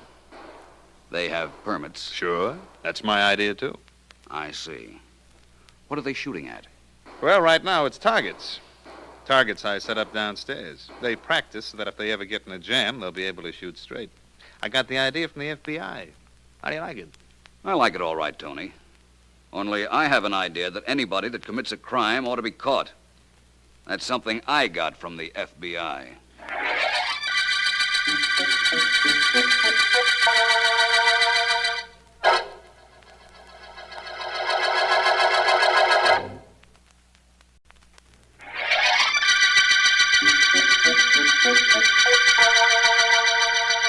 This is District Attorney Markham.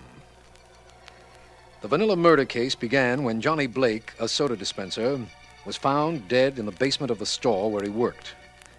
Vance and Dick Jackman, another soda clerk, discovered the body, and beside it, a syrup pump which Vance found to be marked Vanilla. Vance has found out that Tony Amrotti, a loan shark, had threatened Johnny. I've uncovered some information that might be helpful to Vance, and I've phoned him to meet me outside the basement window. He should be along any minute now because it's about half an hour. Vance, is that you? Yes. Hello, Markham. What's going on that you couldn't tell me on the telephone? I could have told you then, I suppose, but I thought I'd like to have a private chat with you, Vance. First, though, here's the news. You sound like a radio commentator, Markham. No analysis, Vance. That's your department. I'll stick to the facts. You can tell me what they mean. You remember the girl who came to my office last night? June Mills, of course. Well, I've talked to her. And she admits to me that her father threatened Johnny. Oh? He's not too involved, but he didn't like Johnny. In fact, he threatened to kill him if he found him with his daughter again. Is that so? Definitely. Well, this little piece of information of mine gives you another suspect, Vance, right? No question about it. Where is Mr. Mills now? June and her father are at home. Sergeant Heath is keeping them there temporarily. In that case, I think I'll pay them a visit. I might as well clean up that little detail. Vance, I've given you some information, but you've been a little reluctant to part with any news. Have you made any progress at all on this case? I think so, Markham.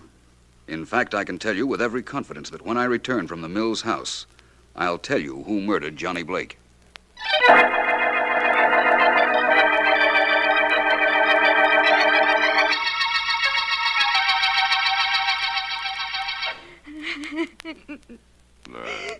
No, stop crying, baby. There's nothing that crying will do that'll help. Let her cry if she likes, Mr. Mills. No. Surprising as it may seem to you, an expression of grief does offer a measure of consolation. Thank you, Mr. Vance. Not at all. Mr. Mills, I'm not going to do any routine questioning about your threatening Johnny Blake. That isn't important at the moment. The only thing that is important is who killed him. Well, it wasn't me. I hardly expected you to sign a full confession just because I decided not to question you, Mr. Mills. But on the other hand, saying it wasn't you doesn't absolve you either. Mr. Vance, I want to tell you now what Johnny was worried about. What I couldn't tell you last night. I don't care what happens to me now. I want you to know the truth. I think I know the truth, Miss Mills. And after this little talk I've had with you two, I think I know something even more important. I think I know the killer.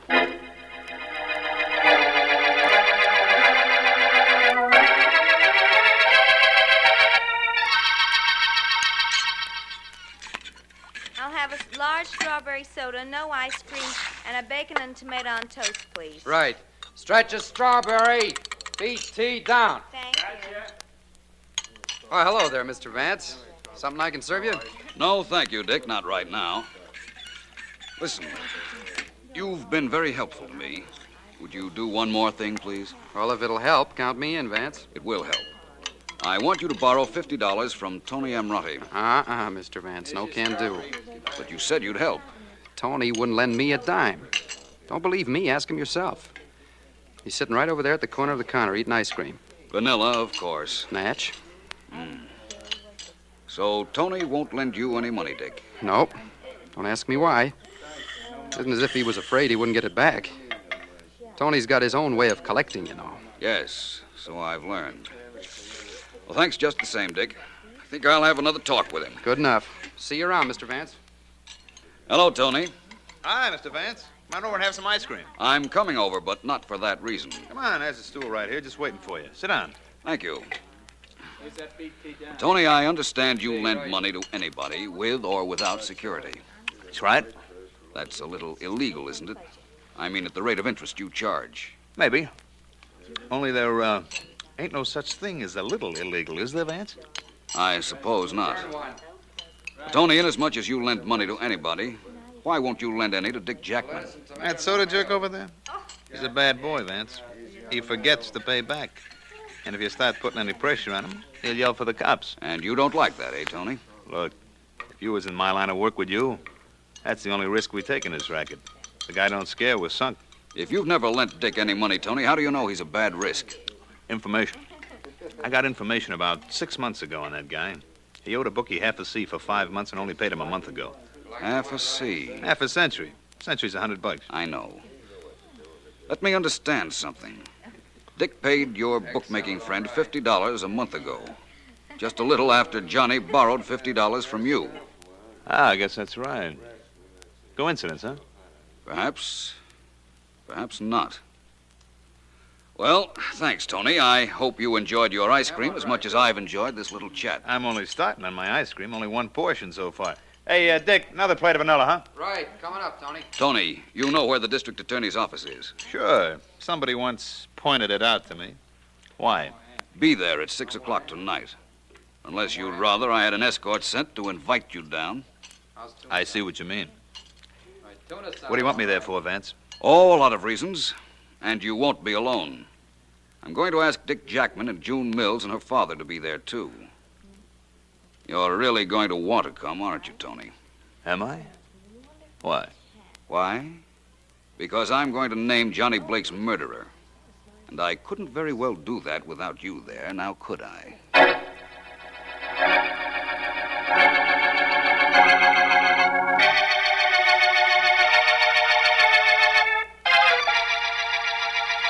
I'm sorry you all are being kept waiting, but Mr. Vance is due here in a moment. He stopped by to see Sergeant Heath at police headquarters to get the results of some fingerprints we were checking. Is that why our prints were taken when we came in here, Mr. Markham? That's right, Mr. Mills. Yours, your daughter's, and Dick Jackman's. We already had Tony's, didn't we?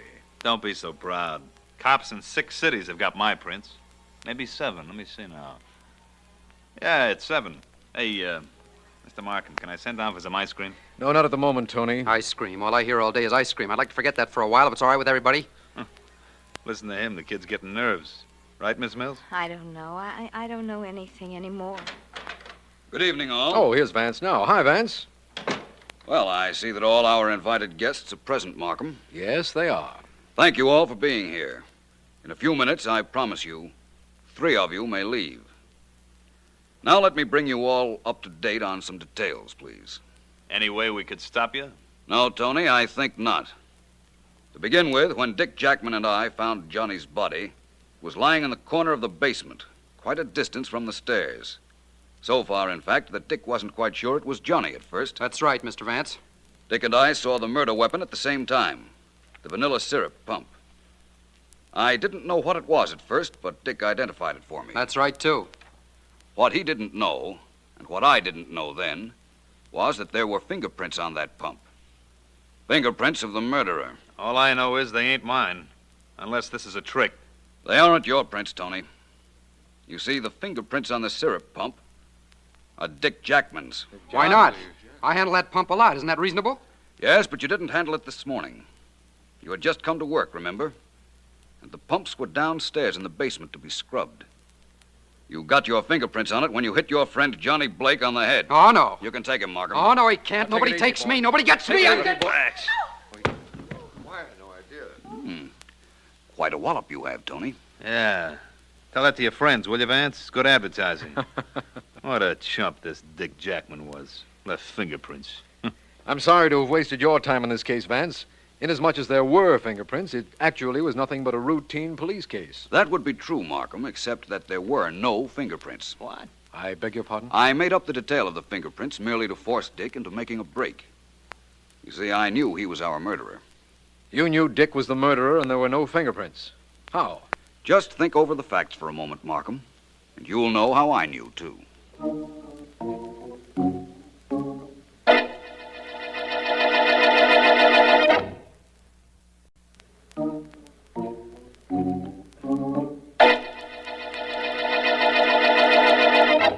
Well, Markham, where do you want me to begin? Now that our 3 other suspects are out of the office and Mr. Dick Jackman is in Sergeant Heath's hands. I like my explanations slowly, Vance. Start with the motive, please. Motive? Money. You see, when Johnny Blake borrowed money from Tony, he actually borrowed it for his friend, Dick Jackman. How did you find that out? It added up. Tony told me that Dick paid a 6-month-old debt shortly after Johnny borrowed money from Tony. I'm beginning to understand. When Tony demanded money from Johnny, Johnny went to Dick and insisted that Dick pay him the $50. Dick couldn't pay it, knew he was in a spot if Johnny talked, and he had to do something desperate. He had to, and he did. Let me see now. On his way to the store the morning of the murder, he passed the basement window and saw Johnny working down there. He broke the window, jumped down, and hit Johnny with the pump Johnny had just finished cleaning. Exactly. Then he climbed out the basement window and came in the front entrance to work. I see. Well, I'm satisfied about the motive. Now tell me about the clue. The clue was there when I found the body, only I didn't realize it at the time. Markham, Dick and I were 15 feet away from Johnny's body and the syrup pump. But Dick knew it was a vanilla syrup pump. The only way he could have known is if he'd used it to kill Johnny. That's right. It was too far away to see the lettering on it, wasn't it? Of course, and in the maze of complicating details, I overlooked it. Temporarily, of course. When I thought back on the case, I realized what an error Dick had made right at the very beginning. I'm glad you did, Vance, because it was an error at the beginning that brought us to the end of the vanilla murder case.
Senorita, we guarantee to teach you the latest South American dances in 10 lessons, or we refund your money. I'll buy that, Miss Ortega.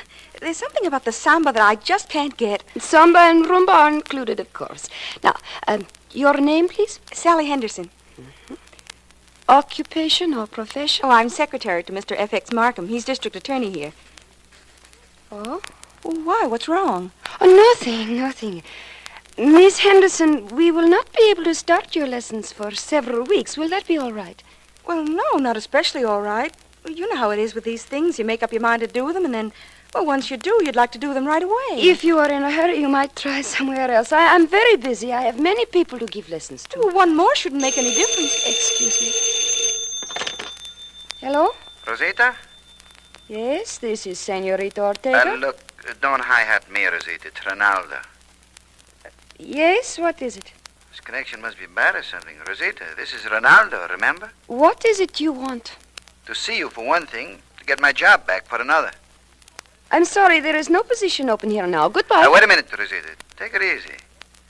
Maybe if there isn't a job open, you wouldn't mind making a small loan to a friend? Absolutely not. We have nothing further to discuss, Ronaldo. Oh, yes, we have. We have a lot to talk about.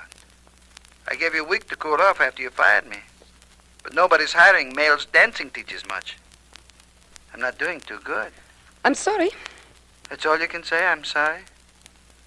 Rosita, you've got no idea how sorry you're going to be. Now, where were we, Miss Henderson? Oh, you had just decided not to give me dancing lessons, Senorita. But after what I just overheard, I've decided perhaps I'd better get in touch with my boss, the district attorney, right away.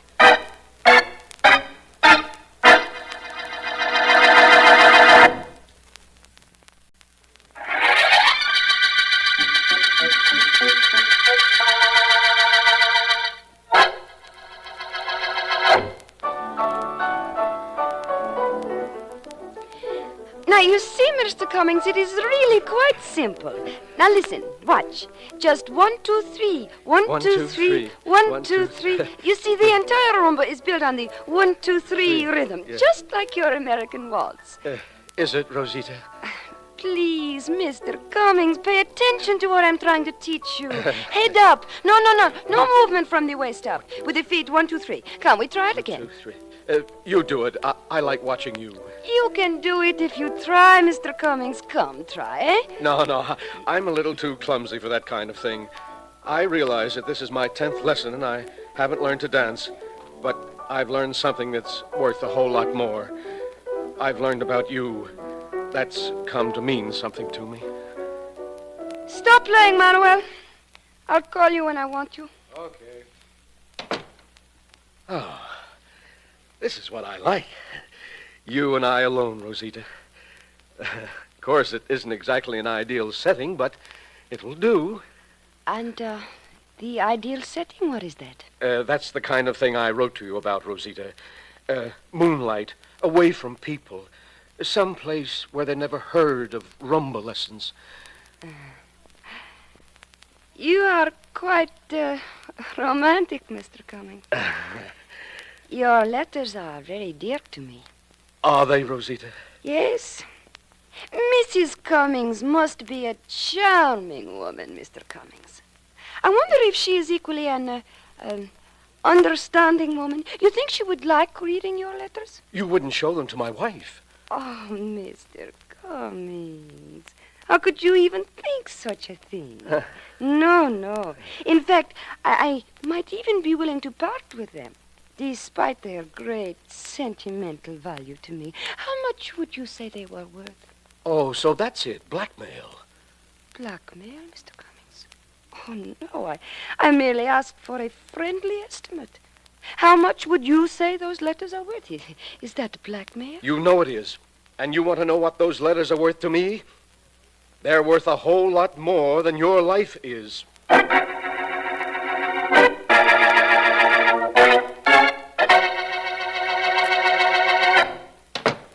Good evening, Senorita Ortega. Rinaldo is not here? No, he is not, Senorita Raymond. He won't be here. I told you that a dozen times. Go on back next door where you belong, please. That is no way for one senorita to talk to another. Senorita? Oh, don't make me laugh. Just because you teach Spanish and because you can fool whoever it is that is stupid enough to come into your studio. Don't think I believe you are Spanish. You know many things that aren't good, Senorita Ortega. It's true, I'm not Spanish. And my name is not Ramon. But I didn't come here to talk about me. Where's Rinaldo? I do not know. Here, there, somewhere. I have not heard from him since he quit his job here last week. Quit his job? You fired him. Don't try to kid me. He knew a little too much about you. Knew the cute little blackmail racket you had going for you. That's one of the reasons you let him go. Is it? And what's the other reason? I'm the other reason, and you know it. He was starting to go for me. He was starting to overlook you.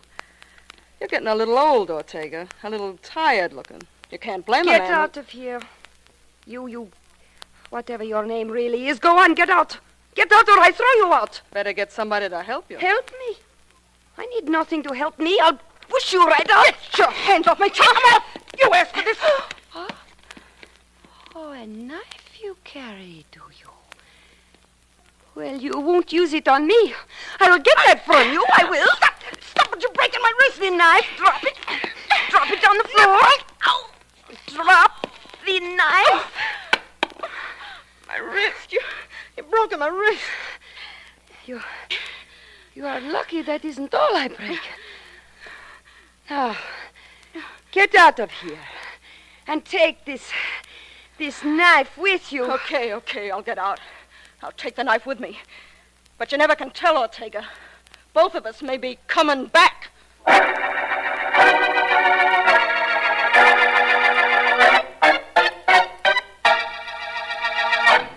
It may be something, and it may be nothing, Mr. Markham, but I thought I'd tell you about it. I'm glad you did, Sally. So you went up to one of those private dance studios last evening, and when this Senorita Ortega found you were working for me, the district attorney, she wasn't very anxious to have you take the course. Oh, it isn't that so much, Mr. Markham. It's the phone call she got from somebody named Ronaldo. That's why I tried to reach her last night on the phone. He sounded mighty serious when he threatened her. Yes, I didn't get in till quite late. And he was serious, all right, Sally. What do you mean? Look at this memorandum that came into me just before you arrived. It's from Sergeant Heath at the Homicide Department. Here, read it. Uh-huh. Rosita Ortega, private dance instructress, stabbed to death in her studio midnight last night. Mr. Markham, she's dead. Mm-hmm. Apparently. And I was about to go up to the dance studio to meet Philo Vance there. I'd called him. You mean that maybe I gave you a clue to the murderer? A clue to the suspect, undoubtedly. Somehow, clues to a murderer are never this easy to find.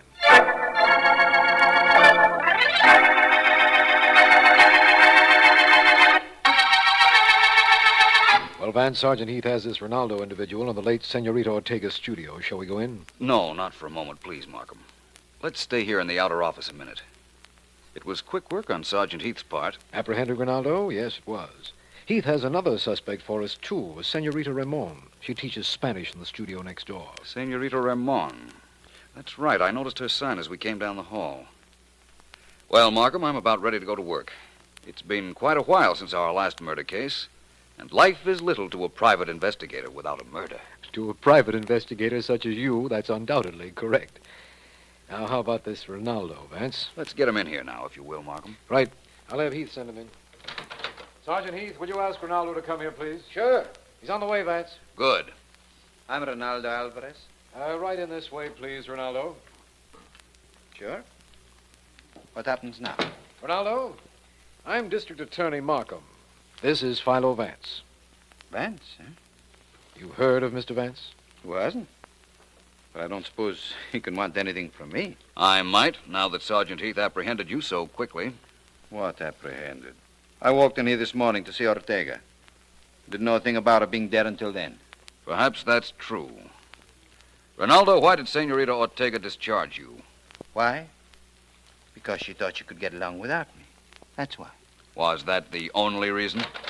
What is going on in here? Why am I being held like a prisoner in the studio? It's all right, Heath. Let her come in. All right. Why am I being held in there like a thief? Why? And who are you, may I ask? Me? I am Senorita Ramon. I have the studio next door. Oh, I see. Is that reason enough for me to be held until you get ready to speak to me? I think it might be, Senorita Ramon. That accent of yours is slightly spurious, too, I might add. What is your right name? Her name is Margaret Stone, Vance. Thank you, Ronaldo. You knew her? Very well. Ronaldo, Would you please wait in the studio just one moment, Senorita Ramon, or Stone, whichever you prefer. I promise you we won't be more than a few minutes. Okay. Only I don't like to be kept hanging around like a pet dog. Quite a young lady there, Ronaldo. Her? She's really something, Vance. And, can I go now? Not yet. Ronaldo, I'd like you to tell me all you know about the late Senorita Ortega and who might have killed her. Look, Vance, I'm a dancer, not a detective. But Rosita did have something off the record going on with a guy named Cummings. Jack Cummings. He was married, and he wrote us some letters. That sounds like something, Vance. Yes, it does. Where did the Senorita keep those letters, do you know? I should know. I saw her looking at them only last week. I got an idea that was one of the reasons I was fired. They're right in that desk Mr. Markham's sitting at. Middle drawer. Yeah? It's locked. Well, that shouldn't be entirely unexpected. That paper knife ought to be capable of prying the drawer open. Insert it right in the center, Markham. Right.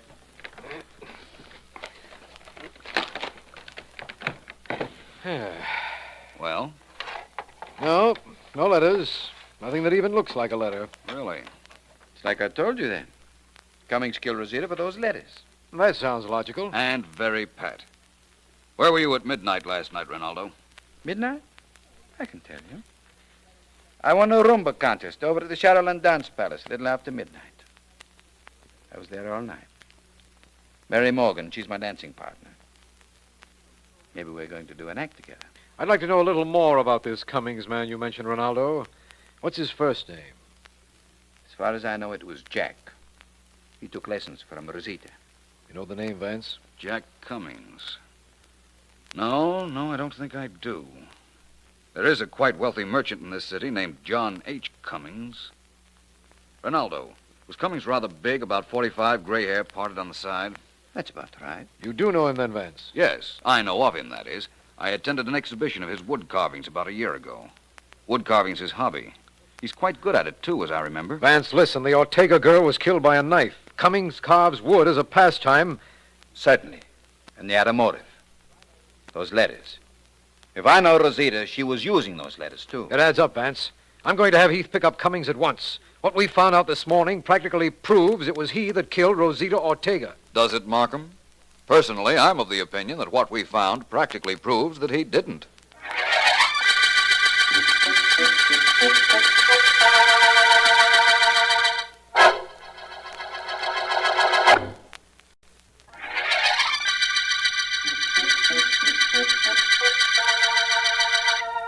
This is District Attorney Markham. The Rumba murder case began when Rosita Ortega, a dance instructress, was found knifed. Vance's suspects include a Spanish teacher, Margaret Stone, a dancer named Ronaldo Alvarez, whom the senorita had discharged, and Jack Cummings, merchant and amateur wood carver, who, we have reason to believe, was being blackmailed by Senorita Ortega. Ronaldo has told us that he had been at the Shadowland Dance Hall the entire evening previous, dancing with a hostess there named Mary Morgan. And I know that Vance checked the dance hall, found out her apartment address, and is there with her right now.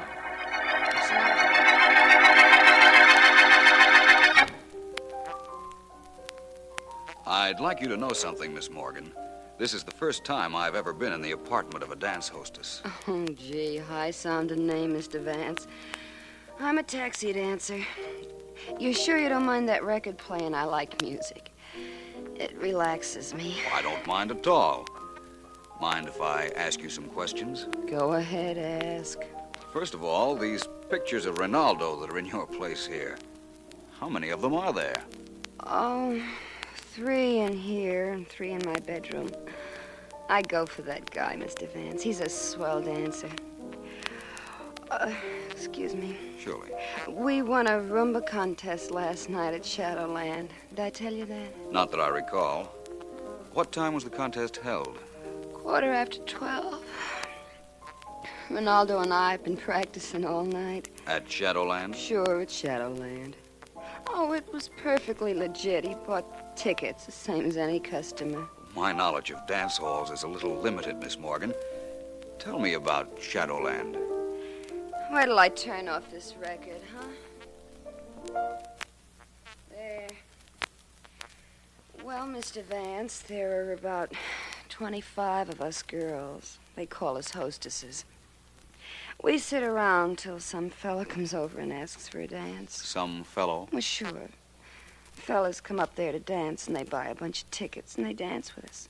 Every time they dance, they give us a ticket. I understand. Now, you were telling me about Ronaldo. I know he won a contest with you a little after midnight, but he says he was with you all evening from 9 o'clock on. That's just about right, too. He got there about 9, and we started dancing. We didn't miss a dance until the contest. Every dance we danced. You must have been pretty tired. Oh, I do that every night. I'm used to it. Only every night I don't get a break like dancing with Ronaldo every dance. I'm curious about one thing, Miss Morgan. How much money do you girls make, if I'm not being too personal? That ain't personal, Mr. Vance. We get 6 cents on every ticket. Tickets cost a dime, and The house makes 4 cents. I see. You really do have to do a lot of dancing to make money, don't you? That I do. Why don't you come up sometime, Mr. Vance? You look like you wouldn't get fresh or nothing. I might do that, Miss Morgan. This case I'm working on seems to be getting nowhere. The lack of clues is a little fantastic. Perhaps after I solve it, if I solve it, I might devote some time to the light fantastic.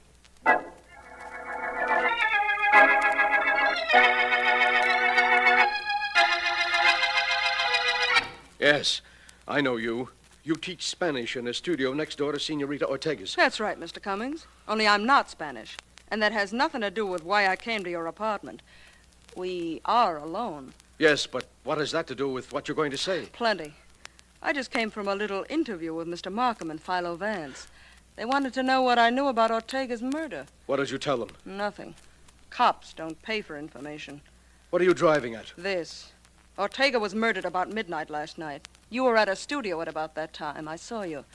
I want $10,000 to keep quiet about it. I won't pay it. I think you will. Get out of here. I've worried enough about my being up there last night. I was there to get something that belonged to me. But I didn't kill her, do you understand? I didn't kill her. I won't pay a cent. You will. You've got a wife, respectably married children. You wouldn't want them to read about you in the papers? You'll pay. Get out of here. Get out. I won't pay a cent. Get out of here. Everybody throws me out, and everybody's sorry they did right afterwards. One more chance, Mr. Cummings. Are you paying?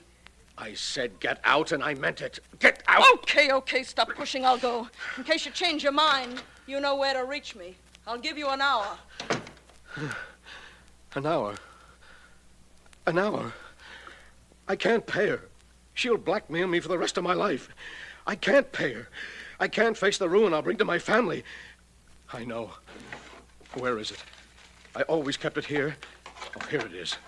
This is my way out. This gun of mine. First, I'd better write.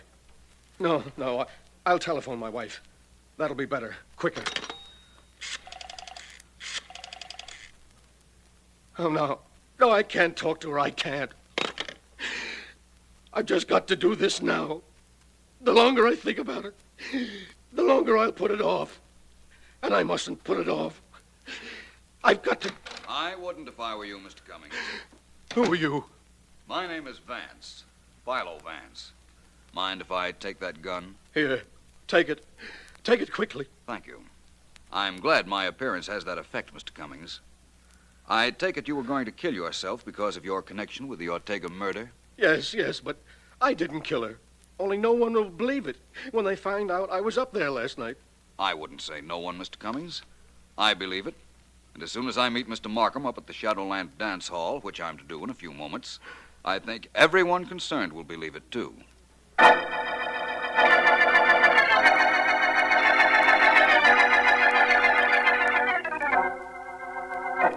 There's nothing quite so desolate looking as a dance hall during the day, is there, Markham? Oh, I don't know, Vance. An empty stadium at night, an office building on Sunday.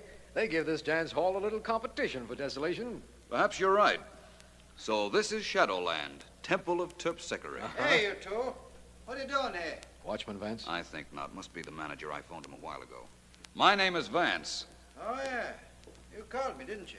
Who's your friend? This is District Attorney Markham. How are you? What can I do for you, Vance? Have you the records I asked for? Oh, sure. In my office. It's right here. Come on in.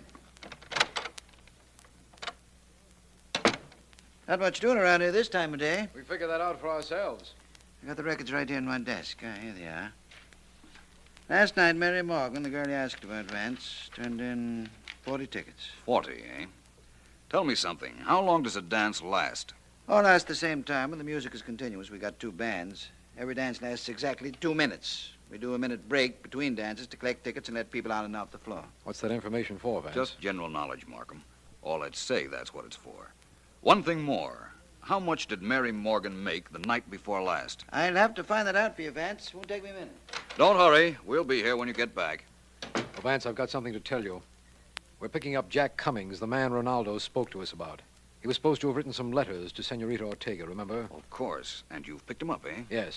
You see, the girl who has the place next to Ortega's, Senorita Ramon, saw him near the Ortega apartment at the time of the murder. And she told you that? Definitely. Markham, I wouldn't overlook this Senorita Ramon if I were you.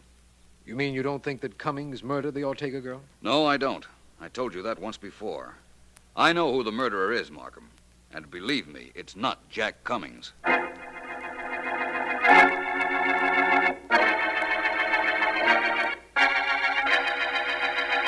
Just leave me here in your office for a few minutes with Ronaldo, Markham, and I'll be with you. Right, Vance. Well, Vance, what's eating you? Not a great deal. I've been over to see your girlfriend, Mary Morgan. Have you now? Great girl, huh? Terribly loyal. She's in love with you, apparently. Because my pictures are all over her apartment? She's a picture patsy. Before me, there was a shipping clerk. I'm doing a little better than him, though. One more picture. He only had 5. Well, congratulations. Ronaldo, what made you think you could get away with murdering Senorita Ortega? Me? You think I killed her? No. I know you did. And I'm supposed to say, oh, no, please, don't turn me in. I did it. I admit it. But don't turn me in. Nuts, Vance. You don't know a thing. Don't I, though? I wouldn't be quite so sure. I'm listening, but I'm not paying too much attention. Might be an idea if you did. Sure. If I couldn't prove where I was last night, maybe. But I can't. 500 people saw me win that rumba contest at 12:15 last night in Shadowland. I don't doubt that at all. Well? Senorita Ortega was killed at midnight. Shadowland is near enough to the Ortega studio for you to have killed her and then gone over to the dance hall. Oh, it is it? Look, Vance. I was at Shadowland all night, from 9 o'clock on. I didn't leave the joint. Mary Morgan can tell you that. Yes, I know. In fact, she did tell me that. So you claim you couldn't have killed Senorita Ortega because you were at Shadowland all evening. Of course. You stick to that story, my boy. It's a perfect alibi. Perfect for me.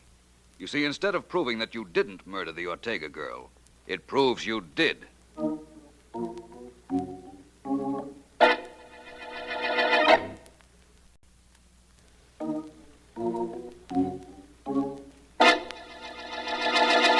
Well, Markham, what you want to know then is how I knew Ronaldo killed Ortega.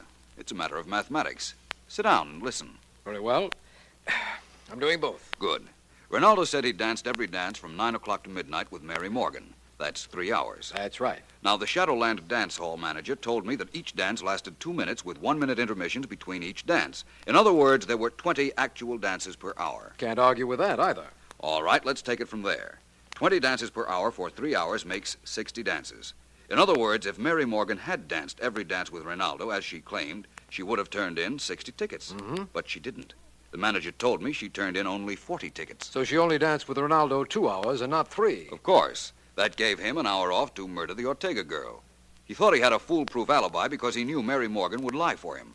But they overlooked the detail of the tickets. Yes, they did. Silly of them, wasn't it? Our friend Jack Cummings was silly, too, going to a studio like Senorita Ortega's to learn to dance. There are hundreds of legitimate dance studios, recognized, licensed places. You're almost looking for trouble when you go visit someone like the Senorita. Fortunately, there are no others we know of, Vance. Well, Ronaldo has confessed in view of the way you broke his alibi, and it looks like the end of his career to me. To me, too. But, Markham, it also looks like the end of the Rumba murder case.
It will do you no good to stay here and watch me. For you, I have no magic tricks to build or to sell. Now, look, Pop, I'll pay you just as much as any magician. Maybe more. Oh, no. Yeah, for you, I have nothing. I build a trick or an illusion for you, and what do you do with it? Expose it on the stage. Show the public how it works. You are not a magician. You're making it impossible for magicians to work. Get out of my shop. Now, Pop, all I want is one trick. Nobody can make them like you. A Pop Baker false bottom table looks 2 inches high to an audience. Actually, it's about 6. Nobody's as good as you, Pop. The great Mento says nobody is as good as me. So I relent. I sell him my tricks. Oh, no. No, not for you, Mento. No tricks. Look, Pop, you've no real gripe against me. Okay. So I expose magic. So what? So what, you say? Listen. 10 years ago, who was the greatest magician of them all? Who, answer me? Who? You mean you? You were pretty good. Pretty good. From coast to coast, a headliner. My own magic show, 2 performances a day, my name in electric lights. Baker the Baffler. Now, what do I have? A pretty nice business. Making effects for magicians. That compares with what I had? Fool. Here do I have an audience that applauds me? No. Here do I have anything except my tools, my work? You're not blaming me for getting you off the stage, are you? Yes. Yes, I blame you. I must blame you. Every trick I did on the stage, you exposed. Soon people did not want to see me anymore. They know how my tricks are done. They laugh at me. You made them laugh at me. No, Mento. From me, you get nothing. Ever. Sorry you feel that way, Pop. But I think you're exaggerating this a little bit, aren't you? Oh, no. No, I'm not.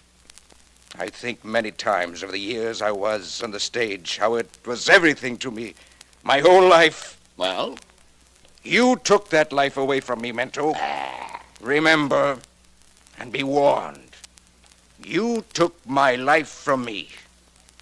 Maybe someday I do the same for you.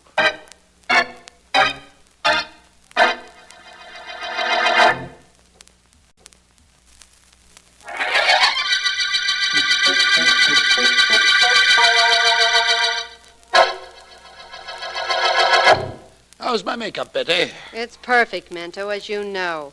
Just like everything else about you. Perfect. Well, that's hardly a reason for that tone you're using, my girl. Incidentally, your makeup wasn't too good at the matinee. Too lazy or too much in a hurry? Which was it? Neither. I've been with you over a year now, Mento. So you have.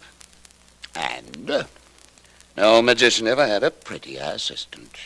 I'm very pleased with you, Betty. Pleased with me? That isn't the way you talked when I first joined the act. If this is going to be a quarrel about the same old thing again, please let it keep until after the performance. I can't work when I'm upset. I've been upset for months, and I've worked. I don't see any reason for putting this off any longer. All right, let's have it. What is it? When are you gonna marry me, Mento? Is that all? I thought this was going to be something important. It was important when you tried to convince me you were in love with me. When you made me fall in love with you. I made you fall in love with me? Uh-huh. Come now, Betty. There's a limit to what even a magician can do. Come on, go on. Hand me my cape. Here. Folding flowers and silks are in it? Yes, they're in the folds of the cape where they belong. Now listen, Mento. How about you and me? What have you decided? What's the terrible rush, my dear? You know I'm fond of you. Maybe. But Johnny Davis is in love with me. He wants to marry me. Well, then marry him. I'll hide my broken heart and wish you two all the happiness in the world. Although what you can see in that hoofer, I don't know. Johnny's wonderful. Well, then you should be very happy. Well, I'm not. You've seen to that. And, Mento, I won't forget it. But I'm not going to be unhappy alone. I'll see to it that you share some of my misery. Believe me, I will.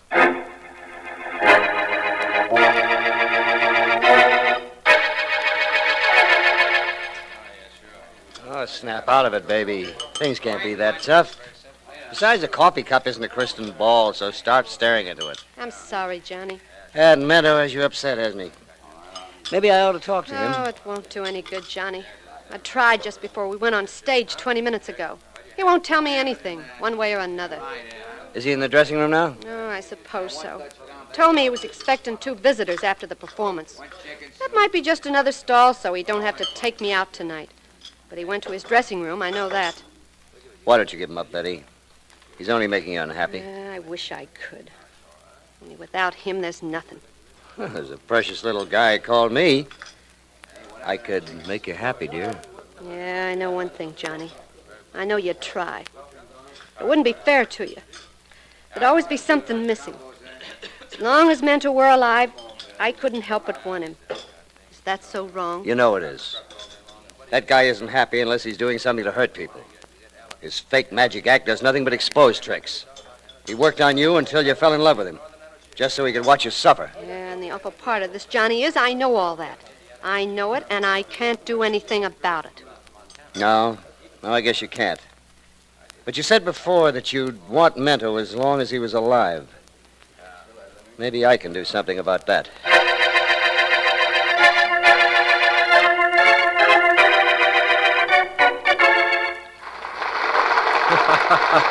Good show, wasn't it, Vance? Excellent, Markham, excellent. I've always had a soft spot for vaudeville. Nice of the fellow to have sent me these tickets, wasn't it? Fellow? What fellow?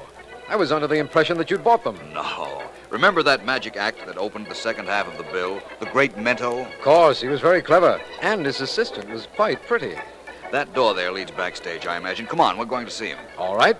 Would it be impolite to ask why? Hardly. As I was saying, he sent me these tickets and a note asking me to come backstage at the end of the performance. I'll get this door. Backstage always had a fascination for me, Vance. It has for most people, Markham, including actors. And private investigators. Guilty as charged. Oh, I beg your pardon, but where is the great Mento's dressing room, please? Second room to the right. Thank you.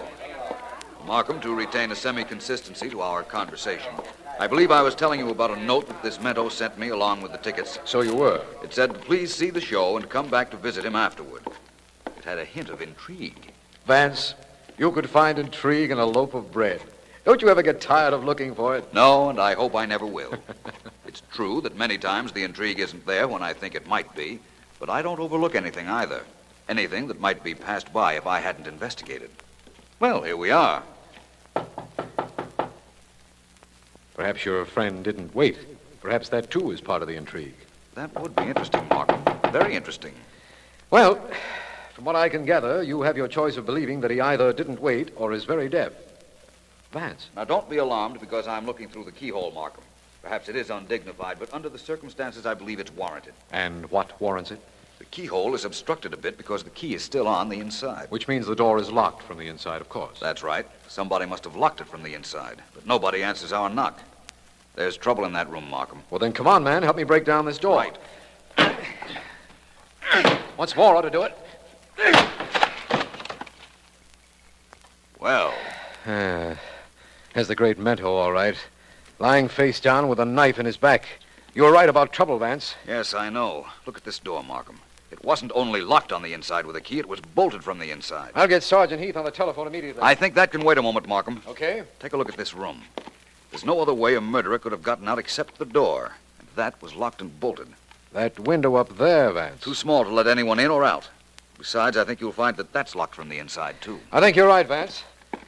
Yes, it is locked from the inside. Well, this looks like a first-rate mystery, Markham. The position of that knife prohibits suicide, yet nobody could have gotten in here to kill our friend Mento. Or so it seems. I go along with that, definitely. Take a look around the room, Vance. There's the little stand that Mento brought out those silks in that fishbowl from.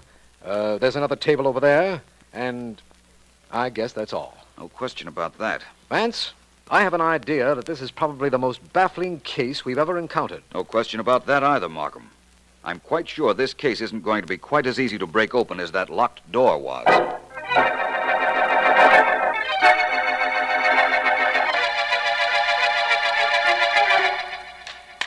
How bigger I am, Mr. Vance. That's right. You're in the right place. I imagined I was when I saw those magic cabinets. You build them? Yes, that I do. They are illusion cabinets. I'd like to see the inside of one. May I? If you like, open the one in front of you. Oh, go ahead, open it. What do you see? Well, to be honest about it, I don't see anything. Just the inside of a man-high cabinet, black satin lined. How deep would you say it was? I don't know. 5, 6 inches. It seemed much deeper from the outside before I opened the door. Well, it's 24 inches deep. Holds 2 girls. See? One of them can easily fit in back of this rear satin. Allows the magician to change his assistants just like... Like magic. Yes. You're quite a craftsman, Mr. Baker. Thank you. Yes, now it's my life work. Well, what is it you wanted, Mr. Vance? To purchase one of my illusions? Not exactly. I'm here investigating the death of the great Mento. He was murdered in his dressing room last night with the door locked and bolted from the inside. Oh, you are a policeman. Not quite. Vance. Oh, of course, Vance. You are Philo Vance. I should have known. I am honored, Mr. Vance. But what do you want with me? Mr. Baker, I talked to Betty Anderson, Mento's assistant, immediately after the murder. She told me several things, among them one fact that brought me here. She told you I quarreled with Mento? That's right. Apparently, Mento told her when he returned from this workshop of yours. He was not a good man, this Mento. You knew that. That isn't what interests me, Mr. Baker. He is now a dead man. I want to know who killed him. So, the newspapers say he was killed in a locked room with a knife in his back. That police are checking the knife for fingerprints. Which they won't find. Anyone clever enough to have figured out this murder wouldn't be simple enough to leave his calling card. Thank you. Why thank me, Mr. Baker? I merely stated a fact. You were very complimentary. You said the murderer was clever. For that, I thank you. You're telling me that you killed Mento, Mr. Baker? Oh, not exactly. I'm not that stupid. This I will tell you, Mr. Philo Vance. You were perfectly right about 2 things. There will be no fingerprints, and the murderer is clever. All his life he has dedicated to making devices which will fool people. This could be his masterpiece. I'm not sure. No? So it's a contest, then. A contest between your knowledge and the murderer's. That's fair. Mr. Vance, this I will tell you. If I killed him, and if you find out how I did it, I will admit it. But this I tell you, too. The papers say Mento died at 10:15 last night. That death was instantaneous. The papers were correct. A man couldn't live 2 minutes with that knife in so vulnerable a spot.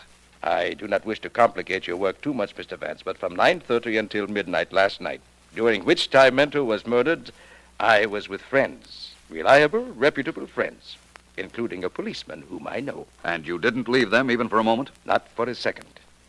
You see, Mr. Vance, execution of a crime is like building a magic cabinet. The effect is only perfect if the plans are perfect. Of course, it's very possible that you didn't kill Mento. I suppose so. But, Mr. Vance, I urge you, please do not believe that. I urge you not to believe anyone else murdered the great Mento.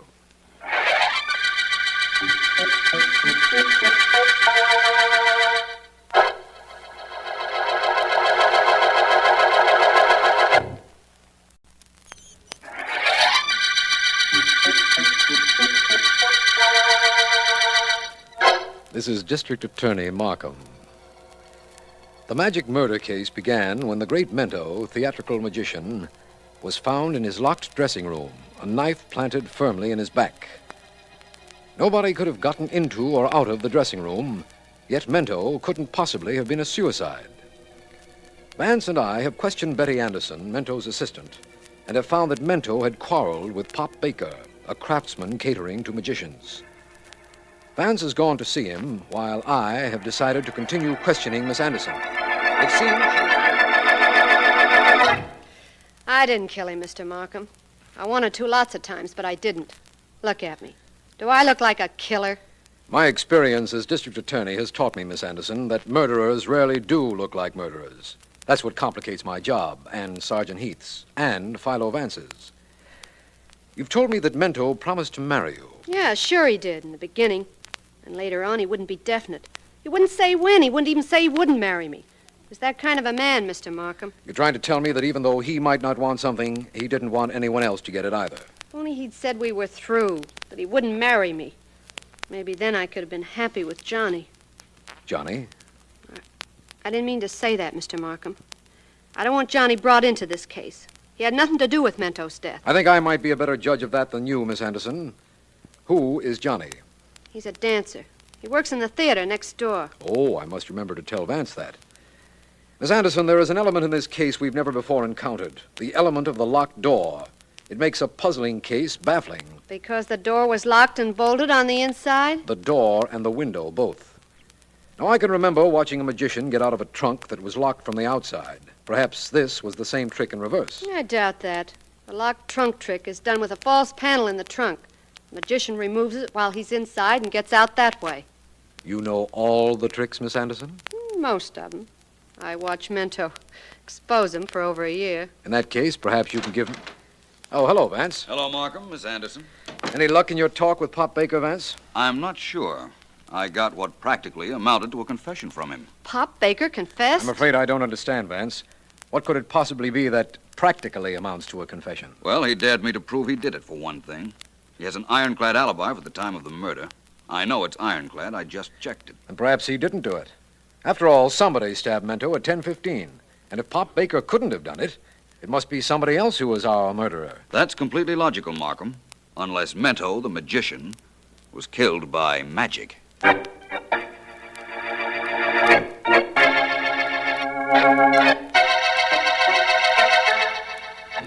You want me to build some special effects for you, Miss Anderson? Yeah, please, Mr. Baker. I'll pay you for 'em. I want to do a magic act. Like the great Mentos? No, I won't expose magic, Mr. Baker. You see, I was with Mento long enough to know how all his tricks worked. I can do 'em, too. But I'll need something big. Some big illusion for a finish. You can build it for me. Undoubtedly, I can build it for you. But will I? No, I think not. You've got to. Oh, so it's a threat now. I've got to. Miss Anderson, perhaps you'd better...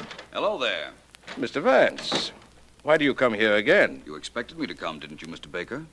What I didn't expect was to find Miss Anderson here. I want him to build an effect for me, Vance. I'm going to do a magic act by myself now. Really? That's quite interesting. Mr. Baker, I came back because I want to know a little more about magic. I promise you that unless the information affects this case, I'll reveal it to no one. What is it you wish to know? Well, let's take the sawing a woman in half trick. How did that work? It does no harm to tell you. It has been exposed in theaters for years. 2 girls I used. One the public sees when she climbs into the box that is to be sawed. And the other? The other is lying on the table the cabinet rests on. It doesn't look wide enough to hold a girl, but it is. Illusion, eh? Yes. After one girl climbs into the box, she tucks up her feet in the top half. The girl in the table puts her feet through the bottom half. And the magician then saws in between them. Very simple, once it's explained, isn't it? If you saw Mento's act, you also saw a variation of the trick. He used a table similar to the one in the sawing a woman illusion. So he did. He took several large dogs out of the tabletop. Thank you very much, both of you. You're leaving, Mr. Vance? Definitely. I'm quite certain this mystery is no longer a mystery. I'll be seeing both of you again very soon. Good night. Good night, Good night. Mr. Vance. Now, Miss Anderson, we will talk about what you want me to build for you. No, Mr. Baker, not right now. I didn't like the look on Vance's face when he left. To me, it seemed a very satisfied look. That's just it. I think he knows something. I think he knows everything. And I gotta get out of here fast.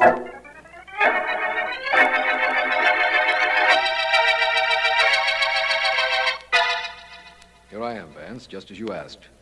Why did you want me to meet you here outside Mento's dressing room? Why, Markham? Because I just left Pop Baker and Betty Anderson. And you are about to witness a dramatization entitled How the Locked Door Murder Was Accomplished. Oh, I see there's a new door fitted on Mento's dressing room. Yes, a new door, a new lock and bolt. That was done earlier today, Vance. Why the dramatics? We're nearing the finish of our case, Markham. I'm going in the dressing room. Give me one moment, then break down the door. Break down the door? What for? Where will you be? I'll be showing you how Mento was murdered. 5 seconds, Markham, then break it down. Okay. 1, 2, 3, 4, 5. I hope you're ready, Vance.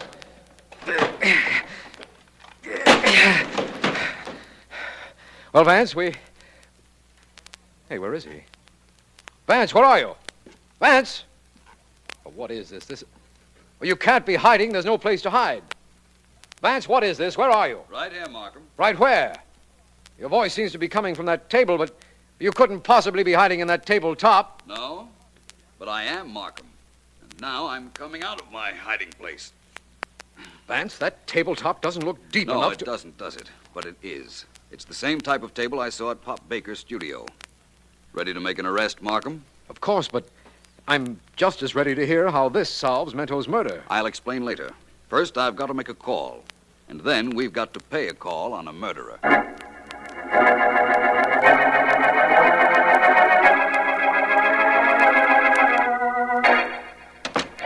Johnny. Well, this is a surprise. Hello, Betty. What are you doing here at my place? Johnny, get some clothes packed and get out of here fast. What? Don't stop to argue with me. Get some clothes together. I'll tell you all about this while you're doing it. Now, honey, don't be so mysterious. What's this all about? Okay. If you want it your way, Johnny. Philo Vance knows you killed Mento. Vance knows it? Well, that's interesting. I didn't know it myself. Brilliant guy, that Vance. Don't try to fool me, Johnny. I know you killed him, and I know how you killed him. Really? That's right. Now, come on, let's stop this. Get packed, Johnny. No, not yet. Why are you warning me about Vance, Betty? Why shouldn't I warn you? You were in love with me, weren't you? You tried to make things easier for me. Okay, I'm paying off that favor now, Johnny. I'm telling you to get out before Vance gets here. Well, what makes you so sure he's coming? Because he left me at Pop Baker's a little while ago. I'm sure he figured out the false table gimmick. And he'll know it was you who hid in that false tabletop. He'll know you were in that table in Mento's dressing room while he and Markham were discovering Mento's body. False tabletop? What's that? Oh, Johnny, please, don't try to lie to me. I showed you that phony table. Showed you how it works weeks ago. Please, Johnny, Vance... Never mind about Vance right now. Come here, Betty, darling. Come here. Come on, baby. Come over here. All right. I'll come over to you. You keep away from me. No, darling. I'm coming closer. Close enough, darling, to put my hands right on your throat. Few seconds more, darling. Just a few. We'll put a stop to that. Come on, Markham. I'm with you. Neither of you is coming very much closer. Look out, he's got a gun. Come on, I'm holding his arm. Let go of me, you dope, go! This'll take care of you, Johnny. Well, Miss Anderson, apparently we got here at the right time. Catch her, Markham. Oh, it's all right. I'm all right now. Good. Well, Vance, what happens now? We'll revive Johnny Davis and show him just how certain we are that he killed the great Mento. We won't show him, Vance. You will. All I know is you called Pop Baker and found out Miss Anderson was on the way here. I'm going to learn about the details of this solution at the same time that Johnny is.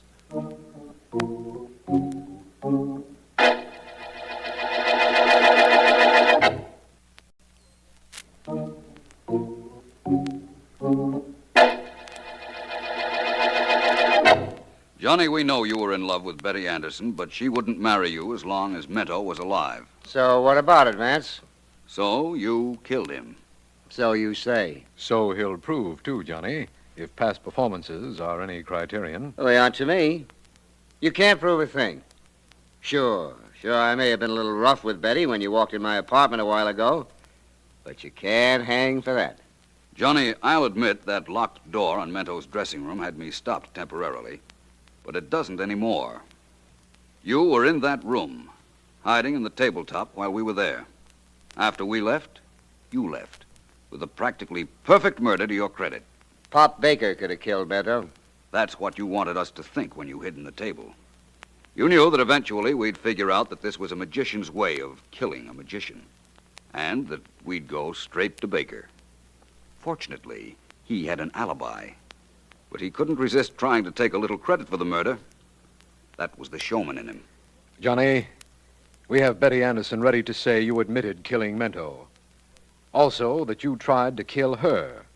And also that she explained the false tabletop to you. We don't need your confession to get a conviction, believe me. No? Okay.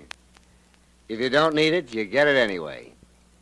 Yeah, I killed Mento.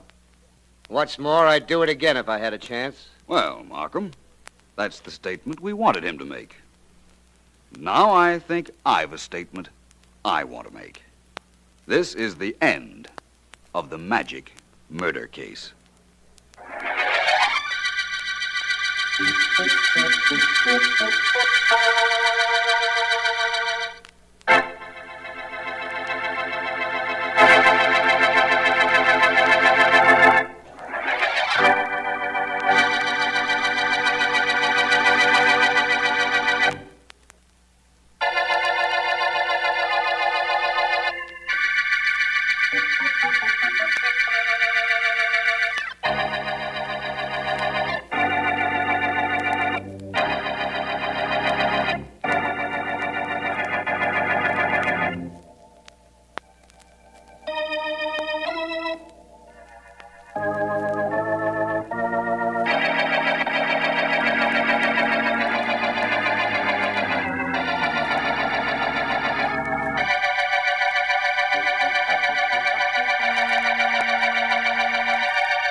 Look, you, I don't want any trouble from you here.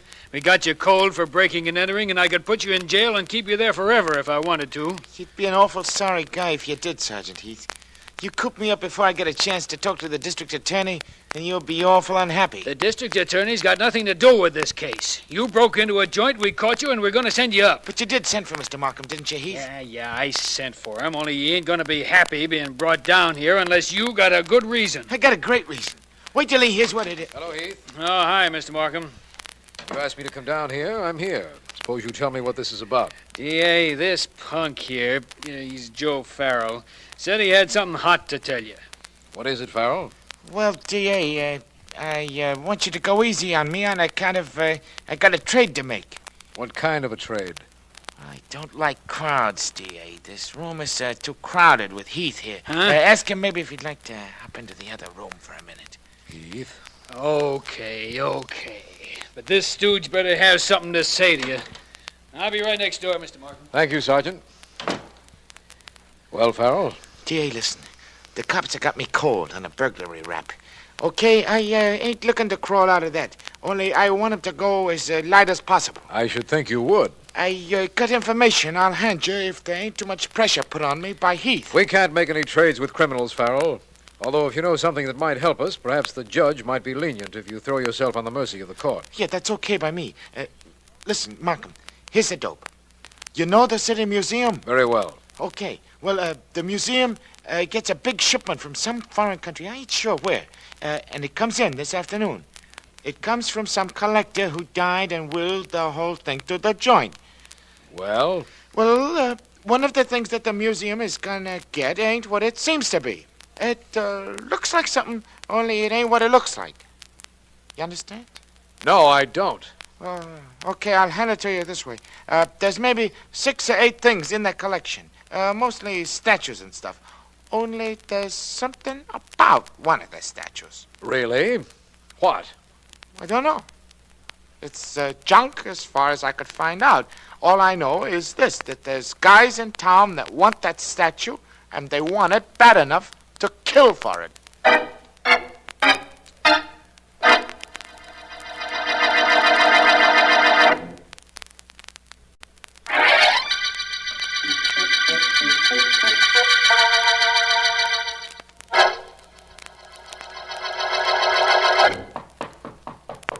Come in. Come in, sir. Master, it is here. It is here. Well, talk, man, talk. Tell me everything about it. Mr. Peters, I wait in the museum until the crates are open. I see it with my own eyes. It is here, master. The bungee, the idol my tribe worshipped. We will get from the museum, no? 3 years I've trailed that statue from one end of the globe to the other. Now it is within reach. The bungee. Sit down, Ringo, sit down. Yes, master. We make plans to get the bungee. Careful plans, Ringai. The most careful plans man ever made. This is the high point in my entire life. Understand that? Nothing must go wrong. We will plan well, carefully, and quickly.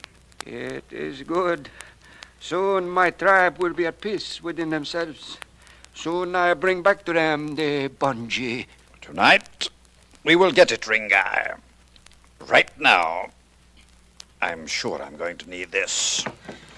What you get from the drawer, master? This. Ringai, the bungee is 1,000 years old. Stolen from your country. Yes. I will return this ancient masterpiece to your people, Ringai. But to do that, it is quite possible that I will need this very modern weapon. This automatic pistol.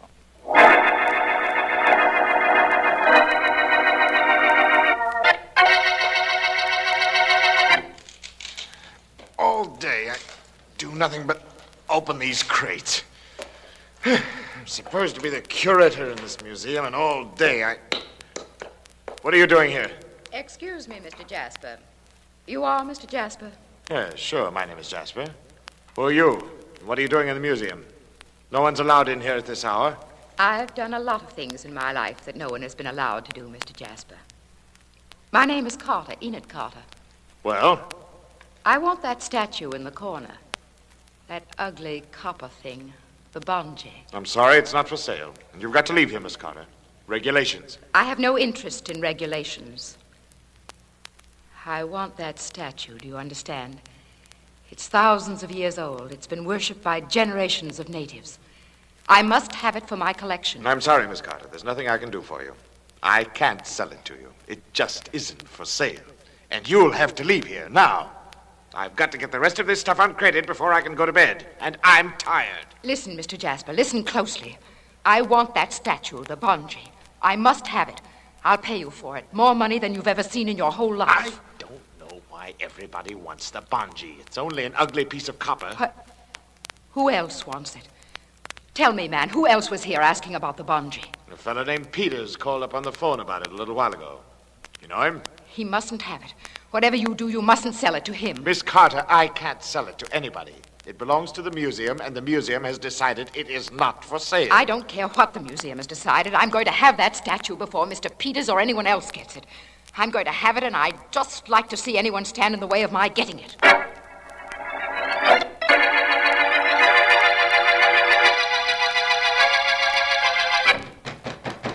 Come in! Come in!